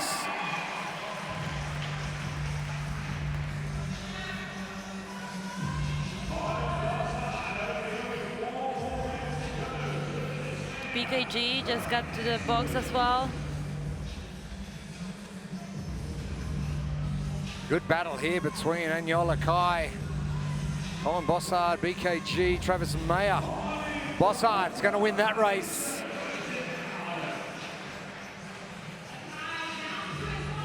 Lane 1 all the way to the right. You can see BK starting to reel in Travis Mayer a little bit. He might get him. Anyola done, 18:55. BKG. Sneak in front of Travis. And Mayer is ramping hard. I don't, no. Fatigue from that run this morning. Does that put excess pressure on you when you have got a time frame to recover in? Yeah, I mean, this is so important to do the small things, just enough electrolyte, drink water.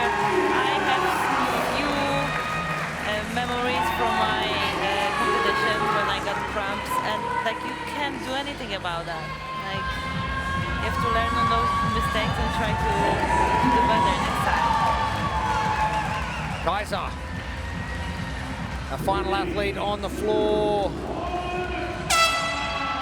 And the German athletes can't get the job finished. But Noah Olsen, 16:32.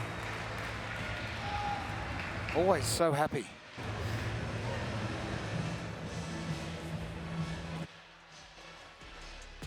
And pretty quickly, we saw some of the old vets throwing down the gauntlet, daring for some of the new guys to chase him. And Noah Olsen, at his best, strict gymnastics are one of his arrows in the quiver. And towards the end, we got a little bit of a push from Justin Medeiros, but Noah Olsen holds on for the heat win and a top time he should be proud of.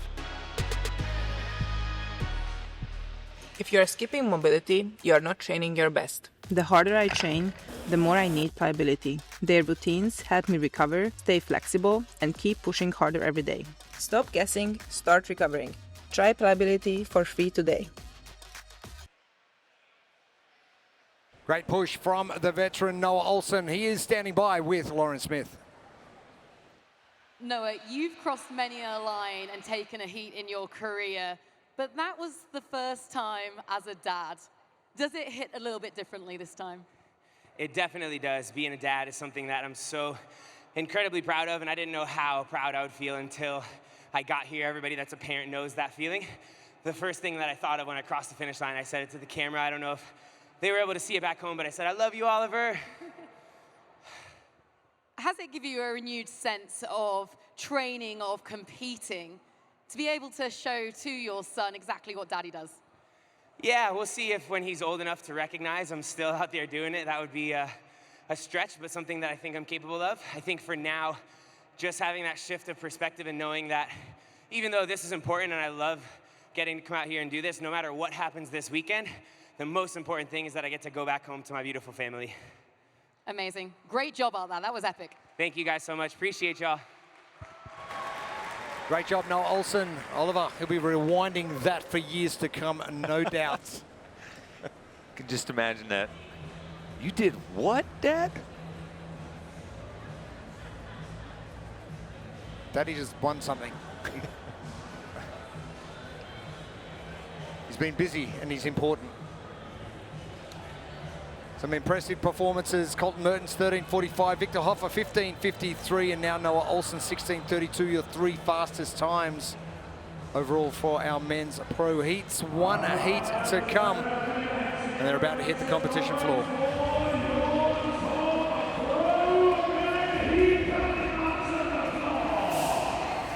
Jason Hopper, Greenville, United States. Ty Jenkins, Branson, United States. Jay Crouch, Melbourne, Australia. James Sprague, Liberty Lake, United States of America. Jelle Hoste, Isenham, Belgium. Ricky Garrett, Wollongong, Australia. Roman Krenikov.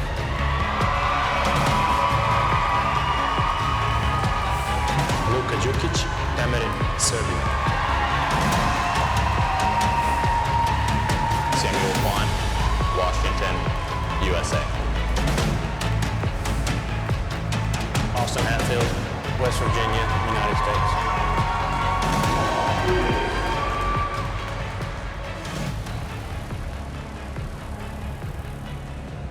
Some big names in the sport hitting the competition floor. Lane number 1, Austin Hatfield, taking the prize. Tour stop 1, Indianapolis. Drop down to lane number 5, Ricky Garrard, second at the games, taking out the 2-mile run ahead of Jelle Hoste and Roman Krenikov. Is this where we see something special from Austin Hatfield? Ooh, I think it'd be a good opportunity for him to really make a push. I know sitting in 9th after the run, wants to really close the gap. He's got some good tests ahead of him still, but just with the own confidence, you know.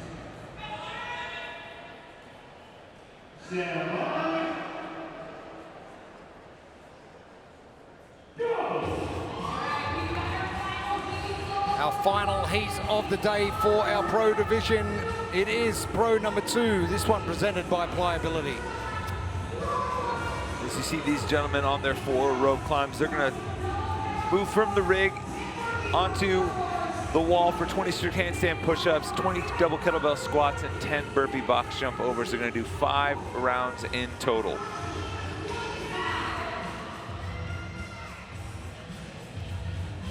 How best to strategize this? Go ask Colton Mertens. He knows exactly how to do it, and he must have followed your blueprint to the T. Well, I mean, he's definitely squatting fast, reducing the fatigue on the shoulders so that he could go unbroken in the handstand push-ups. But just in case you're not Colton Mertens, which last I checked that he's 1 of 1, you're gonna have to kind of put the ego in the rear view and hopefully have a plan for multiple rep schemes for these strict handstand push-ups in case they start to go away.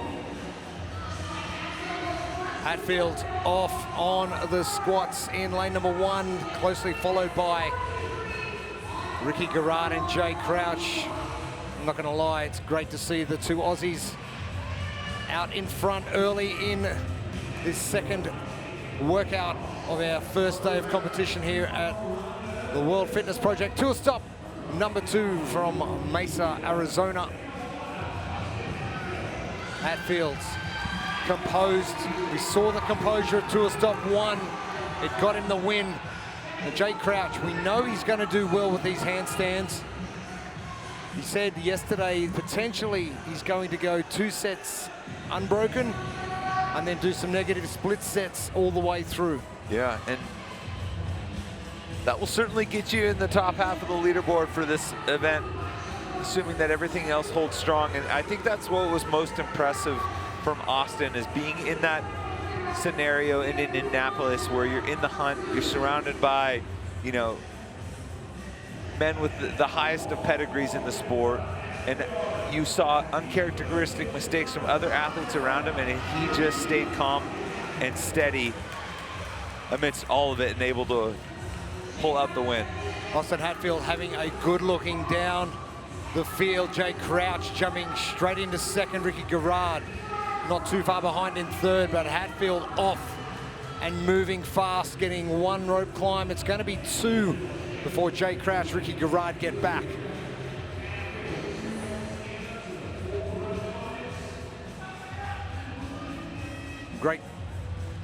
Great times this morning from the run. Ricky Garrard winning in 10:48s.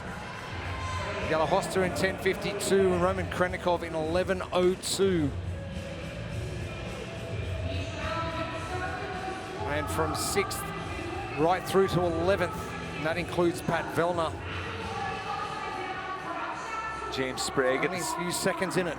James Sprague, you know, on screen right now, I think has really continued to impress and really remove any doubt from some people's minds about his performance at the games a couple years ago when he won, and obviously there's, you know, not the full field. To come back and have another strong performance, and even if you look at what he did in Wadapalooza, some of the movements that have traditionally hurt him in the past, he started to excel and win events with them in Wadapalooza, strict handstand push-ups involving one of them. And I think that really showcased the next iteration of James Sprague and his abilities as a high-level athlete. So I got to throw a word at you. Evolve? Yeah.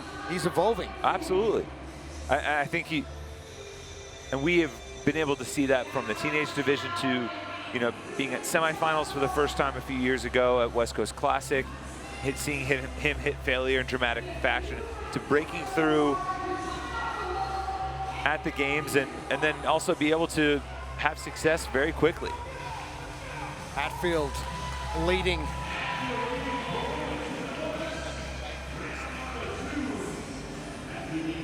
Still easy from the outside lanes looking in. Jay Crouch, fiance Maddie Sturt pulling out. Is this the sort of thing that would affect a performance if your partner is competing and then pulls out due to injury when you're trying to stay focused on your job? Well, definitely it has some kind of effect. I mean, it's very personal and it can be the same for everyone, but I think I would be affected, definitely. Especially they compete at every competition basically together, so that's something that something different now. Hatfield finishing up and heading back. 2 rounds completes. Crouch continues.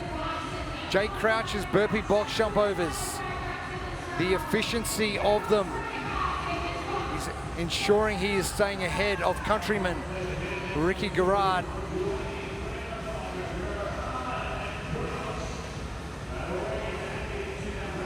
Almost a straight leg jump from Jay Crouch.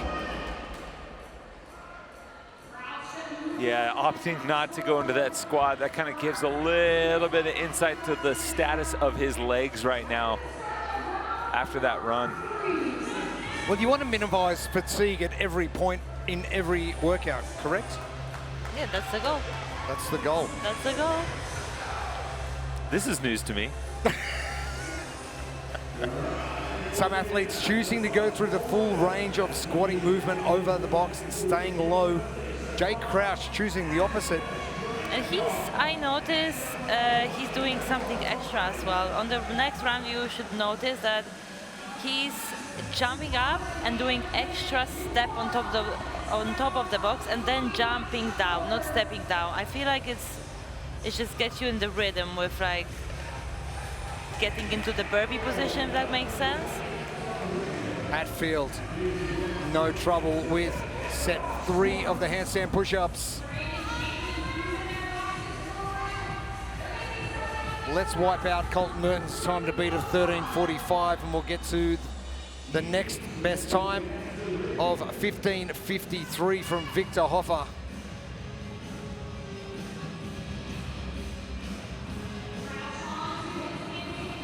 Yellow Hosta.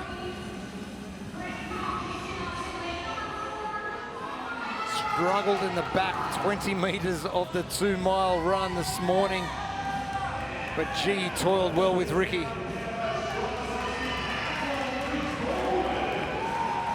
This is going to be a damage control event for Yellow from the outset. And someone to always keep an eye on, Sam Quant.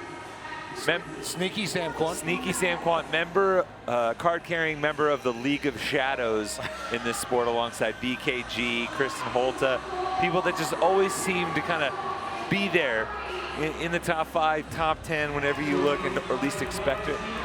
Founding member Val Vobrel. Oh, Val Vobrel, she was. She's the president.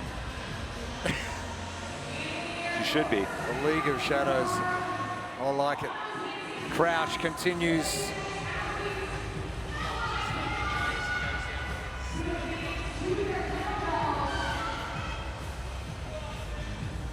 Hatfield far left, your leader, finishing up 3rd round done. 2 remaining. Jake Crouch making his way to the box. Krenikov making a move into 3rd, just ahead of Sam Quant, and now pulling ahead of Ricky Garrard.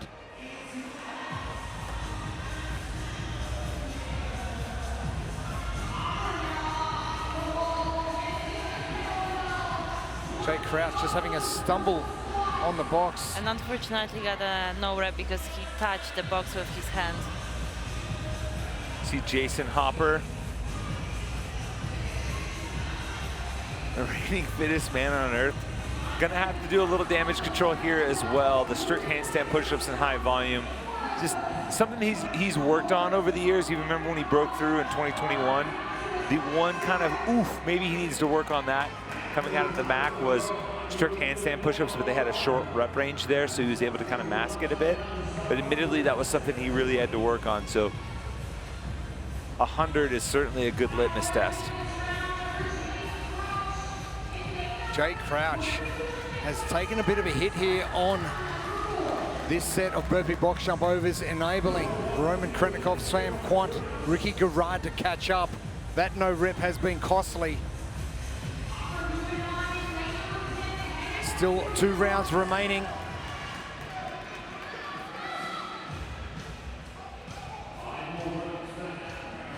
No doubt Jake Crouch's family watching on back home in Melbourne, Australia.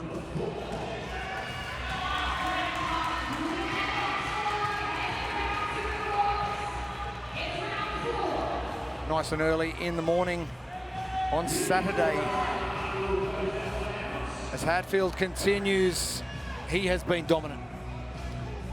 Yeah, and he kind of has the benefit of being all the way over in that first lane too. He just kind of run his race off to the side, get out in front, and stay out of the kind of chaos in the middle of this competition floor that everybody else is. As you look down on the reps counters, all those athletes that are 3 or 4 reps within each other, it's kind of hard to gauge where you're at. Austin just head down, eyes forward, running his own race.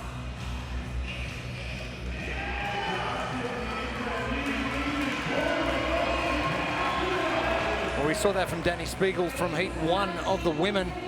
She was all the way down here in lane 10, just going about her business, finishing 3rd in her heats. Reeled in a few athletes along the way, and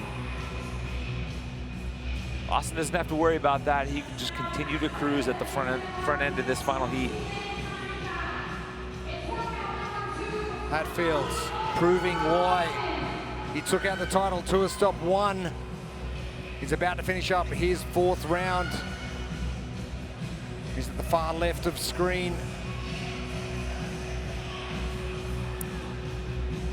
Final rep now for Austin Hatfield.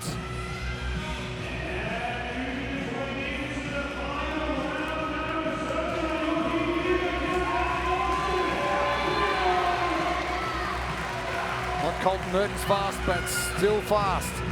Yeah, about 2 minutes to go until the time to beat from Colton. That looks like it's out of reach, but now you kind of have to reassess because you're about 4 minutes away from Victor Hoffer. That's certainly within grasp and good enough motivation to keep the foot on the gas here. Jay Crouch still got that 15:53 in his sights as well. He's gonna have to hustle here, especially through the last set of burpees, just to keep on pace here. He's below that 3 minutes around pace right now.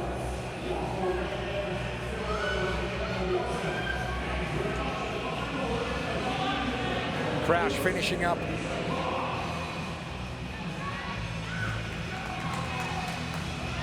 Sam Quantz looking super comfortable with those squats. Battling with Krenikov and now Ricky Garrard. I think this is a good performance from Roman too. A lot of strict overhead pressing. He's kind of stayed in that 3rd, 4th position this entire heat.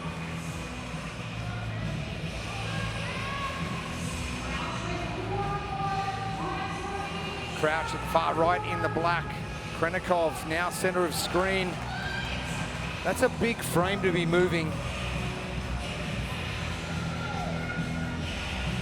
James Sprague falling behind just a touch.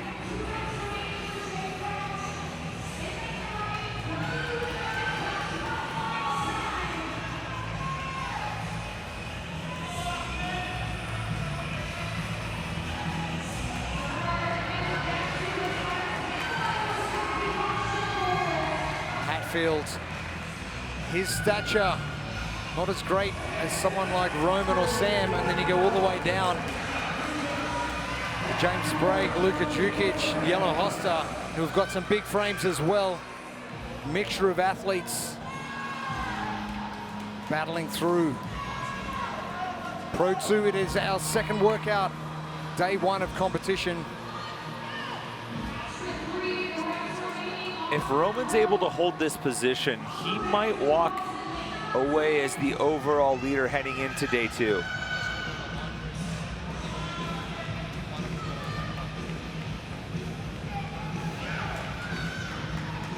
Hatfield taking a break.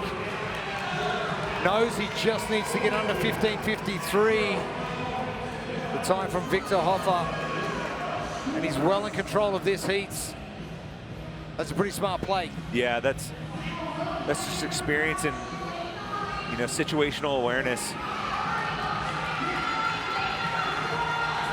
And expects a fairly decent pace, but he's not going to go out full tilt here.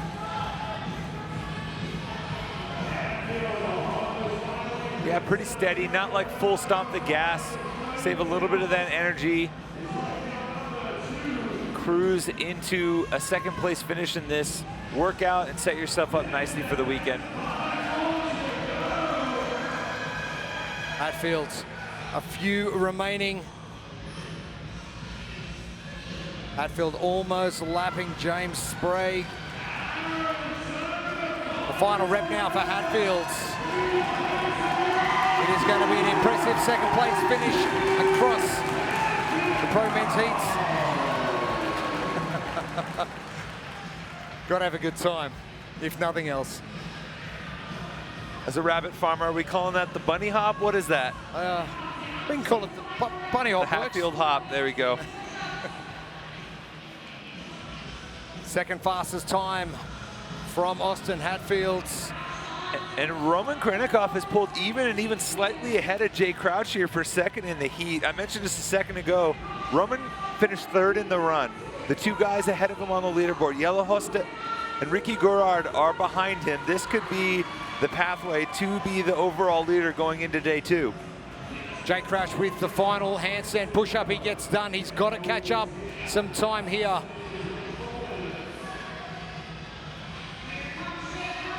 For some athletes, I have seen a whole lot of new fatigue creep in that I haven't seen before, and some have just breezed through this.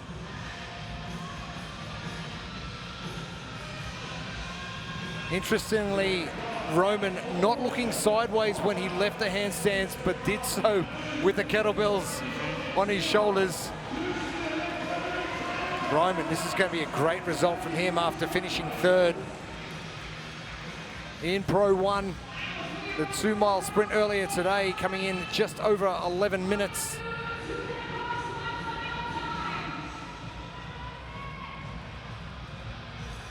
And 16:32 from Noah Olsen, impressive. That'll give him 4th place overall.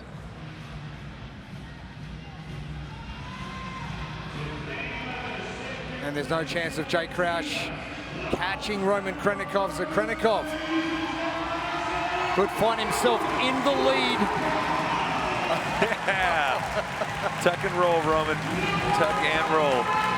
Gabby, this is going to be something that you practice when you come back to competition as Jay Crouch finishes up. Yeah, I'm not going to focus on actually practicing fitness, but my finish side. Everyone remembers the finish. Exactly. The Hatfield hop, we're going to remember that forever. I think I like the roll better. Okay. Yeah, that's going to be my style. The Roman roll. We like it. Quant gets finished up. Gerard with a very quick start. Your leader coming in.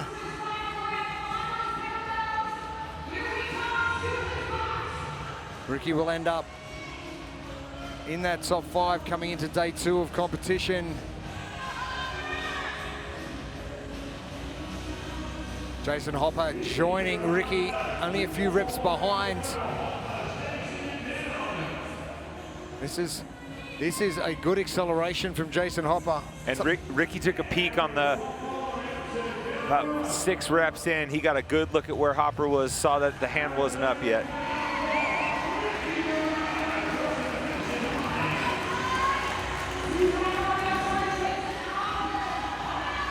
Gerard finishes in 18:53. Jason Hopper, fittest man alive, 2025, finishing up just over that 19-minute mark. Ty Jenkins, James Sprague, 2 of our youngsters. Both out of the teenage division. Jenkins, a multi-year teenage division champ at the games. Probably had a little bit different competition lead up than just about anyone here. Last weekend, he was at the age group games as an MC on the floor, rocking the mic out in Columbus.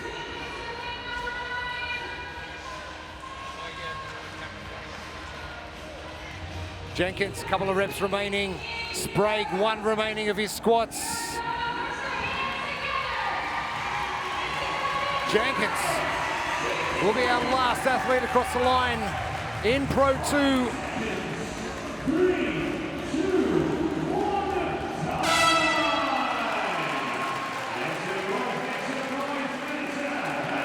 our tallest athletes, Sprague, Jukic, and Hosta, unable to get that one done. Performance, Hatfield. We were waiting. We just had to wait one more workout, and we got it. And he certainly delivered. You know, Hatfield came in looking up the leaderboard at guys like Ricky Garrard, Jelle Hosta, and Roman Krennikov, but after a little duel with Jay Crouch in those first couple rounds, there was no one within earshot of Austin Hatfield. Wasn't able to get the top time overall, but able to kind of cruise to the finish line. Actually, sorry, scratch that, hop to the finish line for a second place overall.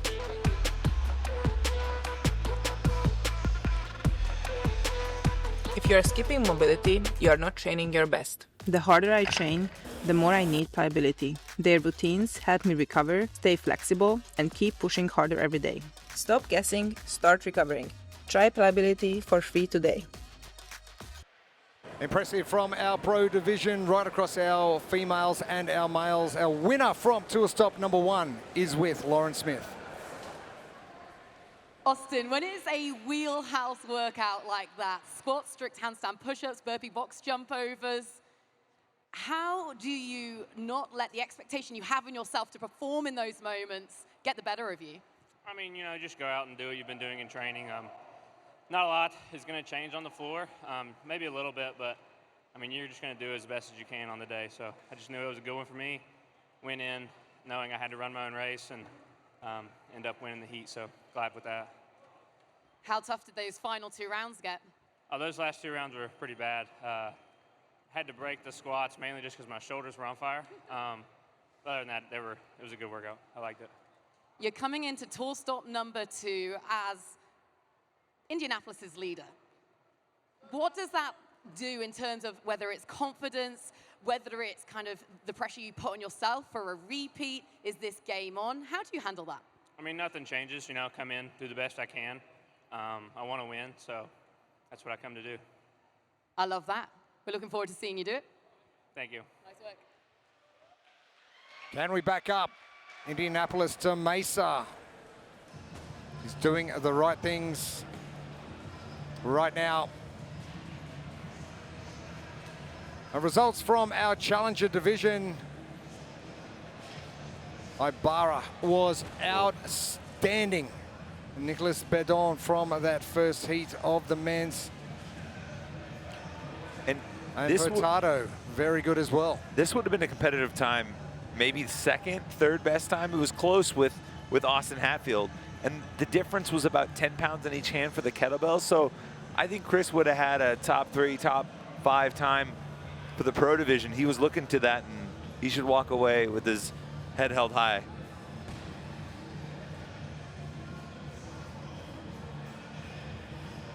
It has been a massive day of competition here at the Arizona Athletics Grounds.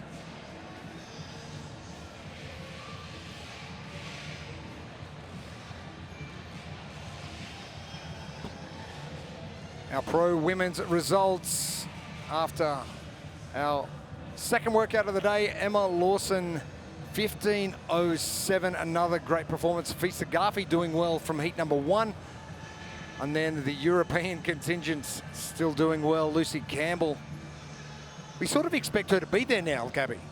Oh, that's not surprise at all. Solberg doing well, and Brandon rounding out our top 5. Brooke Wells, great to see her down there in 10th position. Massive day. Yep.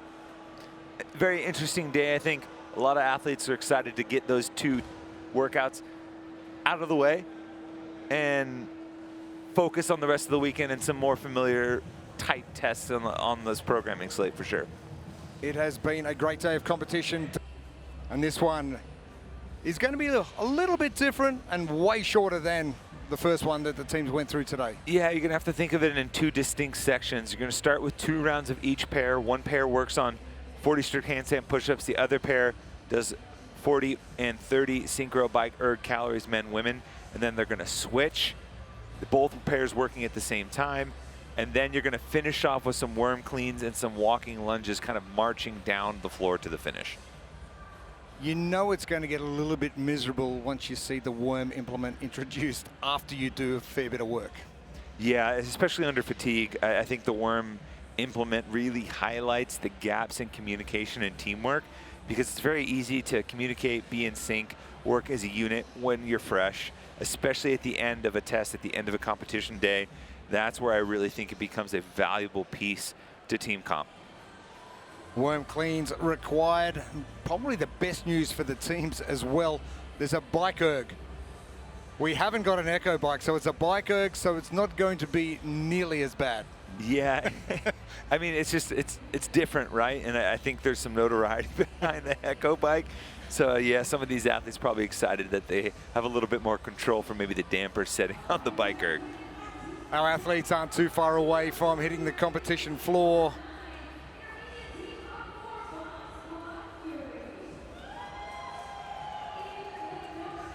And plenty of people hanging around to see the team competition.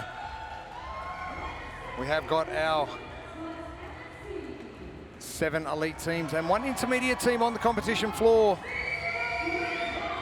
Our intermediate team, our bomb squad Fury.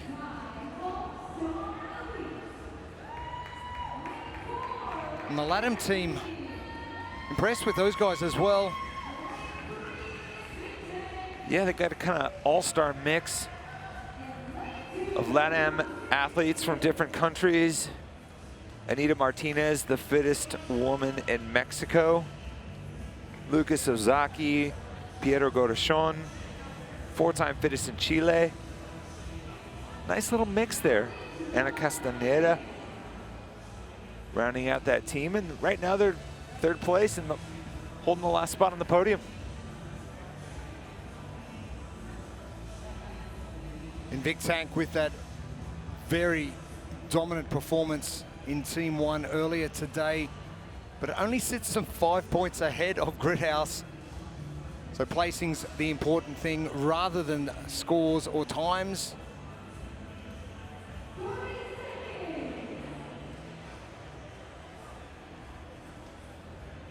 Strategizing team workouts, one of the hardest things to do. Who goes where and when?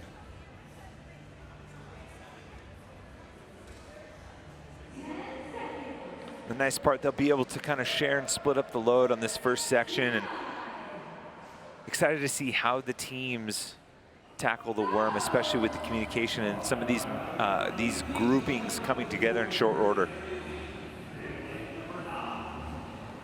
Underway, our 11-minute time cap. A grueling 20 minutes from team number 1. We move on to 11 minutes for team 2. 40 strict handstand push-ups by our other 2 athletes. And again, distinctive programming where one partner is finishing up, I've done enough, we can go and tag, while the other 2 get to work. You'll see some kipping handstand push-ups down there in lane 9. That is our intermediate team. Bomb Squad Fury, who are going through the intermediate level of team number 2. It involves 40 kipping handstand push-ups.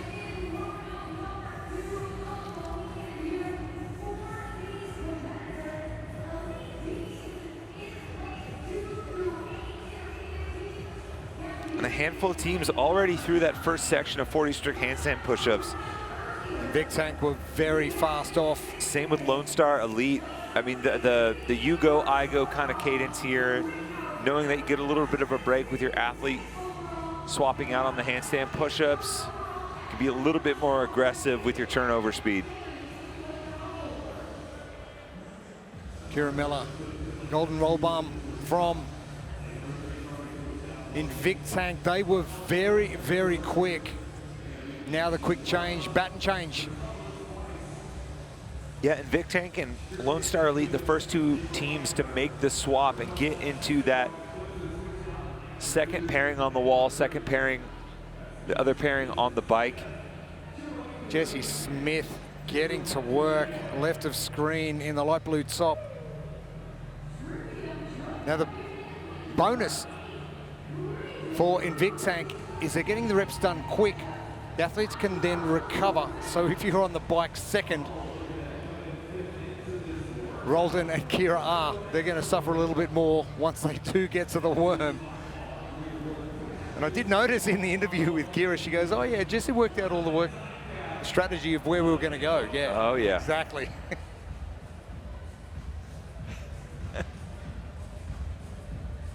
Someone's got to get the short end of the stick on the rotation, you know? Someone's got to go at the front of the worm. Bomb Squad Fury to the far right. There's Trivium in the red singlets. The twins, M&C. Gridhouse currently sitting in second position. Lone Star Elite, only one rep to go. And swap out continues. The LATAM team, Invictank. Roldan with the fluoro colors, can't miss him. And the far left, CrossFit Eclipse.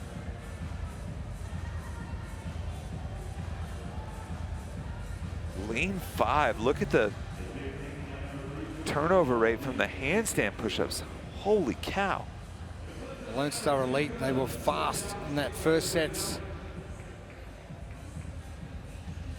Invictank, I've already finished.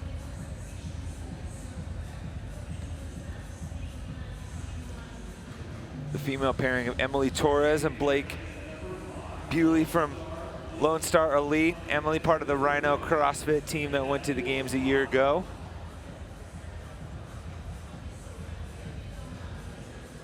Four minutes down. Still 7 minutes on our time cap. Invictank getting to work now. Sharma and Smith. The second pairing getting to the wall.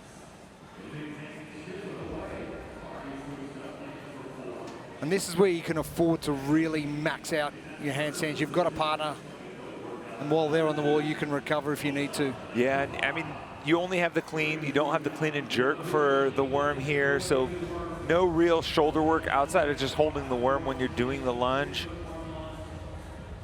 Opportunity to really sell it here.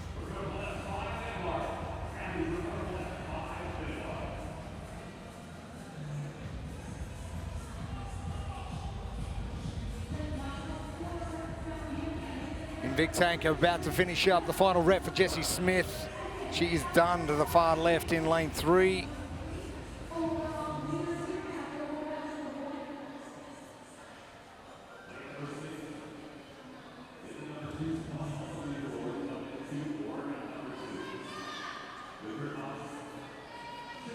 Once Kira Roldan finishing up on that bike, they will progress forward onto the worm.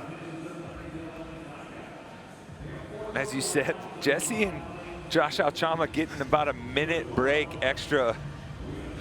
Good planning, good strategy, Jessie Smith. But she's absolutely no stranger to hard work either. Final rep now for Invictank. Ticked over, and they are going to step forward. And I like that from Josh, just to look down. We're okay. 5 cleans, 20 feet on that walking lunge. But hang on, here we go. Grit House. Interesting, single reps for Gridhouse. Touch and go for Invictank. He's going to keep them ahead. I like that though from Grithouse. They immediately got to the worm and picked it up. Invictus kind of took a second, kind of chatting through. Maybe took a little bit longer than they needed to pick it up, and Grithouse applying a little bit of immediate pressure to. Well, they win here. They go equal with Invictank going into day 2. Yep, and it looked like it already lit a fire under Invictank as they yet to put the worm down from the cleans. I jinxed them. The curse, it's on. Interestingly, they're having a big break here in Invictank. Gridhouse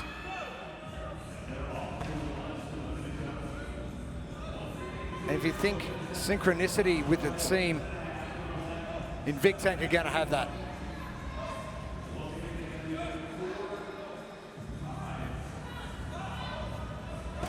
Communication, important factor. You can hear the yells from the floor. Each one of these sections, the front athlete has to get that lunge step across the yellow line before resetting for the cleans.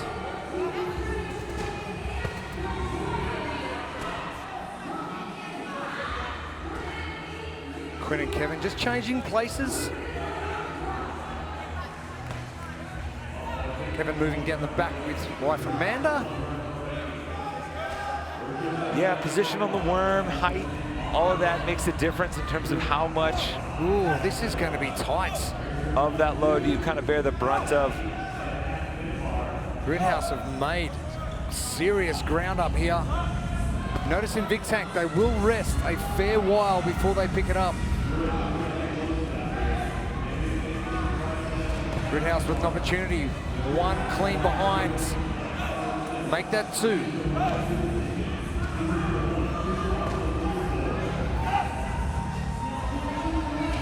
They can cycle a little bit faster. They could play some catch up here. Oh, they're about half a rep behind now. Oh, this is going to be tight for the last lunge segment. But really smart movement by Invictank. I mean, they've still pulled even, but during the cleans, they moved the worm back just a little bit so they could pick it up and not have to reset behind the line. Oh. One more segment, could have been in some trouble. Yeah, and even the step cadence was a little bit off, so the front athlete from Grithouse had to overextend just a little bit in that lunge. Didn't make the rep as clean as they probably would have liked, and that was all the difference. 1-2 from day one will be 1 and 2 for day number 2, heading into team number 3. 90 seconds remaining on our time cap.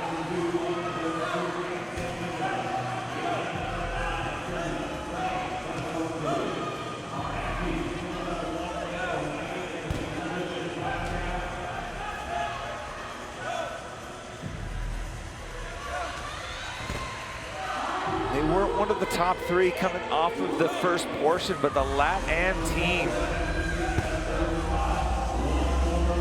did a nice job on this worm section. Coming in third position into this workout, and they will finish third overall after day 1 of competition.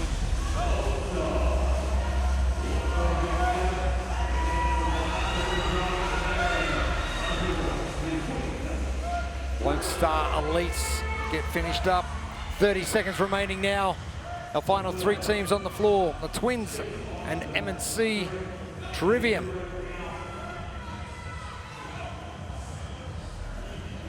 Bomb Squad Fury.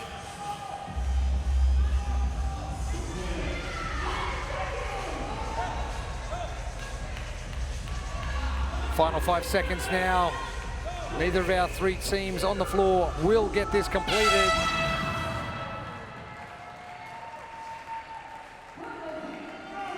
Good test. Some grasping the challenge and doing well, some struggling a little bit with it, and that's something to take home and go, hey, we need to work on whatever it may be.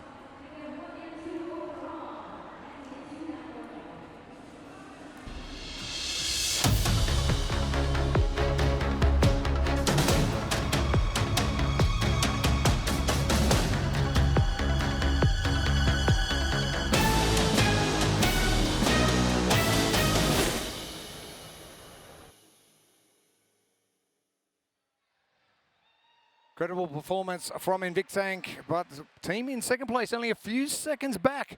The Gridhouse, they have done pretty well over the first 2 workouts of day 1 of competition, and they are standing by right now with Amy Bream. All right, well, I am here. That was such a close race at the end. How do you guys feel? Good. I mean, we wanted that one, but was going to say, so 8 teams here this weekend. We have quite a tight race, and there's not a lot of room for error. How do you handle that coming into a competition like that? Are you guys coming in with specific expectations for yourselves?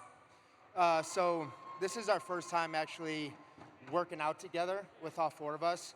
Us 3 have worked out a bunch together. Quinn is kind of the newcomer, but he's so fit that he can fit in, it doesn't matter.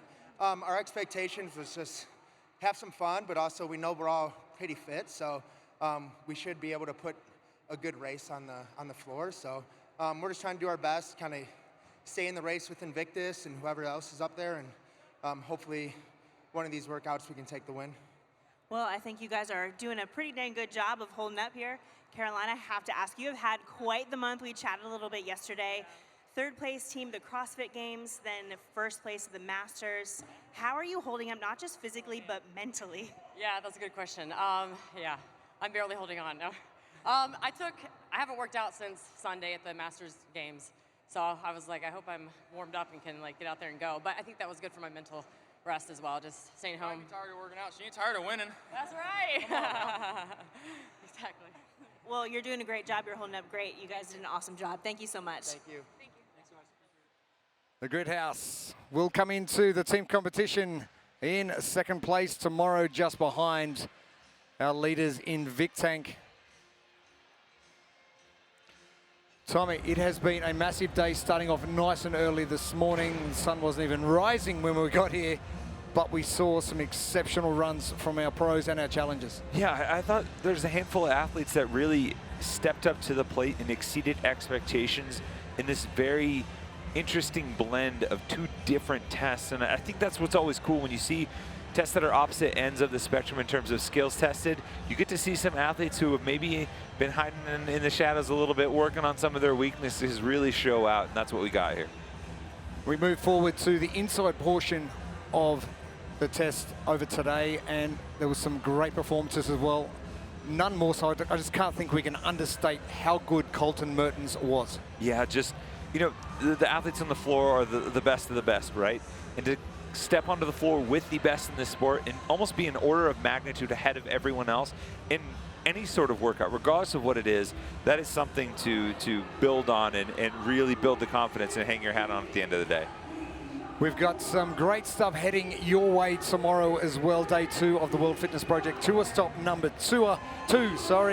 We are here at Mesa, Arizona, at the Arizona Athletics Ground. We've got so much more for you. We can't wait to bring it to you. On behalf of Tommy Marquez and Gabby McGower, Lawrence Smith on the floor as well, and Bethany Flores, I'm Jeremy Austin, and we'll see you all tomorrow.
Intensity and consistency are keys for recovery. You can be rigorous performing at the top level and still face obstacles and challenges. That's where red light therapy can change your life. Red light therapy has allowed me to optimize my time in the gym in order to get the most out of every session. I can confirm red light therapy is the best way to recover. Train hard, recover faster with Novolab.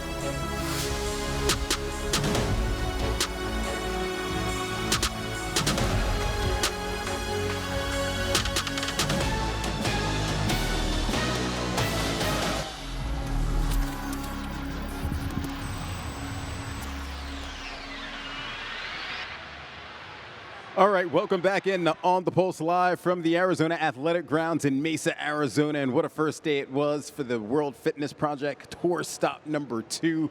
We opened up with a 2-mile run, and then we had a little bit of a grinder for Mesa Pro 2. I'm Derek Forrest alongside two-time fittest woman on earth, Annie Thorsdottir, two-time fittest woman on earth, Katrin Davidsdottir. And I grew up a wrestling fan, and we called Triple H the Game of Games. We have the coach of coaches, Seth Page, the founder of Jump Ship Training, joining us. When we look at today, what was the biggest takeaway from day one? I feel like we looked at the run and we got close races, which we didn't expect. And then we came indoors and we thought that we would see close races and people pulled away. Yeah, I think what we see kind of is a certain type of athlete maybe did better. Not all the way through in this, but like we had the more endurance athletes or the middle distance runners do really, really well. A lot of people we picked and expected to do that. And then we also knew that the second workout, the biggest sticking point was going to be the handstand push-up, and that played out exactly the way we thought it did. It was almost like the handstand push-ups were 80%, and the rest of the workout was like a tiebreaker for everybody, like how fast could you move through the rest of it. So they kind of played out the way we expected, but just looking at those two events doesn't paint the full picture. Looking into tomorrow, we see some workouts that are going to really reward some bigger athletes, higher power output athletes. So we'll see that leaderboard kind of even out. Yeah, but we're going to see a lot of athletes that are not sitting in the spots that they want to be sitting at thinking it's finally my day tomorrow. Right. Yeah, if I just look at day one and look at the results, then I would say my takeaway is we did not anticipate exactly how the leaderboard was going to look like. So I think it will obviously, like with more and more events, you might start seeing something more what we were maybe expecting, but I still think that we are going to have a lot of mix-ups and changes. It takes a full weekend. It takes a full weekend to find the best. I'll admit there are some surprises in there, and we'll probably talk about them a bit more. Yeah. Good ones and bad ones. Yeah, right? Yeah, for sure. We're going to get into that a little bit later, but these two ladies to my left, they were up a little bit earlier than Seth and I because you guys had your Empower workout such a great morning. this morning. You also did it in Indy as well, so we're going to send it to Amy Bream, our community reporter, who has more on the Empower workout this morning.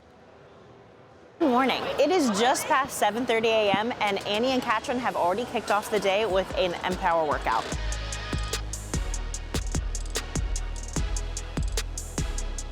So Annie, what is the mission of Empower? Well, we wanted to have a program for women in peri and post-menopause, and it all started with my mom. I got all into the details of menopause, and I was mind blown, and that was the birth of this program, and it has been seriously the coolest thing ever to get to be a part of this journey. As an athlete, you come to these events and you're so focused. Your focus is to warm up, get to the competition floor, and get back. And now I actually feel like I have the time to just stop and pause and interact with the community. I feel like everybody just like, they fill up, like selfishly, fill up my cup. I love it so much. And so we had a great morning here. It was like great energy. Yeah. This means a lot.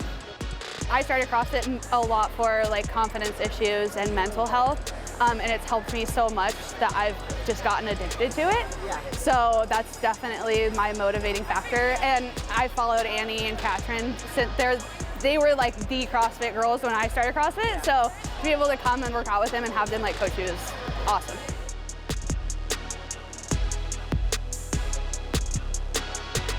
We are off to a strong start for the weekend, and there's so much more to come. We'll see you guys next time. All right, thank you very much, Amy, Kat, and Annie. Just what makes this so special for you guys, and why is it so important for the two of you?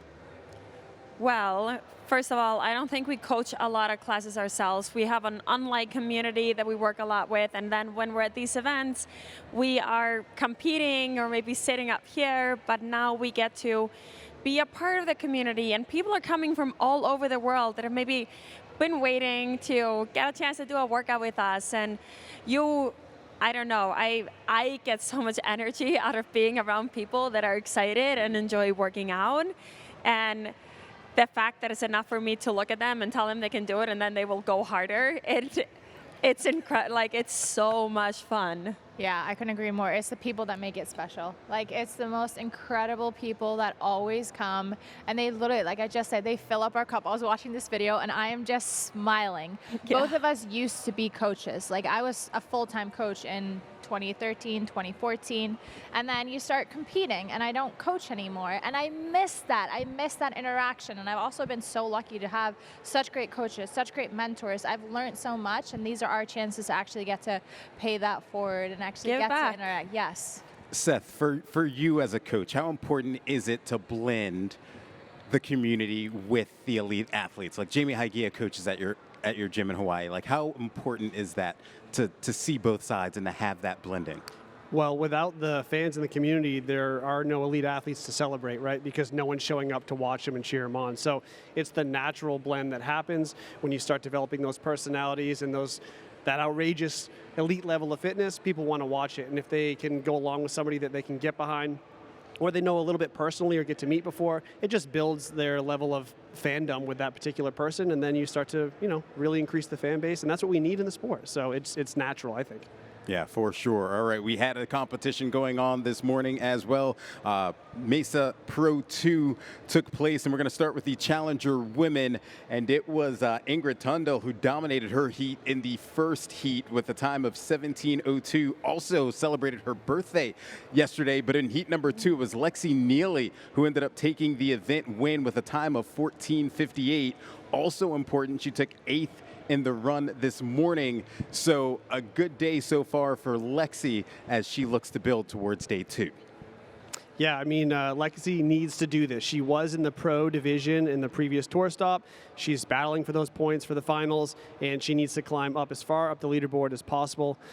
She took 100 points there. And if you look at the leaderboard overall, though, you'll see, first through fourth overall after 2 events, also in a different order, finished first through fourth in workout 2. So if that's anything to kind of detail the rest of the weekend, we can expect kind of a certain pack to start to pull away, and we may see that more and more. Yeah, and we saw a little bit of a trend during this workout specifically. Pretty much everybody who ended up in the lead early on was able to hold on to that lead for the most part. Is that something that you guys noticed as well? And I think, Seth, you mentioned it before, it ended up being the handstand push-ups that was a separator because of this, right? I think we all expected it, but I don't know if we expected it to be that big of a factor. We knew it would be part of it, but like I kind of said earlier, I think it almost felt to me like every other movement was almost a tiebreaker. It's like if you can get through the handstand push-ups equal to the person next to you, how much faster can you push through the rest of it? And that was really the crux. If you were better at the handstand push-ups, you're probably better in the workout.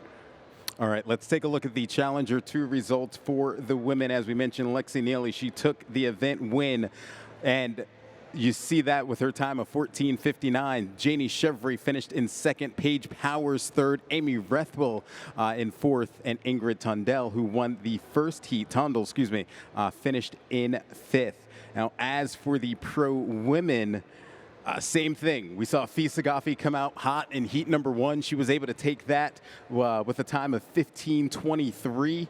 And then Danielle Brandon ended up winning heat 2 with a time of 16 minutes flat. But it ended up being the Heat 3 winner of Emma Lawson, who ends up winning the event, a time of 15:07. That's also important because earlier today she finished second in the run as well. It looks like Emma Lawson's healed from that back injury that she had been dealing with for the last couple of months, and so far she's looked good. Emma Lawson is back. I think we're all so happy to see that fire and that spark. She was so composed. She was so under control out there. And she just has this beautiful balance between making reps so just like crisp and clear, but also being able to move fast. And there was a lot of reps there. Yeah, we were just talking about it when we were watching. It's beautiful to watch her compete. It's so composed, and then watching her do those kettlebell squats, it was like full extension, very clear, going deep enough, and maybe it is just the way that she squats, but it also like releases a little bit of tension maybe on the lower back. It makes you relax, like get tension off and allows you to breathe. But she did it so fast and crisp. It was very impressive. And like you said, I think we're getting Emma Lawson back. I know. I agree. I just think she looks like a very seasoned veteran, even though she's still one of the younger females in the group. I mean, she looks like she's got 15 years of experience, only doing it a few years. So, like, yeah, just exciting to see where she'll take it. There was also there's Andrea Solberg and Lucy Campbell. I feel like they were the surprise. Yes. How impressive they were. And you know what I loved seeing with those two? Because I don't think they were necessarily the best at each and every movement, but they moved with so much intention and so much fire. And it was after, I forget if it was after the first or second round, and Andrea finishes her box jump overs, and she runs back to the rope. And I feel like that sets such a clear message of how she's competing and what intention she has for this weekend. If she's not leaving any stone unturned, she's going for it. It was also kind of cool to see like that difference on those two, because they kept on changing who was in the lead, where Lucy was maybe a little bit faster on the rope and faster on the squats. And there it actually did make a difference, Seth. It did, you're right, see? Yeah, Andrea Solberg, she was so quick on the handstand push-ups, so she always caught up there. And then Lucy maybe caught up with her on the squats. So it was fun to see. They had like this little battle front and back constantly throughout those rounds. I think there's one thing we do have to mention, and that's kind of what we expected Laura Horvath to have her one bad event that we kind of foresaw for the weekend. She finished close to last, not exactly last, but pretty far down there. I think it's fortunate for her, though. She had that very high placing in the run to balance her out. I think she's about 13th overall. Does that worry you guys for the rest of the weekend, or do you think she's good to go? I'm not going to lie. That was a worse finish than I expected. Yeah. I honestly, with how good she looked on the run this morning, and thought she was looking fit, I was like, okay, she's coming in with fire. And I think I always inside of me keep hoping that, okay, she figures out these handstand push-ups. And so the rest of the workout lines up very well for her. And I did expect it to be able to balance out a little bit better than it did show out there. Yeah. I agree. I thought it would be not this far down, and just her having that incredible finish on the first one, you got kind of excited. I am not that worried, though. She has very good events coming up tomorrow. I'm worried. Really? I think tomorrow she has 3 great events for her. It's been pretty up and down for Laura since the World Fitness Project Tour has started. We saw the same thing in Indy. Unfortunately, it seems like we're seeing the same thing here. Real quick, let's take a look at the results from the women for the second workout. As we mentioned, Emma Lawson, she finished in first. Fee Sagafi, though, continues to be impressive, even though she struggled with the run earlier today. She finished in second. Lucy Campbell, third. Andrea Solberg, who you guys mentioned, finished in fourth. And then Daniel Brandon sitting in fifth. But as we look ahead to Copenhagen, Seth, what does this mean for the women, and what are you seeing so far as we look at the race for Copenhagen? Well, even though we're only 2 events down, it is starting to be a little more clear of a picture. We talked about how there was 19 women in the hunt for 11 spots.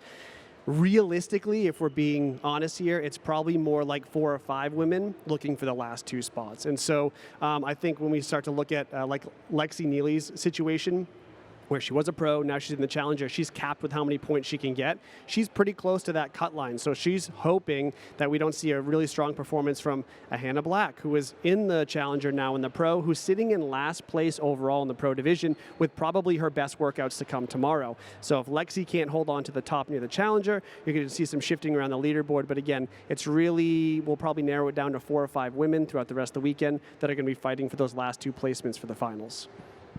All right, let's turn our attention to the Challenger men.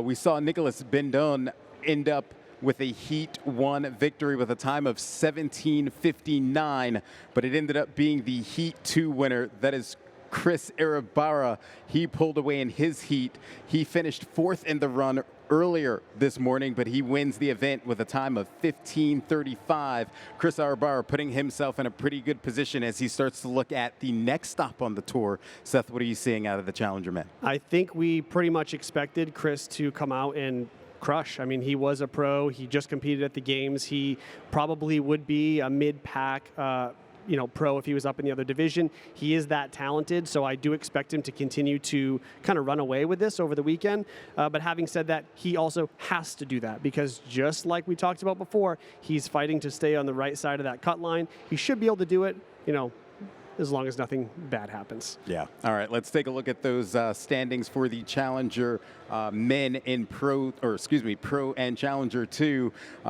As mentioned, Chris Arabara with a time of 15:35. He ended up winning. Nicolas Bendone ended up 2nd, and then Fran Hurtado finished 3rd for the men. As for the women, as for the pro men, we'll go to the pro men now. This is what a lot of you guys expected here on the desk, but we couldn't all pick one person, even though I wasn't going to pick Colton, and my pick was not good. And anytime I pick anybody, we should just go with someone else. But it was a dominant performance for Colton Mertens, who wins it hands down in heat number 1 by a time of 13:45. Noah Olsen made a nice little run in heat 2. Maybe it seemed like he was going to come out hot, but he was able to keep that pace, and he ended up winning the heat with a time of 16:32. But it was Austin Hatfield in heat 3. He wins his heat at a time of 15:39, but it was Colton Mertens who absolutely balled out. We're going to see video of Austin Hatfield here, though, which they were calling on the broadcast. I was listening. The Hatfield hops across the finish line. I don't know what you guys feel about how you guys felt about showmanship. that. But pretty good performance out of Austin Hatfield. Let's talk about him before we get to Colton. Go ahead. No, go ahead. Okay.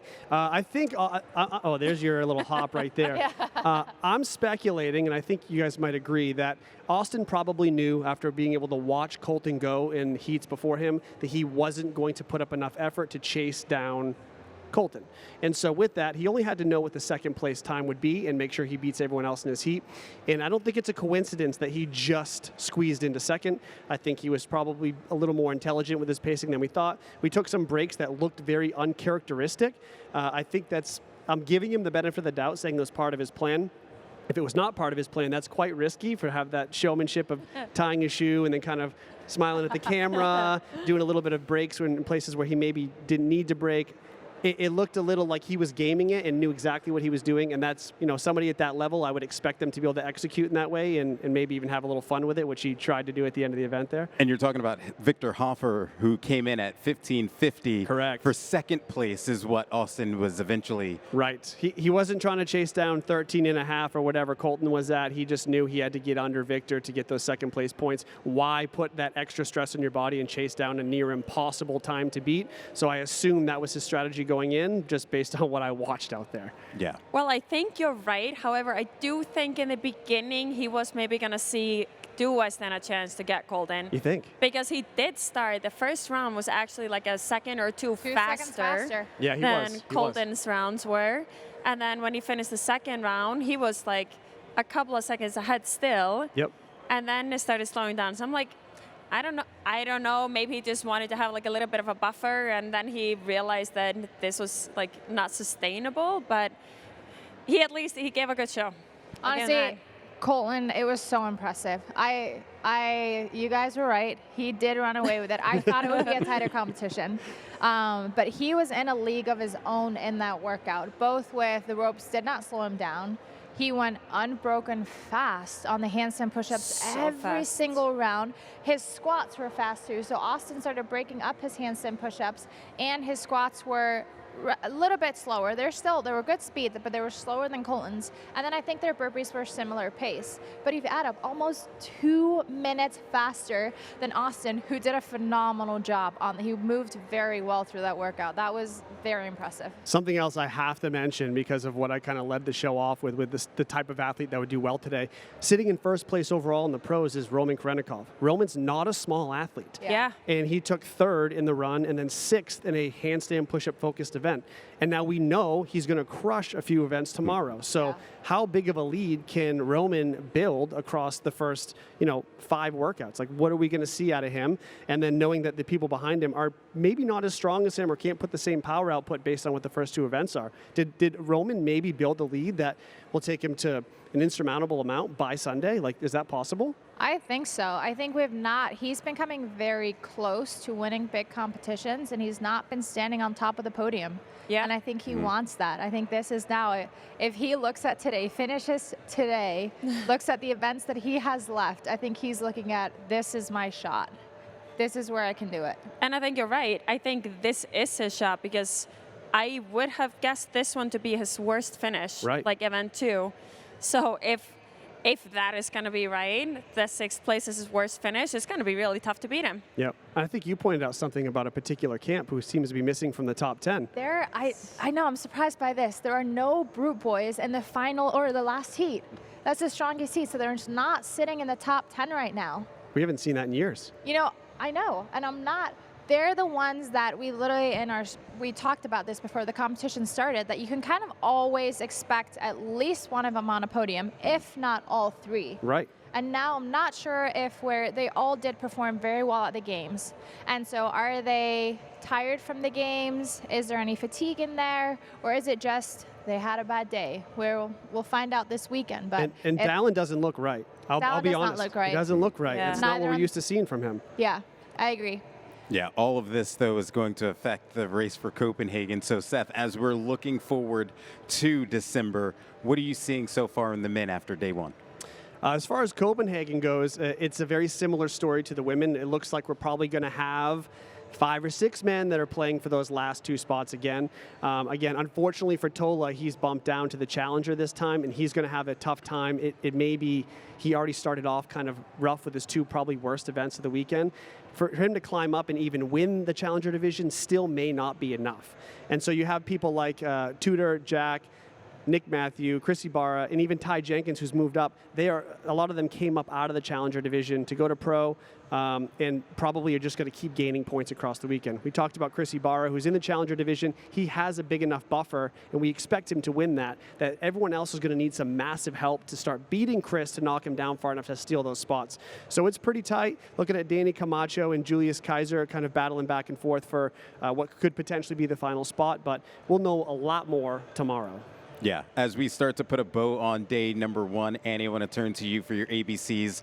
What are some of the lessons learned from day 1? Oh, some of the lessons to take away from day 1, I would say, is just looking at this event is going to be shoulder recovery. So many athletes went close to failure or even to failure multiple times in this event. Thankfully, tomorrow is going to be a lot more lower body dominant. However, day 3 is the famous DOMS, or delayed onset muscle soreness. And on day 3, we have balancing on our hands, and we have the handstand walk pirouette. So it's something to wait, and let's look forward to day 3, how that might affect some of the athletes coming in there. Then we have one-day versus multi-day events, and the different type of athletes that thrive in kind of that one-day event. Even if you look at just like other sports like bicycles or cycling and racing, you have the individuals that come in and they can crush the one-day events, but as soon as you have multiple stages, they start falling apart, whether it's physically or mentally. But that's I always think it's very interesting to look at these athletes, and we're going to notice that with some of the athletes. I always said last day, best day, and I loved when you started seeing some of the fatigue. It maybe gave you some fire, but it is not just physically, it's actually a lot mentally as well. And then last but not least is getting ready for the rest of the weekend. So It matters how you come into the weekend. You need to fuel and have the storages in your muscles like fully fueled coming in. Now we've had 2 very difficult and physically demanding events. For me personally, I think a lot of athletes struggle with is maybe eating during competitions. You obviously don't want to have a full stomach going into the next event, but also just, I don't know, the nerves, something. I had to take 1 bite of my breakfast just to try to get something in. So usually it was liquid carbs and liquid protein. Now we're done fairly early. So a key here is having as much food as you can. Try to eat 3 times before you go to bed. This is the first day. We have 5 events left. We have 500 points left. And maybe it's not going to matter for tomorrow, but it is going to matter for Sunday what you do today. I would just add one thing, as I think you nailed it with your first point on that DOMS, delayed onset muscle soreness.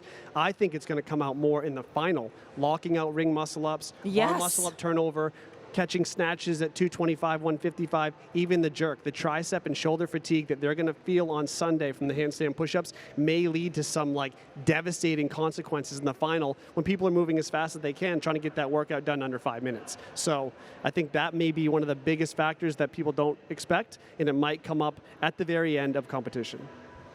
All right, let's turn our attention to the team competition because they were on the floor as well today for 2 workouts. We're going to take a look at the team standings after day 1, and we've got Invictus from Invictus leading the way. The Grit House, they are in second, and that's Latham team. They are out of Judah CrossFit. Those are your top 1, 2, and 3. You see the rest of them: Lone Star Elite, Trivium Trained, the Twins, plus MNC, and those are your teams.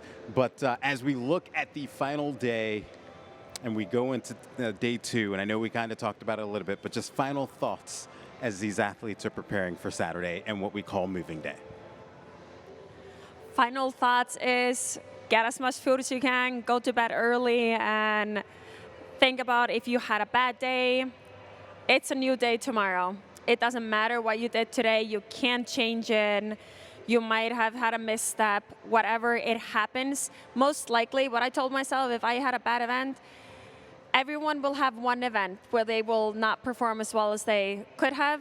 Now mine is done. I'm not going to have another one of those. If you did well, you're going to go to sleep feeling so fresh and excited for tomorrow. So enjoy it, soak it in, and use it as fuel coming into the next day. Yeah, honestly, I couldn't agree more. My plan would always just be to try and get back to the hotel as soon as possible. I would always want to debrief with my coach, and I think that's so important just for the mental aspect of it. Even if you had the greatest day in the world, celebrate it. Like, allow yourself to feel happy, but you also got to let that out and then let it go, because you can't take that into tomorrow. Tomorrow's a new day. So debrief, whether it's good, whether it's bad, that has to be talked about and let out. And then recovery. There was so much sweating today, too. Think about the salt that you need to be fueling up again, carbs, protein, just getting in that recovery, getting in your body work, sitting in your Normatex, whatever you need to do to just get ready, relax for tomorrow. I think people just have to remember that this format is unique. It's not one weekend and then it's all over. What you do tomorrow will impact what happens in the finals if you're so lucky to make it to the finals. So just because you had one bad day and you may not finish as high as you want this weekend, it doesn't matter because the bigger picture is still out there, so every event matters. I think Kat's excited about Saturday because it's one day closer to Candy Day. Oh, yeah. So I hope everybody knows about that. So in Iceland, literally it goes Monday, Tuesday, Wednesday, Thursday, Friday, Candy Day, Sunday, 50% off of all pick and mix. Did you bring any? I didn't come from Iceland. You gotta look at this one. Ooh, oh no, I ordered the stuff. I'm excited for some of the stuff I can buy here that you can't get in Iceland. Fair enough. But I'm ready for Canada Day. Oh, brutal. All right. Well, that's going to do it for us here at the Arizona Athletic Grounds in Mesa, Arizona. Day 1 is in the books, but of course, day 2 will be a brand new storyline. And of course, the race for Copenhagen will continue tomorrow, moving day. But that's going to do it for Annie Thorsdottir, Katrin Davidsdottir, Seth Page. I'm Derek Forrest. We'll see you guys tomorrow.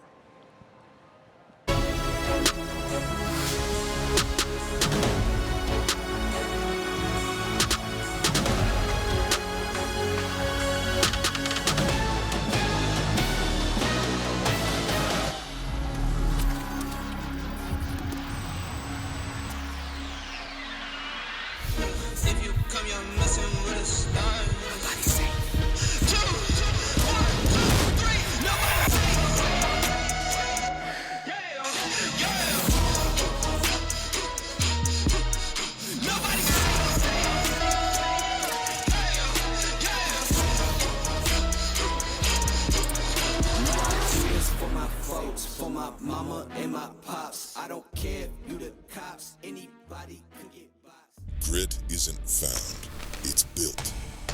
Where lungs burn and muscles scream.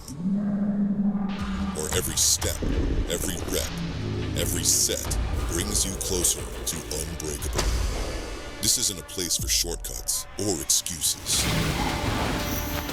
Grit is built where limits are shattered and the impossible is conquered. Grit is built here.